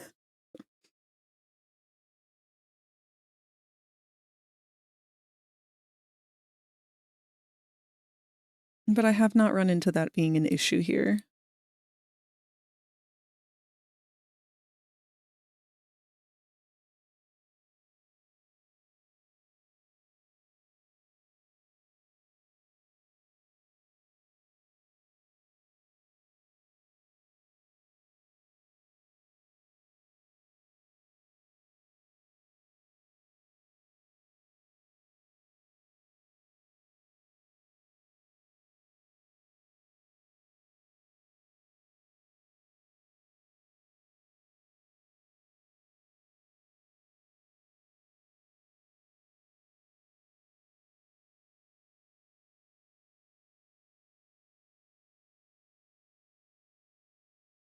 If you become lightheaded from thirst, feel free to pass out. Thank you for the hydrate.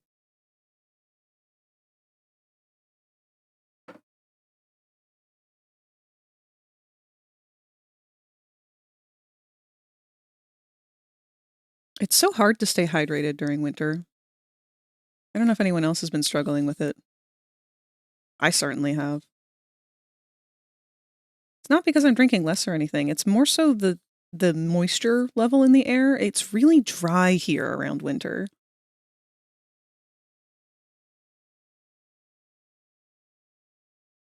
which in itself is a bizarre concept for me because I live in a very wet area. We are mostly swamps all throughout Maryland. Like, the only places that aren't swamps are, I guess, the civilized places. So, like, all major cities, all major towns in Maryland. Me too, I'm in Washington State. Oh, yeah. Yeah, nothing but rain there.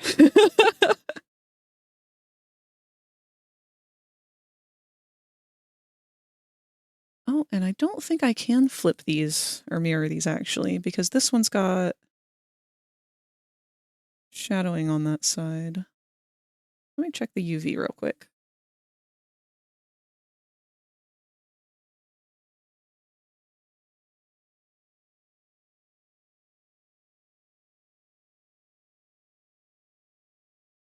Yes, I cannot mirror them.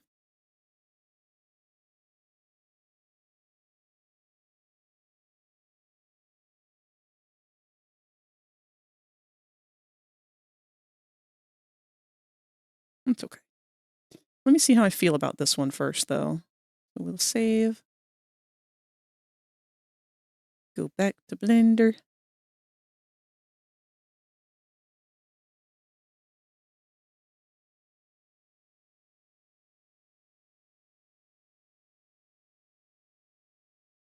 And we will reload the image.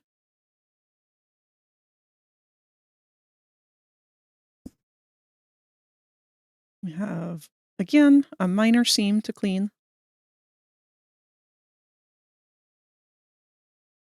I do very much like how that looks, though. So we'll go ahead and blur out the other side.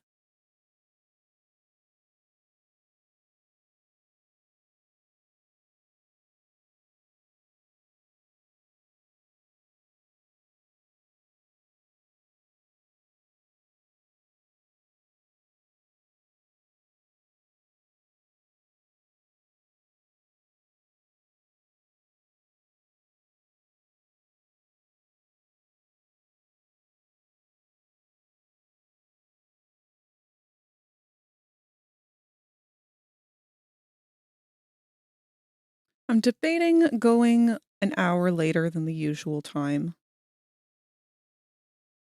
Just because I was an hour late to getting here. But I think I'm going to just play that based on how far I get.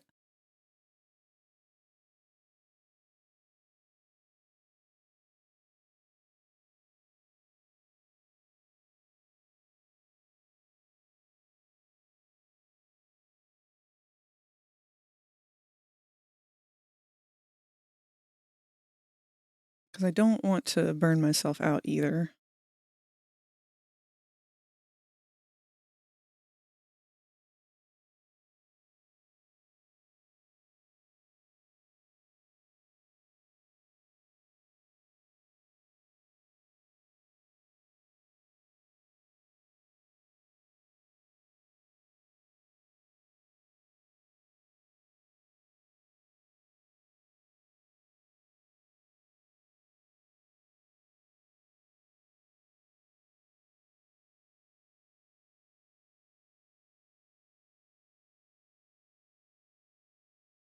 You do go for an extra hour. I don't think I'm going to be able to be around for much during Baldur. Well, then that decision's been made for me. Not a problem. I am absolutely willing to sacrifice that hour so we can play some Baldur's Gate. Because I think what I'm planning on doing here is to spend the entirety of the weekend devoted to this to try and get it as close to done as possible. Again, I don't want it to be rushed, and that's what I'm trying to make sure I'm being very strict with myself over. Because if I'm not going to be taking the time to do it, and I know I'm not going to be taking the time to do it carefully, then I don't want to force myself to, because I know I will sacrifice quality. Because that is just how the human brain works. If you are forcing yourself to rush something, you are most likely going to end up messing something up or not being as careful as you would if you weren't rushing. And at the end of the day, this is not something that needs to be done specifically on his birthday. Much as that would be nice. Rather late and good than on time and bad.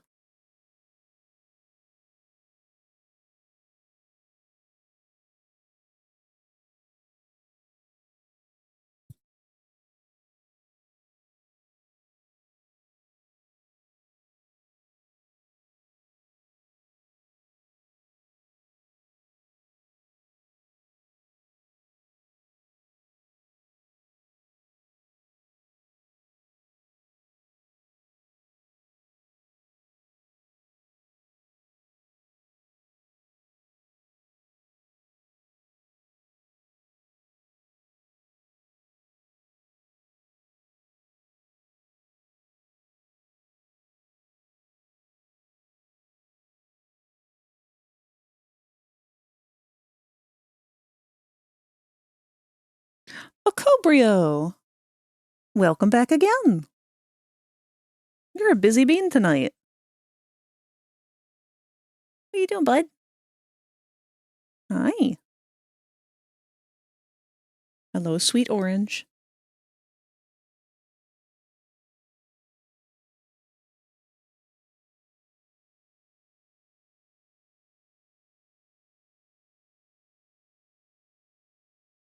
Some days I feel like I need to incorporate a Boko counter. And that way I can keep a tally of how many times he comes to visit us whenever I'm streaming. Why are you licking my pants?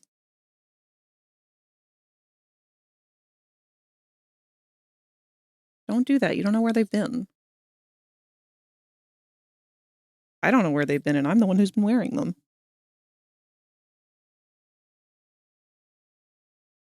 All right. Again, hoping I didn't overblend that. We'll find out.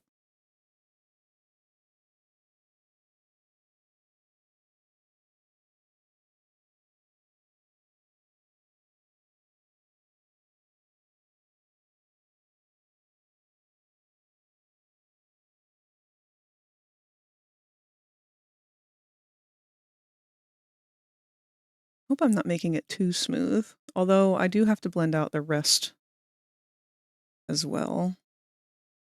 Oh no, once that stuff's blended out, it'll be perfect.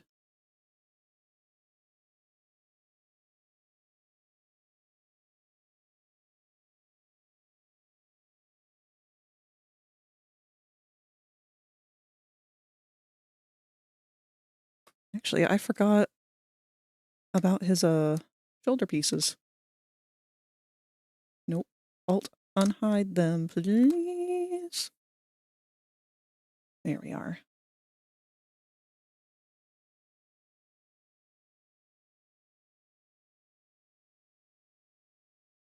All right. I think this is the last piece of the beige that needs to be blended out.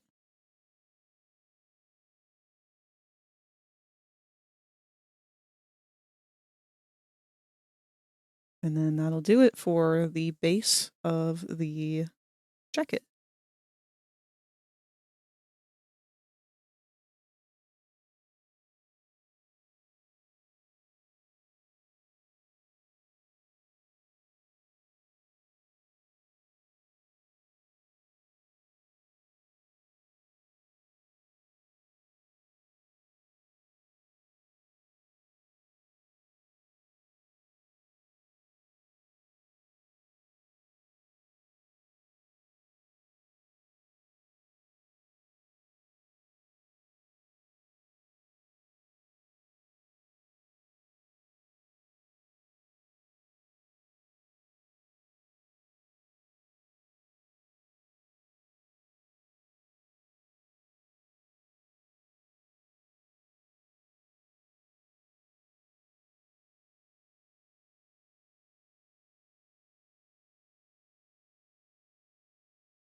Frag is bean. Frag is best bean.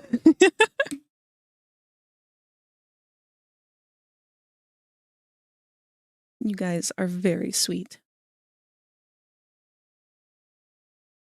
If you were a bean, you'd be an Adzuki bean.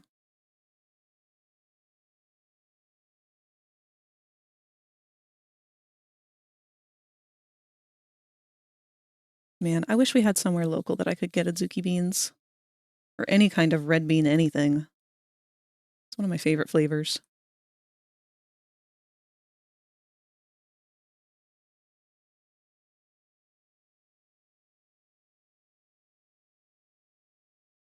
It's actually what I call Wolfie.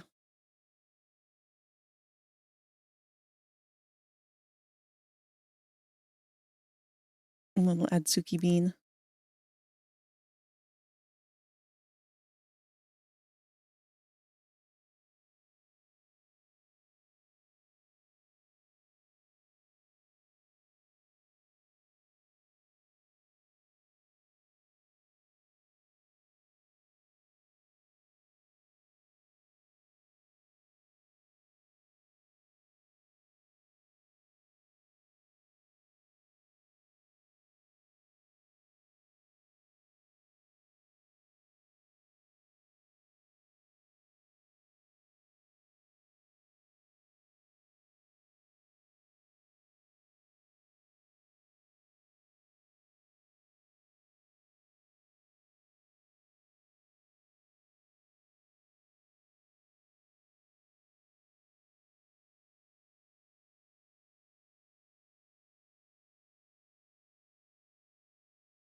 Blending time.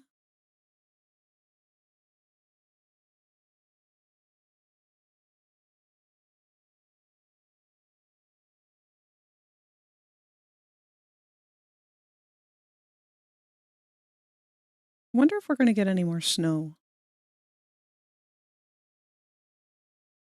I hope we do. Actually, quick question. Have any of you guys ever had something called snow cream before?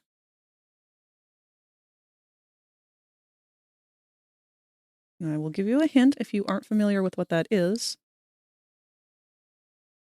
I don't think you can buy it anywhere. I think it is explicitly a make-it-home deal. Yes, snow cream's so good. So, snow cream, I believe, I want to say it's of Amish origin, but I don't quote me on that because I don't know if that's true. I don't know where I picked up that thought, but I remember hearing something about that recently, and I don't remember why that thought clung. But it's something that you make from home using freshly fallen snow and a handful of ingredients that you mix in with the snow, and it turns it into like the most delicious flavored ice cream on earth. Oh, hold on, I've merged my layers by mistake here.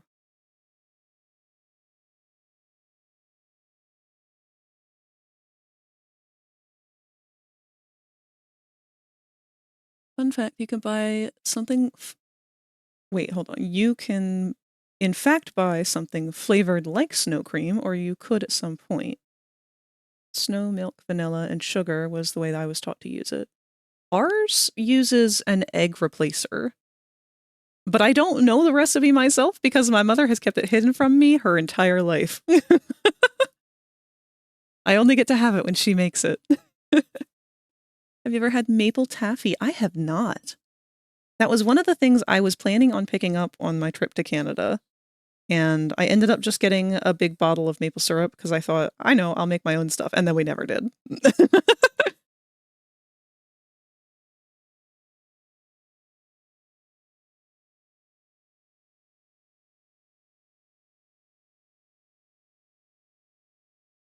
Okay, let's check real quick and see how that came out.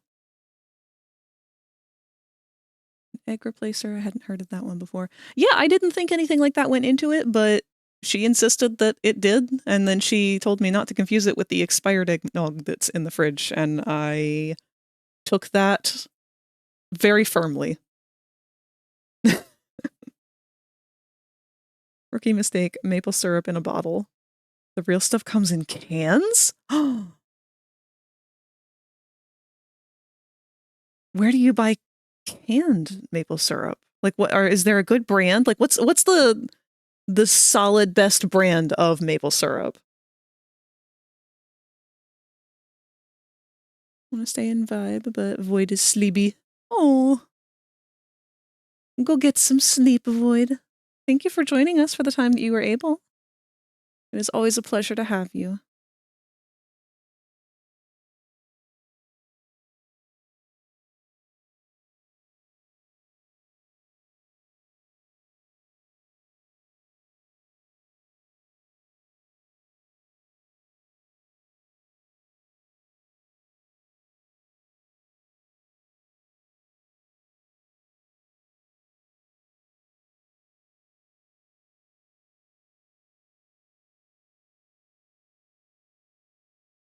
Real quick, I want to test something.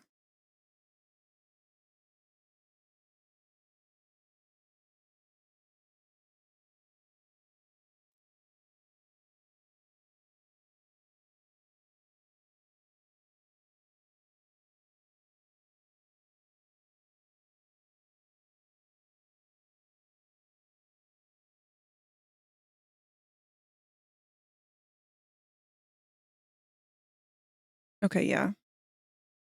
I was initially going to try and paint a fold on here, but I think just because he's going to have a lot more detail with all of the patches and whatnot, I'm not going to.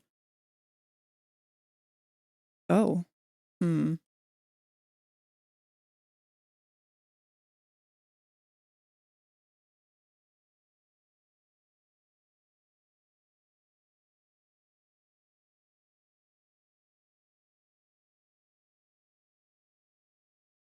guess it's kind of inevitable that that's going to get a little stretched. Put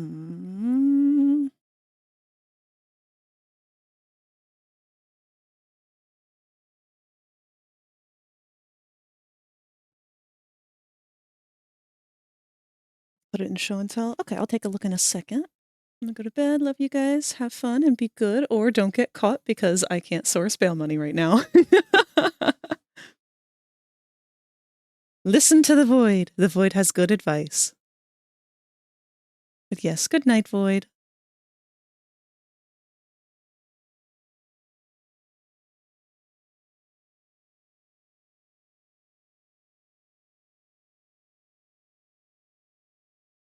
Oh my god. That looks legit. That's what I should have gotten.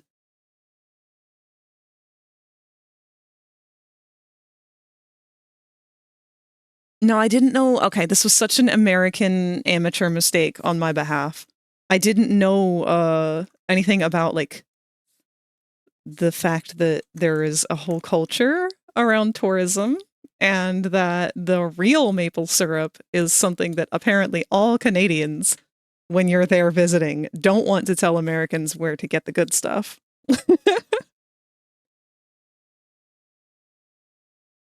So no matter who I asked, everyone had a different answer, and most of them were just like, just get the shit at the gift shop. I was not impressed with the gift shop stuff. Just like, I'm really not impressed with this part of the texture. This is actually very upsetting to me.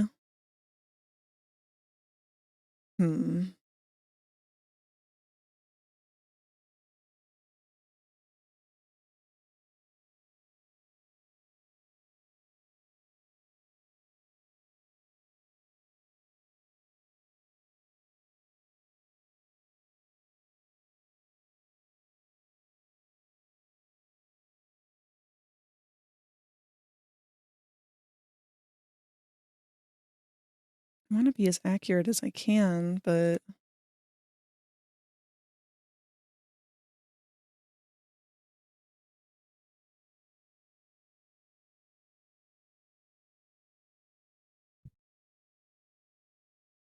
Hmm.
I'm also going to roll out. I've got shit to do. And I've been putting it off because I didn't want to tear myself away from here. Aw. It was absolutely wonderful having you here, Ninja. Stay safe and have a good night. Same back to you. And you're more than welcome to join us at any time. I'm gonna be honest, I'm not even sure where you'd buy it. My family just buys it in bulk straight from a producer that my father's friends with. Oh my god, that's like the most Canadian thing I've ever heard. I will be back. Thank you. Thank you for being here.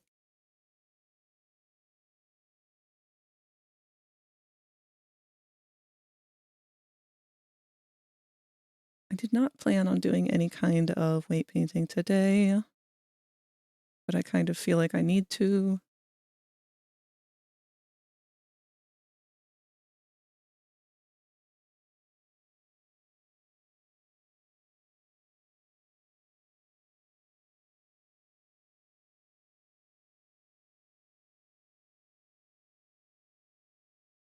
Did you remember to save all of God. your files? Thank you, baby. If you become lightheaded from thirst, feel free to pass out. Let me do just that. Go ahead and save.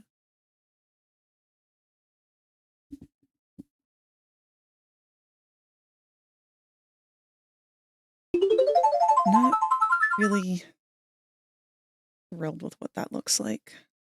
Also, thank you for the big stretch, Sneak. Actually, that's a good time for that. Let me go ahead and stretch my wrist so I can feel it cramping up. Got about 13 minutes or so until the next ad read. How are we on time right now? Pretty good.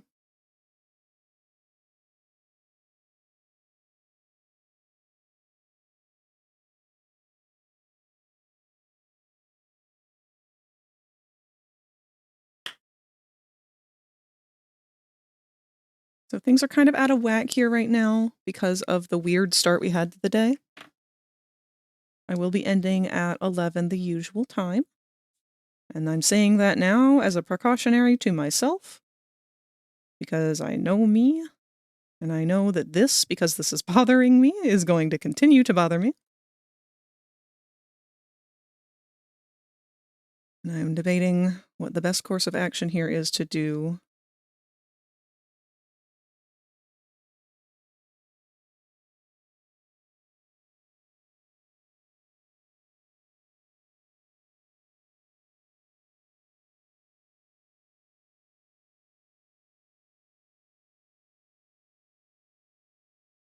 I mean, from this distance, it does look accurate, but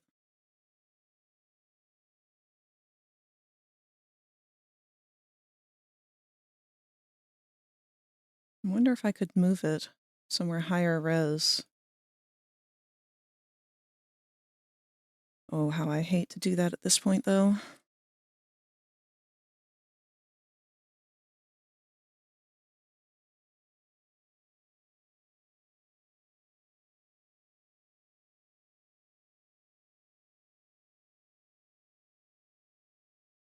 That really wouldn't do much of anything to make a difference.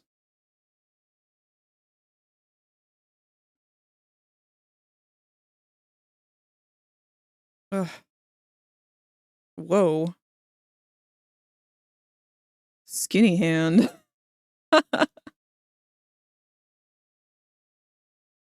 Alright, you know what? I'm overthinking it. I know I'm overthinking it.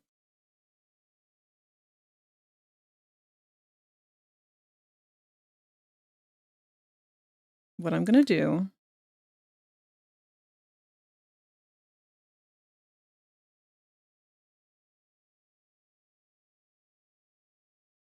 What am I gonna do?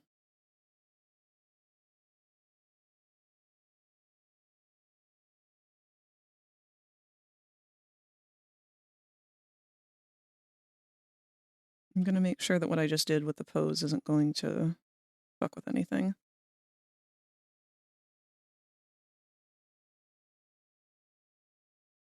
I mean, that area does get a lot of movement. So however it stretches... I should have accounted for that.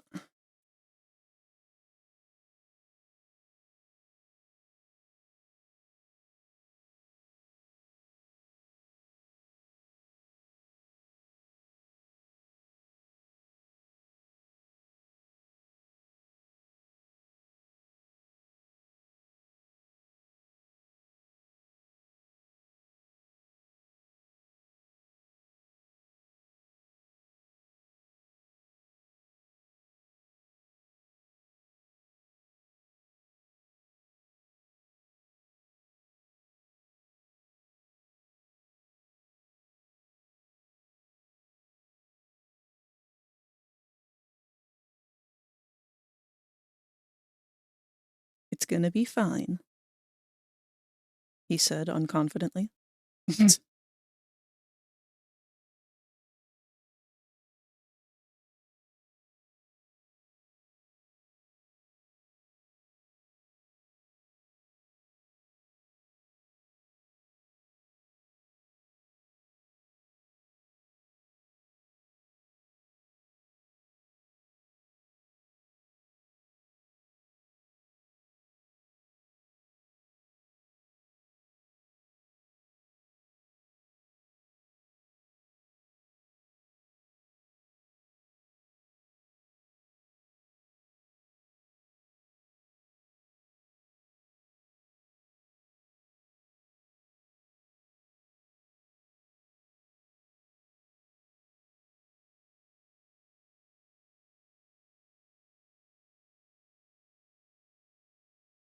This is a little dumb. What am I doing?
There is method to my madness, I promise. Ow, my hand hurts. Why does my hand hurt? I haven't done shit with it today.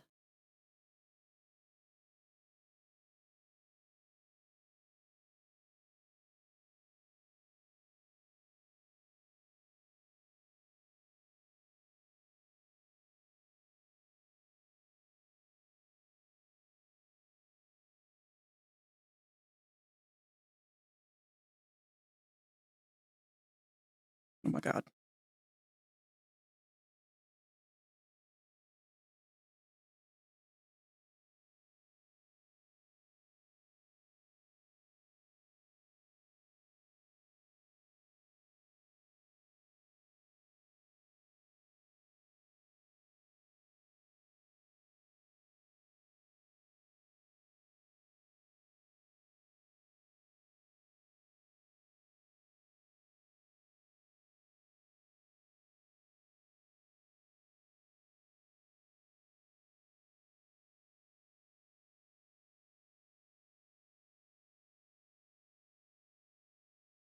Just had a really, really weird desire to just do a nostalgia night for things that I don't have nostalgia for. So, this is the weirdest thing on earth. The first thing that came to mind, I don't know what it's called, but I feel like one of y'all would know. Back in the 80s, there was this TV show. I want to say it was called like My Monster or something like that. It was something about a monster. And he had either a blue or a purple nose. And I think the show was all about these kids who had this pet monster or friend monster. I don't know if he was a pet or a friend. And they made a toy for it, kind of like Chucky. Only it was like a real thing. It wasn't like Chucky where it's like a pretend thing and then it turns out to be a doll that murders people. It was like an actual toy from the 80s. I never watched the cartoon myself, but I remember seeing the commercial for it a lot. So I'm kind of like weirdly nostalgic over the commercial. There's a few that come to mind. Yeah, there were a lot of things like that back in the 80s. It was at the same time that, what are they called? Mad Balls. Y'all remember them? No, you don't. You weren't alive for them. Hold on.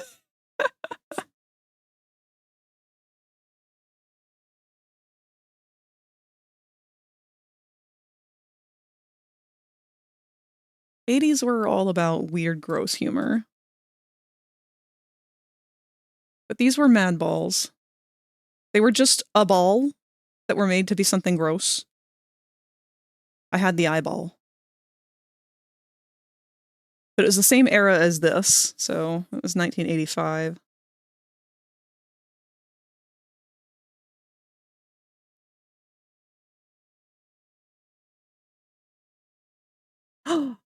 Okay, it was called My Pet Monster.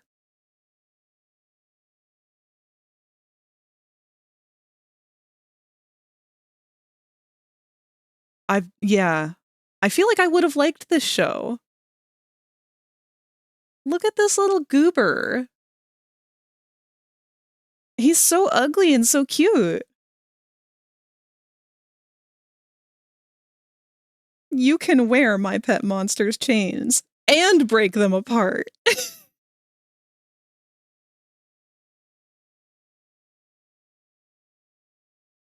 I like these teeth. I think he's cute. He's fucking hideous, but he's cute. Shit like this. I missed out on this. I know nothing about it. I just know I saw a commercial for it a lot when I was a kid. I want to go back and have a nostalgia night or something where we go and watch all the stuff that I know nothing about that I remember from growing up and never got to experience.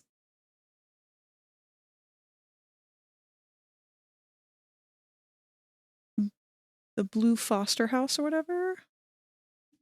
God. Oh, you mean Foster's Home for Imaginary Friends. Wait, do you guys not know about any of this stuff? Also, the ad is going to start any minute now. I apologize for that. I wasn't paying attention. Got about 20 seconds on the countdown.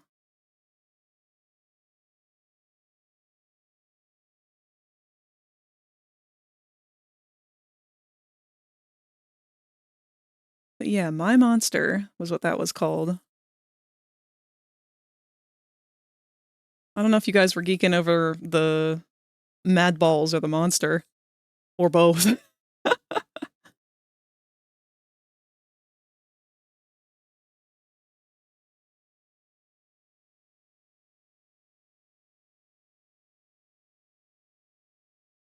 Even as a kid, I kind of thought Mad Balls were a little dumb.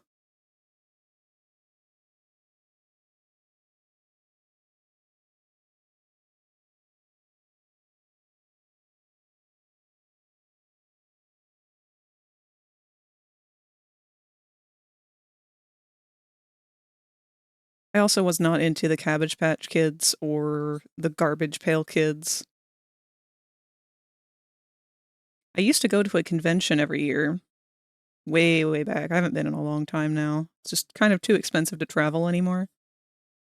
But it was called RetroCon. I think it's up in Philadelphia or Pennsylvania somewhere. It's a cool convention. Or at least it used to be. By the time that I stopped going, it was getting to be kind of yucky. Because a lot of the vendors who used to be there were no longer vending there, and it was mostly pops, like pop figurines. And the whole point of the convention is it's a retro convention. It's meant to be people selling toys from the 80s and 70s and shit like that. Things that you can't find nowadays, not modern.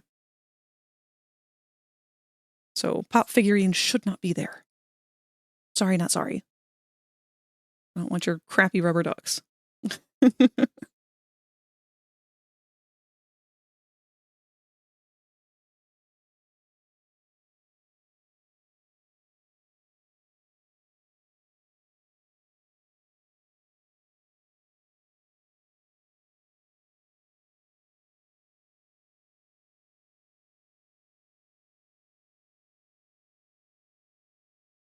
But you would always find something fun at that convention.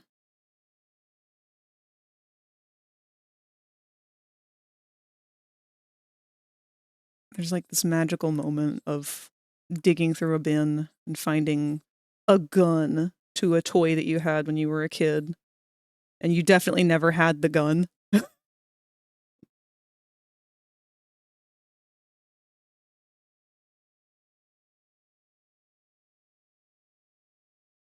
I think no, it wasn't that one that I went to. It was a TFCon, the last TFCon I had been to. I was actually lucky enough to find a Sonic figure from the one where like the storybook series where he's a knight.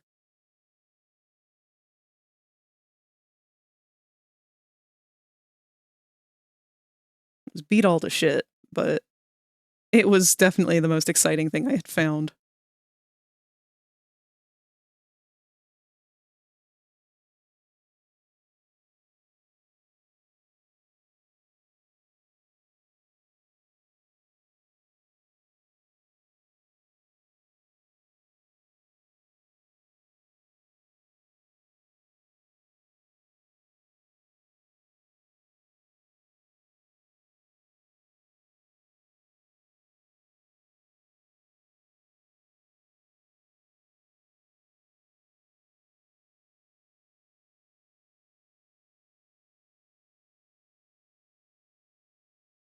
Interesting.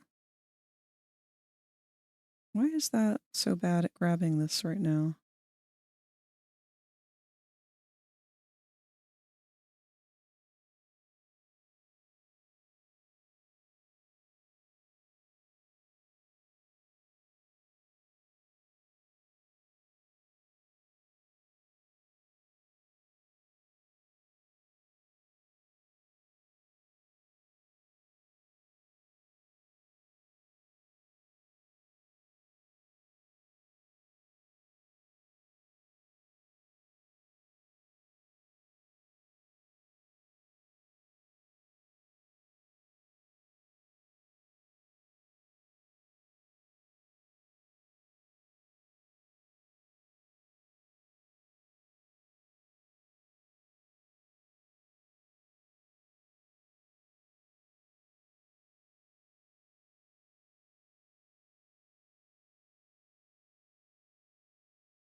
And we're getting close to the end here.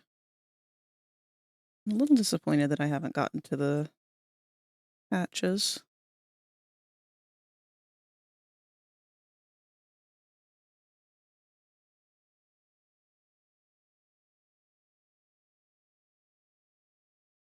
But that's okay. This is to be expected when you lose an hour of your scheduled time. So I'm not upset. I'm not mad. It just is what it is. I worry about what I can control, not what I can't.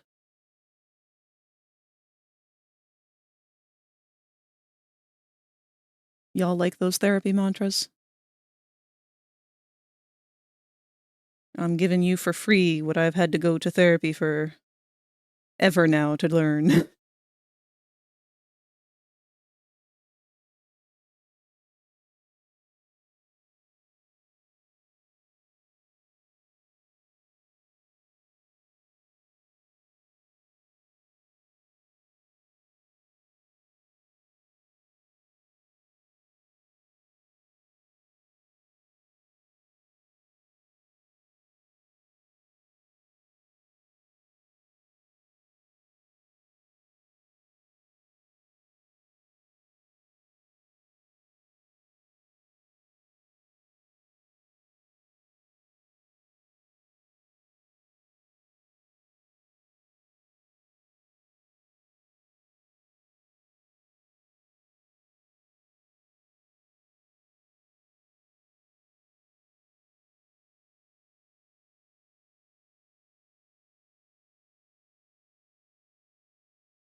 Let's see how we feel about this dude. Hold on. Okay.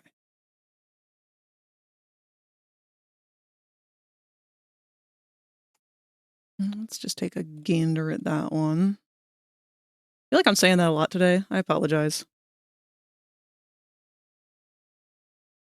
Sometimes I get hooked on a certain word.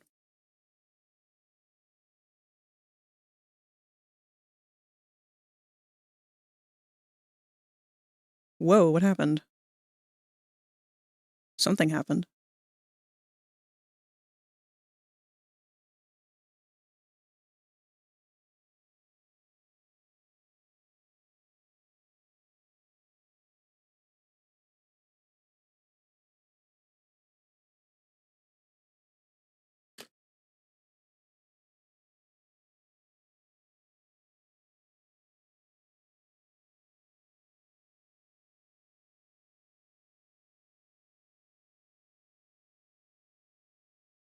What the fuck happened?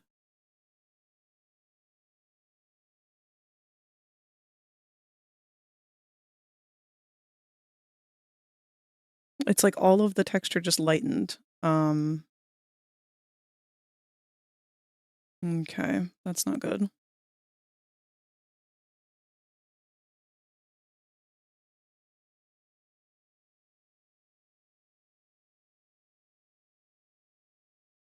Oh, right. Duh. It did lighten.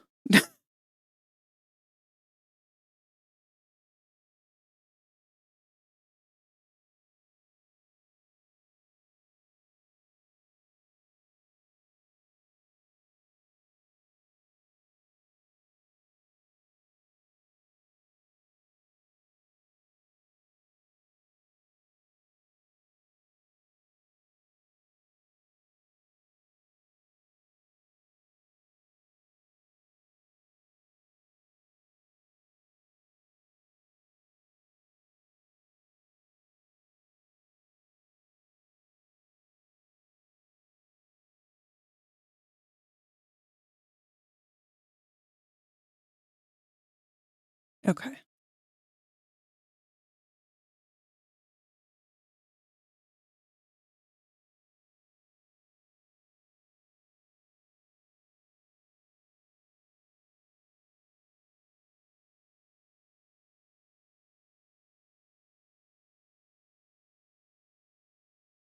Don't really love that.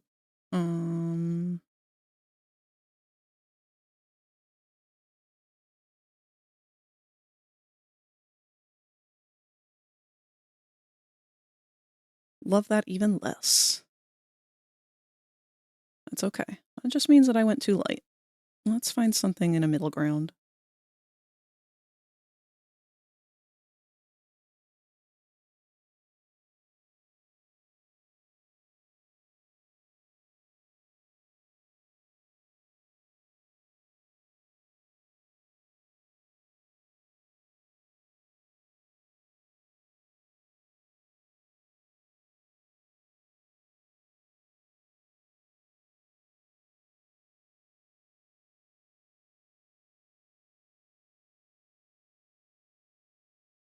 Oops.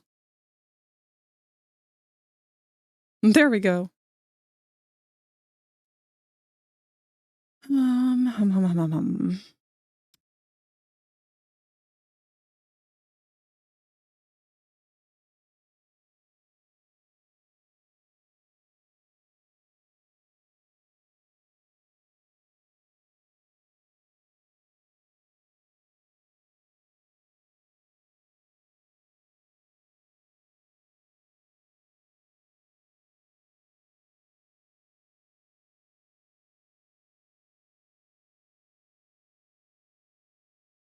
Maybe I should lighten both.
Ah!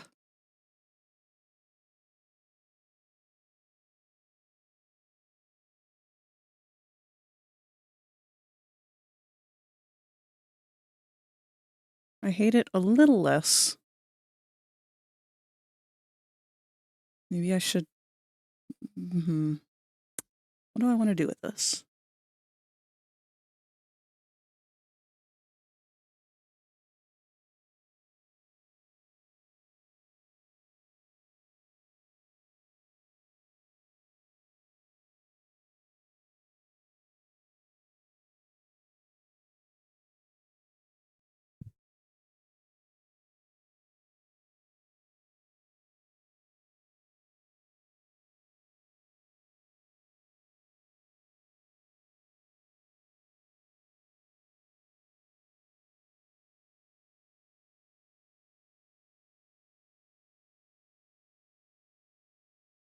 Okay. I think this'll do, but I do want to make those a little darker.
the hell?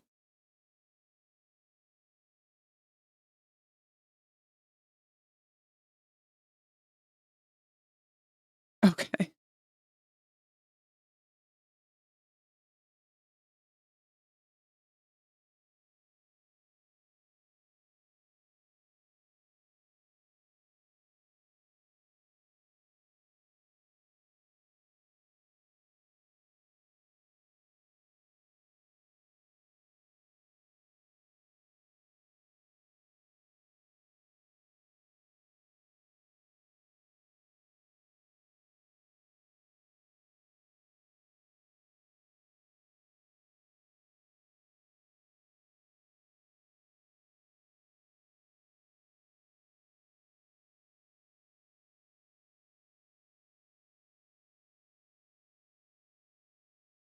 All right.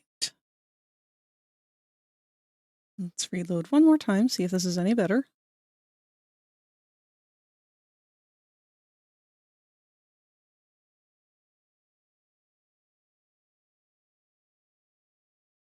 And just as a final check, I want to try it without the lighter layer. Just to see if the blurred version is any better.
Darker. Let's try it.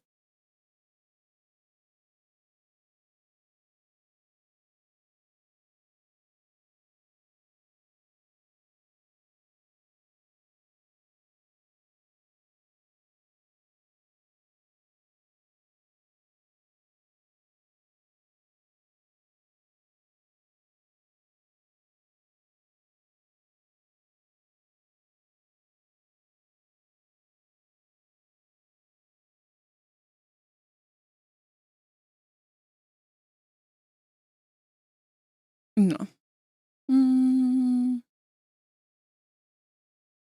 Maybe?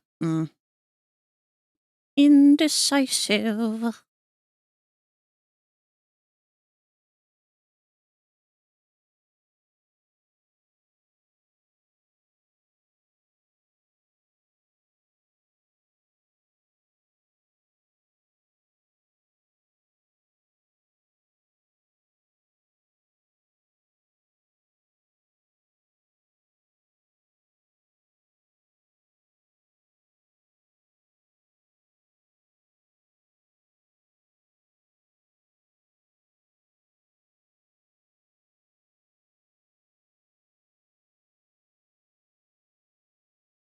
All right, try this on for size.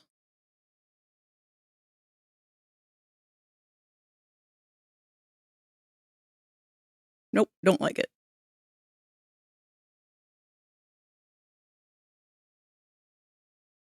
Hmm.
probably the best I'm gonna get out of that. Which is okay. Just has to be finished, not perfect. I do have one last little thing I can try.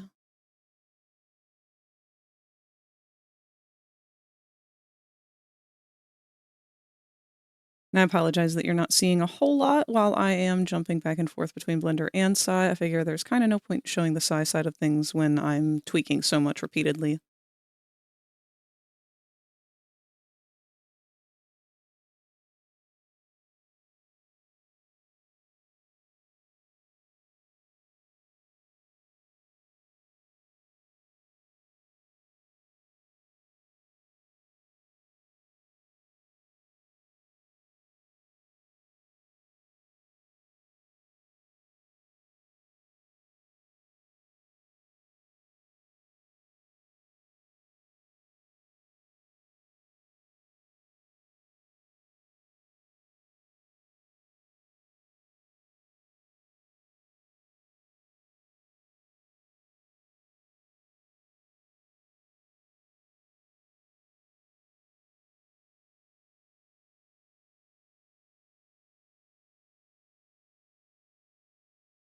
Weh.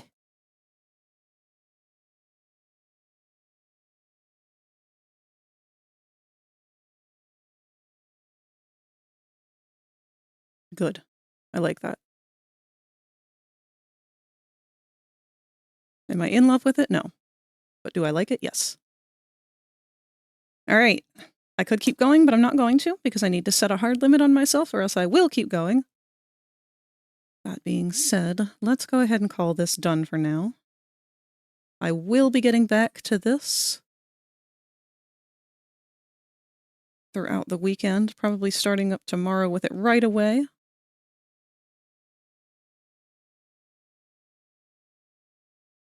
So we'll save out of our Sai document.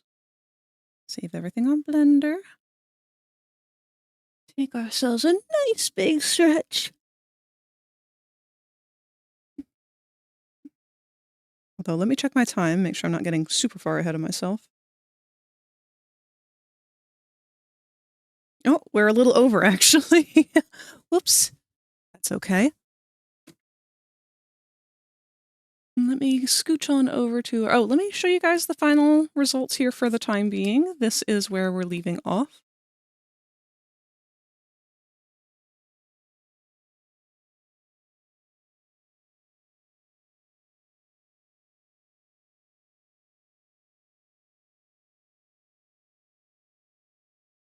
But there we are. There's our boy. Still needs to have his stitches and patches put on. We got a boomer! Oh, wow! Why is that clipping through? Is that your nub? That's probably your nub. It is your nub.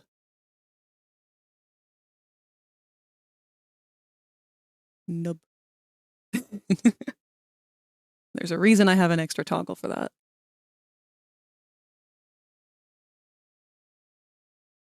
So he's looking fucking gorgeous. I'm extremely proud of how he's coming out. And I don't want to sound like I'm tooting my own horn or anything, but this is something I really, really wanted to try and do perfectly. I wanted to keep him as close to his original style as possible. So with the exception of that nice, beautiful, thick black line art that the I Am Spectre has used, I feel like I've done a pretty decent job. It's obviously not perfectly on model, but had it been my own style, I would have tried a little harder to do that. I'm really happy with them. Oh, you're right, my model is frozen. Oh dear.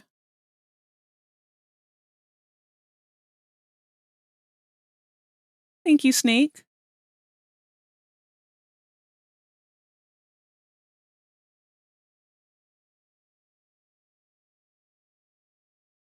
Let's reopen it for our ending here.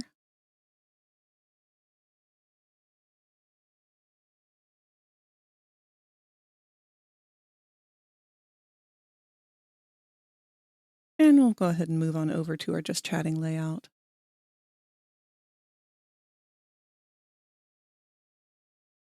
I'm huge. But yes. That is where we will end it for tonight. It feels like this week just blew right on past.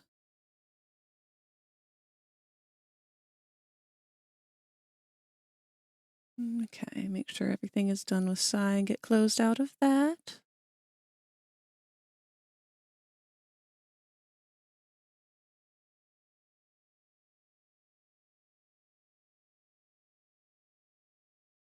There we are.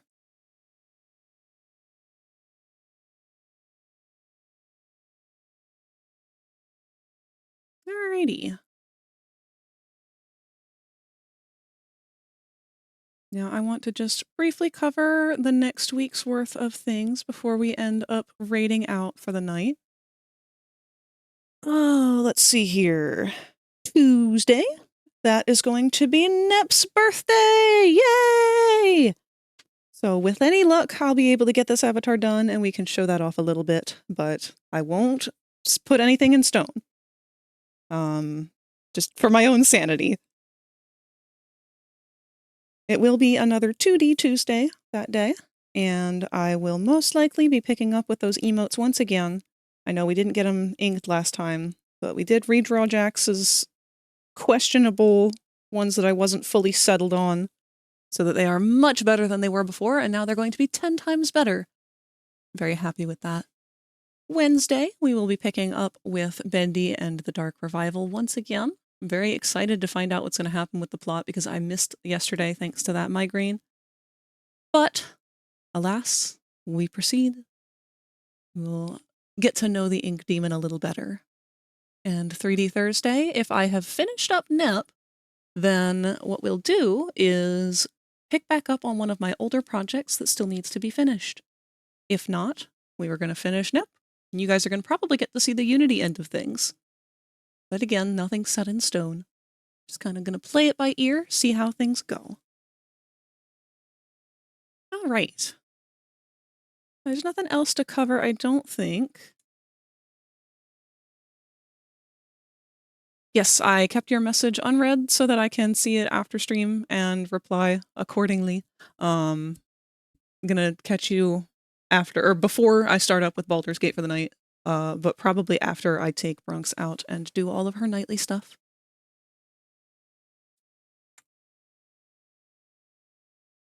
All right.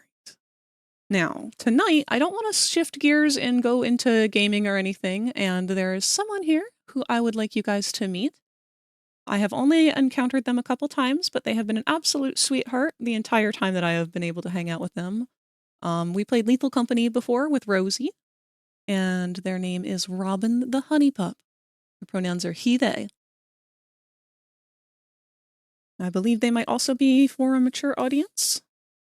Although I don't know if they are part of the LewdTuber crowd or not. That is something they will have to tell you themselves.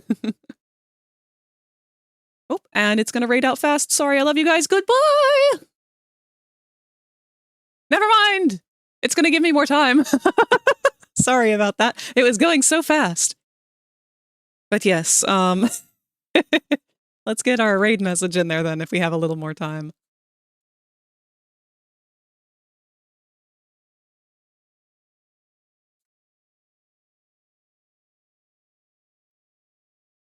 So there is our raid message for the night. If you wish, you may copy and paste that once we arrive. If you don't want to send that, just bring a good attitude. Bring something nice to the table. Bring them praise for their art. Because he is currently working on some kind of anthro character. I don't know if this is going to be a PNG tuber avatar or what. But I'll be sure to ask once I get there with you guys. All right.